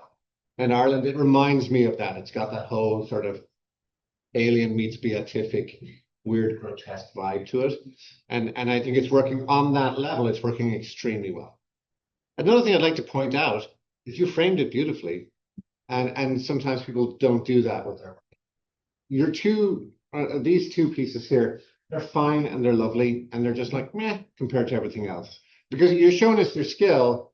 I would say I do have a minor issue with these. It's all soft. It's all like Mills and Boon's, romance novel cover. Like somebody got the reference. Here you've given us, like, you've celebrated crisp edges and softness. And you've done it in multiple places. You've done it like in the hand. There's areas where there's crisp areas in the hand, like where the finger meets the shadow and when the light. I don't want to touch this, I'm afraid, with this. It's a museum guard. And then you've also let other areas just dissolve into each other, right? And it's one of the things I point out to folks all the time, the difference between a cast shadow and a form shadow, right? And celebrating that. And it's the thing that if you can celebrate with one of the things that's great about charcoal is getting like super crisp lines and then super soft ethereal stuff, which you've done par excellence. And then this is all soft. Like, why? Like, you have the opportunity to give us crisper edges and areas of focal points if you need to. To me, it feels like this is a general survey and it doesn't go any deeper than that.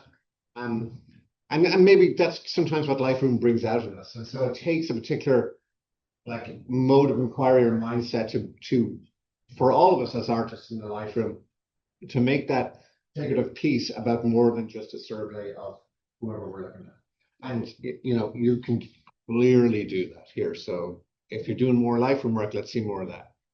Cool. Beautiful stuff. I guess I agree with everything. I mean, it's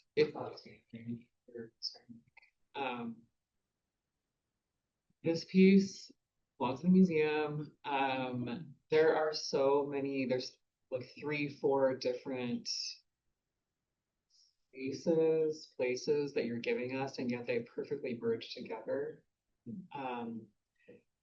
I'm curious about, I see this as very separate from everything else, and then these two as connected in terms of the thematic content.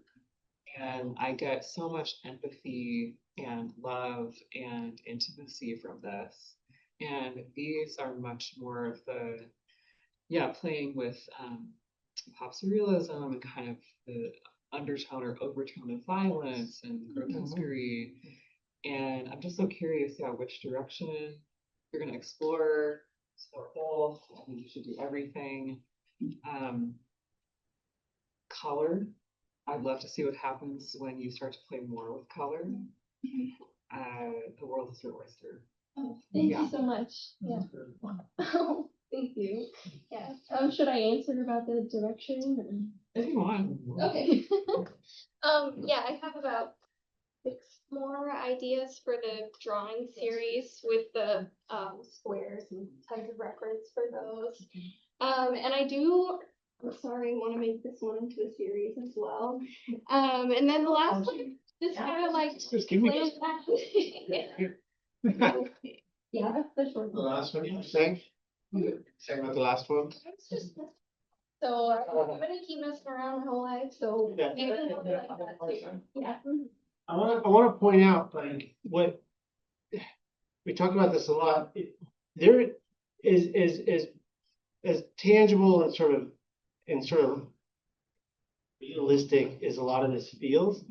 There is still simplification that's happening that's helping this, and what you're doing is you're taking the important or essential bits of information and you are being mindful and direct and careful about them. So yeah, if something gets a little too soft, at least you're really thoughtful about those edges. It's not careless.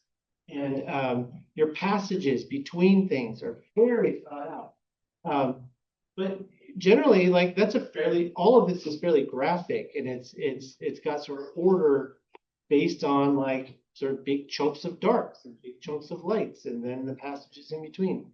And so you have an understanding of that you can really lean on and continue with that. And play, make more and more moments. I want to point out too in the drawing that we're all loving and that you've got plans for others, that there's a really beautiful temperature contrast happening in that. So that has a lot of color. It's that color of the page, that's the warmer light coming from within, and then the cooler light that you're opaquely putting in on top. And so making sure that that's really part of the narrative as you move forward with these drawings, because that's very powerful.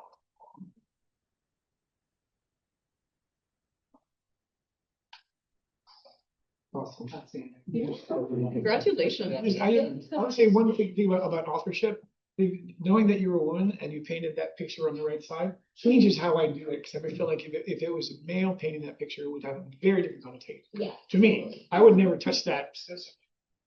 I should sign it. Well, it's interesting, right? In terms of what feels different, what appropriate to talk about. So having this different thing on the top, maybe change it.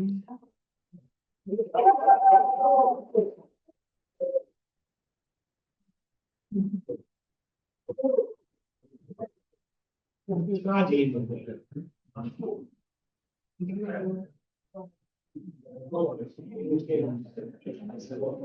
a picture? It's just amazing. It's like,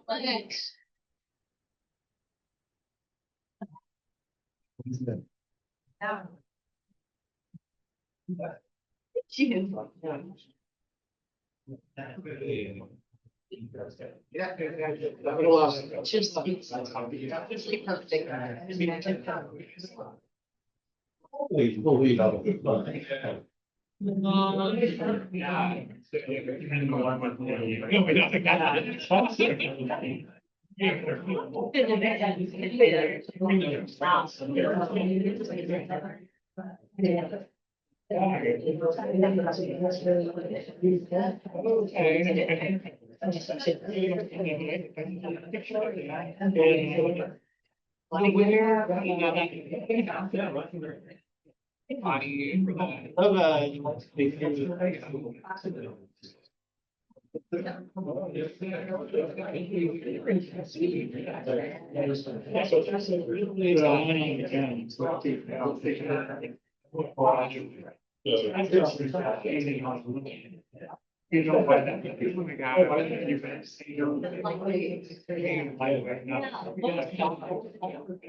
Welcome again, Georgetown today.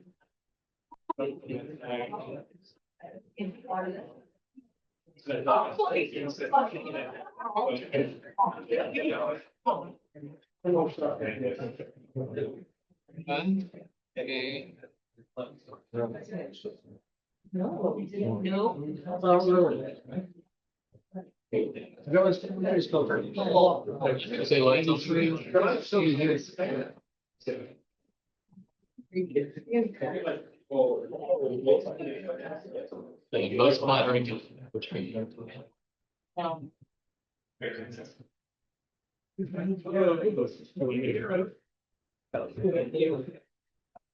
I was thinking.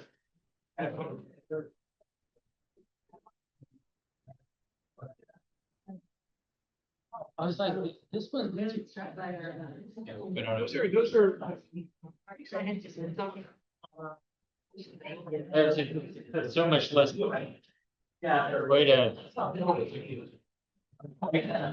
Turn it out? Yeah.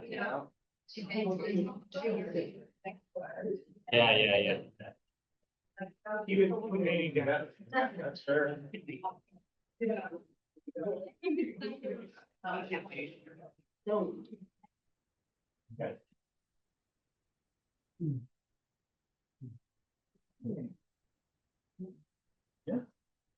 Hello. I'm good. How are you? Oh, well, thanks for being here. Thanks for having me.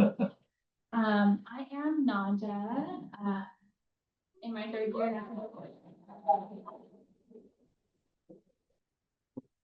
Presenting work here from all 3 years, but particularly excited about the work in color that we either start to or continue exploring in our third year.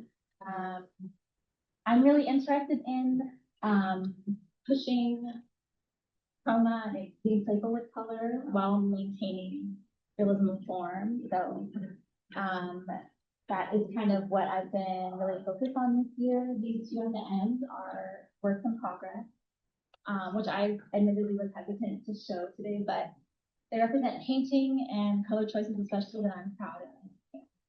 Pieces that I'm really excited to finish. Especially with these two, this is going to be an angel of sorts, and I really want to play with the sculptural quality of oil paint for the wings and for the flower petals. Yeah, glad to hear your thoughts. Thank you. Thanks, Nadja.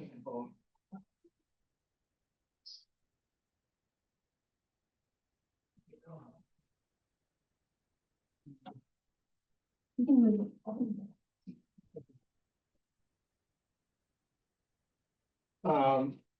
Nadja, some beautiful stuff here.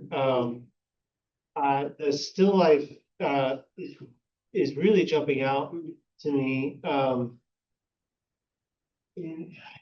trying to put my finger on it in a way. Like there's a lushness to it happening already. Like the way that color is used, almost like compositionally, like its design sense. So, like the flower sort of nods towards the blue coming over the elephant, which then picks back up on the other side of the bone. Some really cool things there. And then what's great is like I get a sense of atmosphere and space but without overly doing it. And so it kind of reminds me of like a Manet sort of modern painting that way. I think it's like, a really good wavelength right there. You are showing in the current figurative work that you are really honing in on sort of the ability to kind of move us around fleshy form quite nicely. My advice with the figurative stuff is continue to hone in on your drawing skills, because you can certainly model, but continue to get to know some of the series of form defining lines and things like that. The more it kind of comes from something you completely understand, the better. So it's like, I can see your under drawing, like you have the chops in there. You just got to keep practicing that. I have no doubt you're going to do just fine. The middle piece is also quite striking. I do have a few sort of just like perspective issues with the way some of the arm is reading on the right, and so some of that is just, you're relying on sort of perceptual skills and things like that. Some of those problems are just really difficult, that you almost have to do it from what's up here, experience and your knowledge, as opposed to just how we see it. So I think that's your next chapter. Sort of figurative realism is a thing for you. Yeah. I'm really moved by the work. I think the way you're moving into color is really, really powerful. I think the centerpiece is absolutely gorgeous. I can't see it very well because of the shine right now, but the color that you have in here, and that this is all very close in value, but it's all still sitting as one larger shadow shape, is really impressive. I really agree with what Jeff was saying about this, the kind of fresh, painterly Manet-like quality to it, but how color is being used to compose. And it is admittedly refreshing to see it in a context of sort of the dark old man paintings, like there's like, you left that work and it's just built out of color and it's beautiful.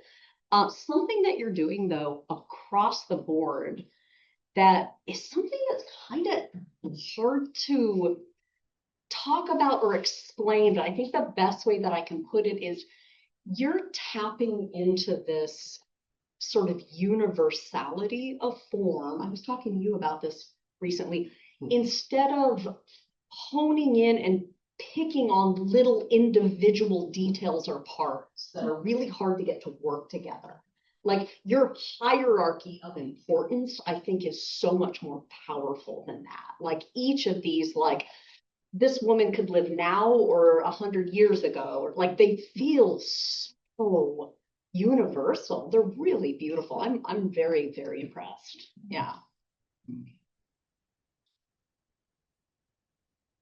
Yeah, that's putting your finger on something I was trying to name. It's really impressive work. I think there's a global treatment of the figure. So it feels like you're seeing everything all at once.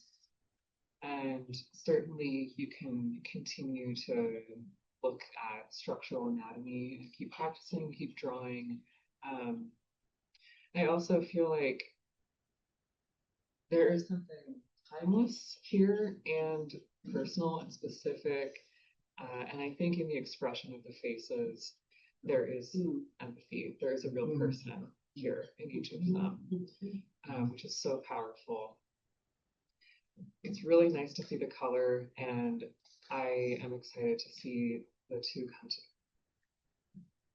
I think it's cool to see this progression too in your skills.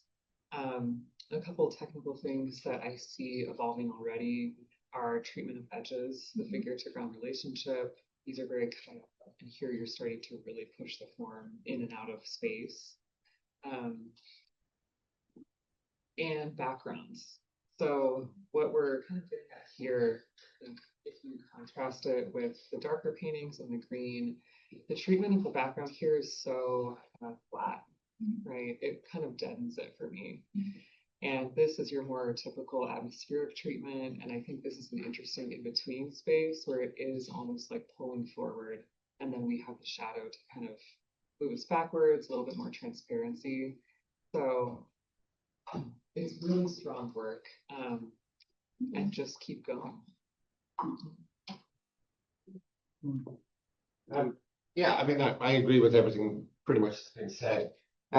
You know, the work is beautiful, and you've got technical prowess. And so, like, I look at this, you know, if you were in other art schools, and I mean, just like my experience in Europe and other stuff, you wouldn't just be presenting figurative work, you'd have a whole body of work. You'd have the confidence to have a whole body of work. And I know that the way we teach is, you know, sometimes we build the skills first, but you have those skills, they're here. Like, that's beautiful. You've got beautiful work here. And I think for me, there's a couple of points that my students will hear me harp on about this, but like, we're humans, so we're going to look at humans and we're going to look at their faces. But I feel like you could maybe just work a little bit on focal point and color stroke value management to bring us around a piece that way. So I know a lot of people really like this. I feel I have mixed emotions about this painting. Like, you've popped a huge color contrast here, and you've got a figure. It's an elephant, but you got a figure that's going to draw our attention. But compositionally, your focal point is the flowers and the roses. And you've also kind of relieved them with the paint a little bit so that they stand out and pop. So these two are fighting each other a little bit. And then I find the bones also fight. So you've got kind of three focal points which feel like I'm looking at your study. It's the bones that pop, then the elephant, then the flowers. Whereas I feel like that relationship there, almost the three of them are fighting each other a little. So that would be something I would consider. Here, I love that this is going to become an angel, right? What people said about, like, if we look at the expressions on everybody's faces, you do bring a real humanity to that. And that, again, I've mentioned this earlier today, that's the challenge when working with the figures. How do we stop the viewer from switching off and going, oh, it's just a figure? Because it's never just a figure. But how do we stop the viewer from going into that sort of mindset, right? And so obviously bringing an extra narrative quality, that's great. I would love to see, again, like, it may be that the lights are going to come up on the face more. But I'd love to see you direct us more focal point wise with where you put your lightest lights and darkest darks. I would also advocate for, I see in this, there's going to be a hot red light or something coming up here. I would advocate for you to play with color complements and their sort of adjacents. Like, so we've got a lot of warm colors in here, and there are some cool ones, but not that many. I'd love to see the counterpoise to that hot red, whether it's a lighter blue or a lighter violet or even an off green, you know, any of those, right? So for me, I think, like, you've got such a great skill set. So I'd love to see what your next project where you bring yourself into it more is, and then just tweaking the focal point a little bit. The area you're putting into, like, these two and these three with the edges and the detail is outstanding. The figures on those two, I'm just worried about them, the one you're working on right now, getting a little, like, dim or flat. Love the poster study. Sometimes going from that small to really big, you could do like an intermediate size, like a 9x12. It's still a poster study, kind of abstract, but that would allow you to explore the detail with the subforms and the color shifts. And I'm just worried about the lights getting kind of turned off, like in the face and the torso area. And then along with that, maybe exploring texture as a variety, a way to play with that variety as well.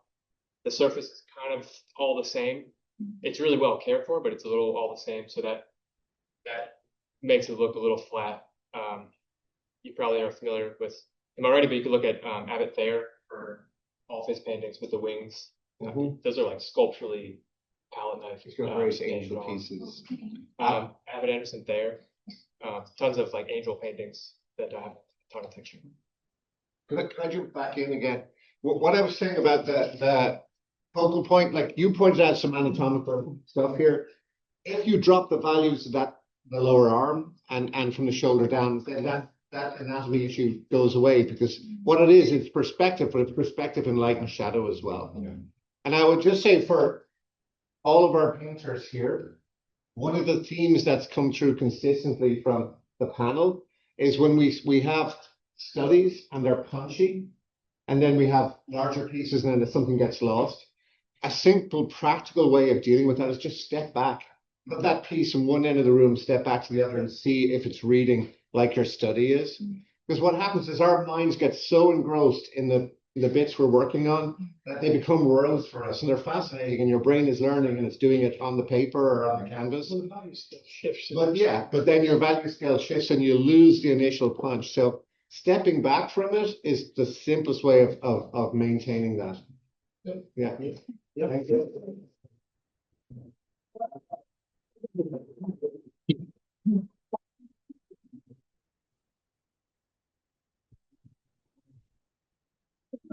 Really, I can you actually get one like that. What do you think? Well, and then avocado just that's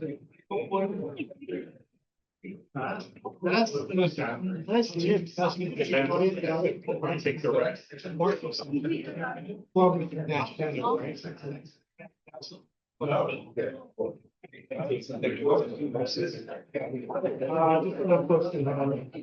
Yeah.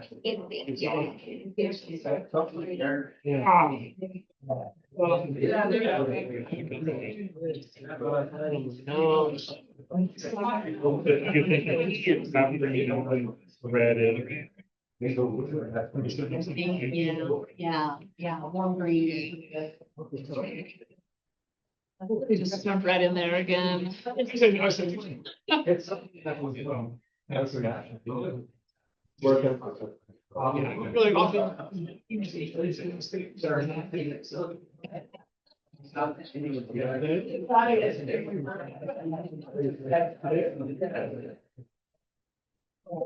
Warm? What that is for that one? All right.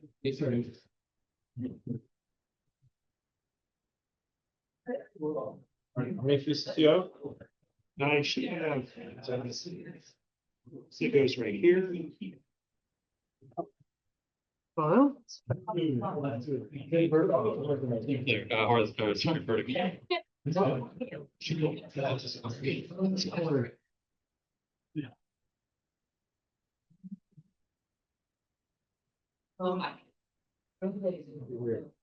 Not today.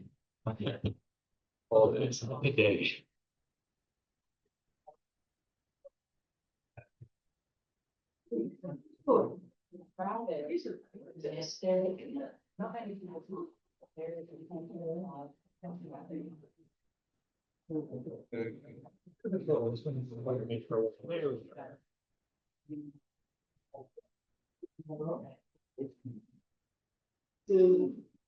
Our final Atelier is a bit Warren Stevens putting this up for the day.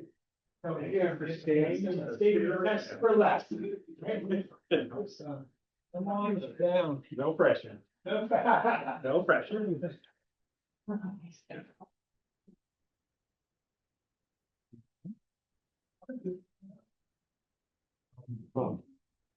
Right, Lori.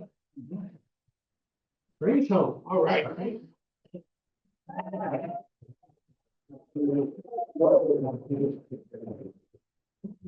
Staying until bitter end.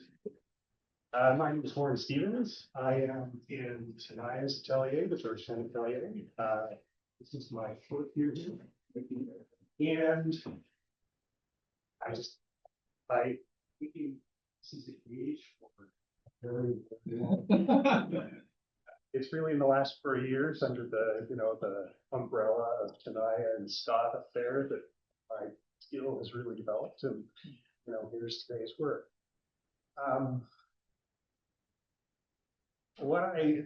As part of that process, one of in addition to sort of learning this paint, I've learned a lot about the kinds of things that I like to paint. You can see a certain type of painting that I'm at. I like painting portraits. I want to make paintings of people and capture their individuality. And I also want to show them. I want to show them in positions of power, right? Strength, confidence, able to control the world around them. And so that's, while I don't have a lot yet that sort of leans into that I think is sort of the next direction I would go. I would love your feedback on, how these are doing and kind of, the next things that I should focus on if I am going to go off and pursue them. So, thank you. Thank you, Warren.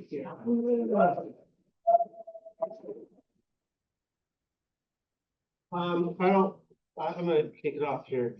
I think the fish still life is a good example of some of the stuff we've been talking about with just sort of varied surface quality, right? You got some really lovely kind of thick parts of paint, like even on the fish on the upper left, if you look at it up close, it's like the surface is handled in a nice varied way.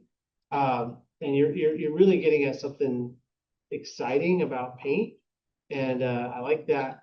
And it's coming into some of the portrait here in the middle piece. And your study shows that you're thinking in sort of painterly language, and that's important to remember. And it's really hard when you sort of upscale from your source. You could easily get caught up in sort of drawing it all out, and trust your painterly instincts a little bit, and you'll be able to find it if the neck gets lost or something. You can get it back. That's the beauty of paint. Just paint over it, right? Scrape it back down. Anyway, so remember those aspects going forward. Like paint is beautiful because of this, and you've shown yourself what this is about it that you wanna attain. Okay. I think you are, you're doing something interesting with there's sort of a, almost kind of a, I can't think of the word for it yet, but like the poses of the portraits, they're not sort of standard, typical portraits. They're like kind of lost in thought or there. I think that's pretty interesting.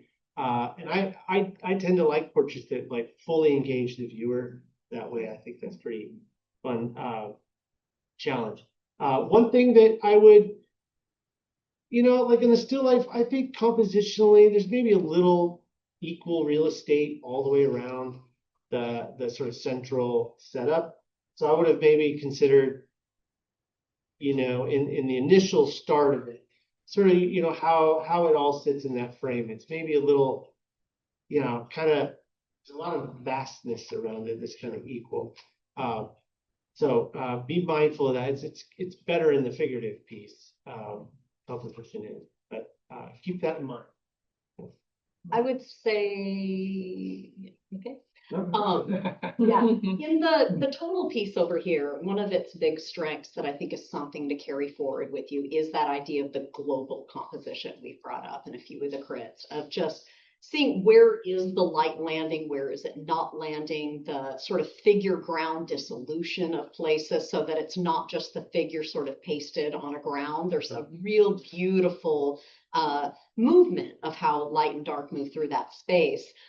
Which I think in this frontal portrait, there's these three figures, that's going to be something that's going to have to come into play as you start to go into that background. How are the figures going to relate to that background? How are they going to stand out from it? How are they going to dissolve into it? And I would say I would prefer to see that dealt with much earlier on in the process. One of the kind of red flags I see here, and that being said, this is by far, I think, the most exciting piece up here. This is amazing painting. But my red flag is, oh my gosh, why is this figure so tightly rendered already when the global hasn't been addressed? That seems like a sort of scary place to be, because this is painted very differently than this is painted. And this is painted much more sophisticated than this is painted. These are two different paintings. And so learning to work more general on the entire thing up to the specific so that all the parts are working together. And then thirdly, this is the most beautifully painted of all three of them. This is incredible. I have to say too, I love the line. I love exactly where this is. To me, that's a finish. That is beautiful.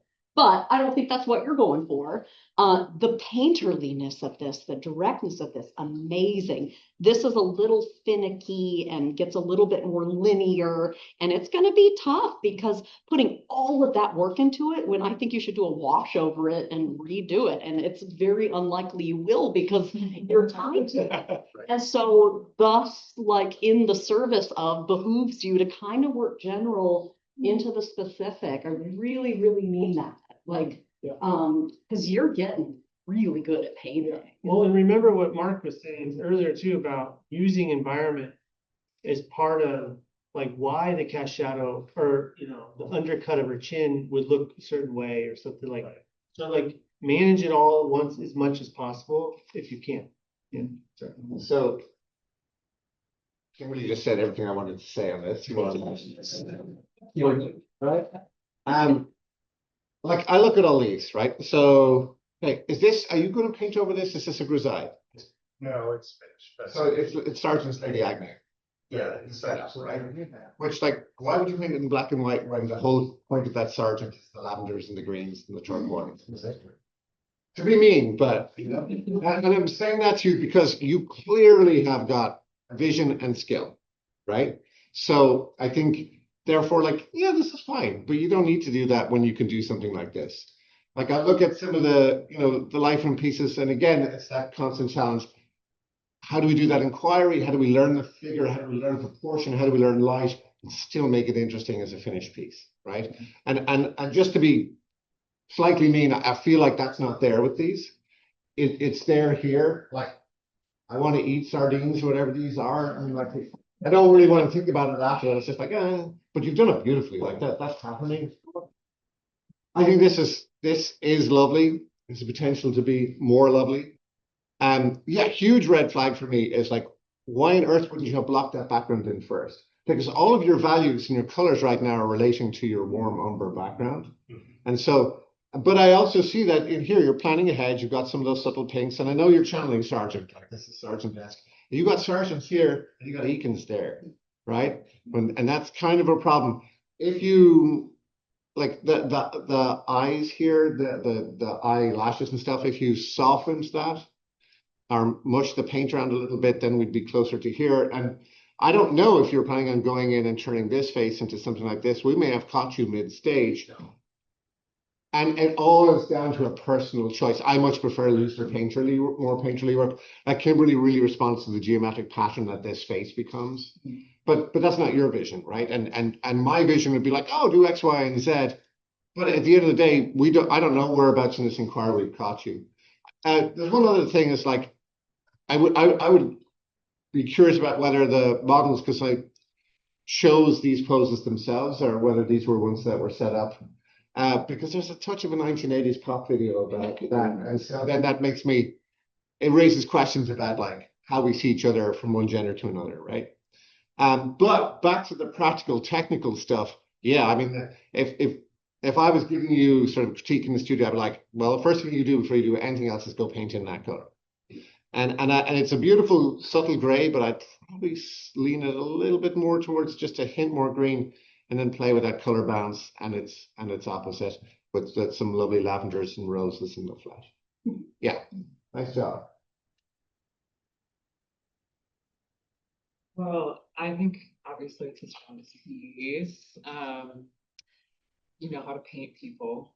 They do feel powerful. They feel like individuals. So if that is your goal, you are doing it. And whether these are just from Lightroom or you got to set the pose, they are.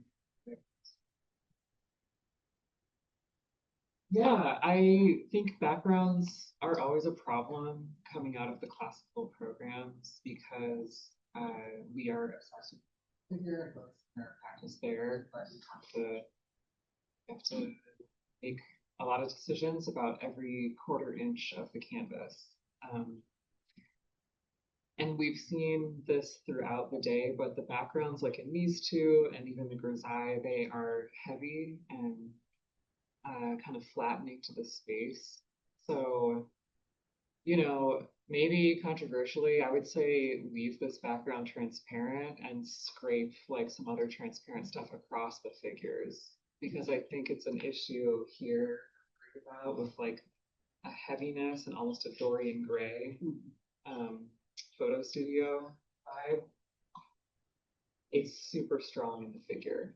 So maybe embrace it is either direction to work about. But it's your painting. That's what I'm loving about that last I also line love is that. that relates to and steps back into and is built up of the background. Like that's so beautiful. It makes that brown have atmosphere and space. And the subtlety in the flash, the warm treatment is just like you can feel the people. It's beautiful stuff. That's crazy. Yeah, I mean, I've only got two places that I keep being bothered. But one is this sort of compositional, that arm being chopped off. I know it was up in here and it wasn't chopped off in there. And also, I do find this sort of this kind of fey affect.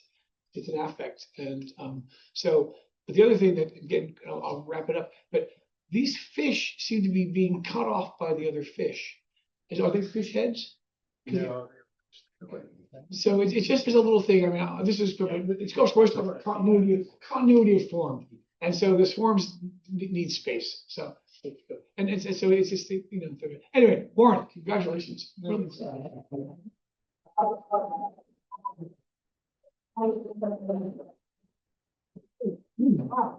An amazing group of work. I mean, I feel like every year it gets stronger. Every year it gets more diverse and interesting, and that's what I love. What's happening here. So you guys are really, really, really taking that work. So, thank you for your work. The most important people who worked here was you students who had to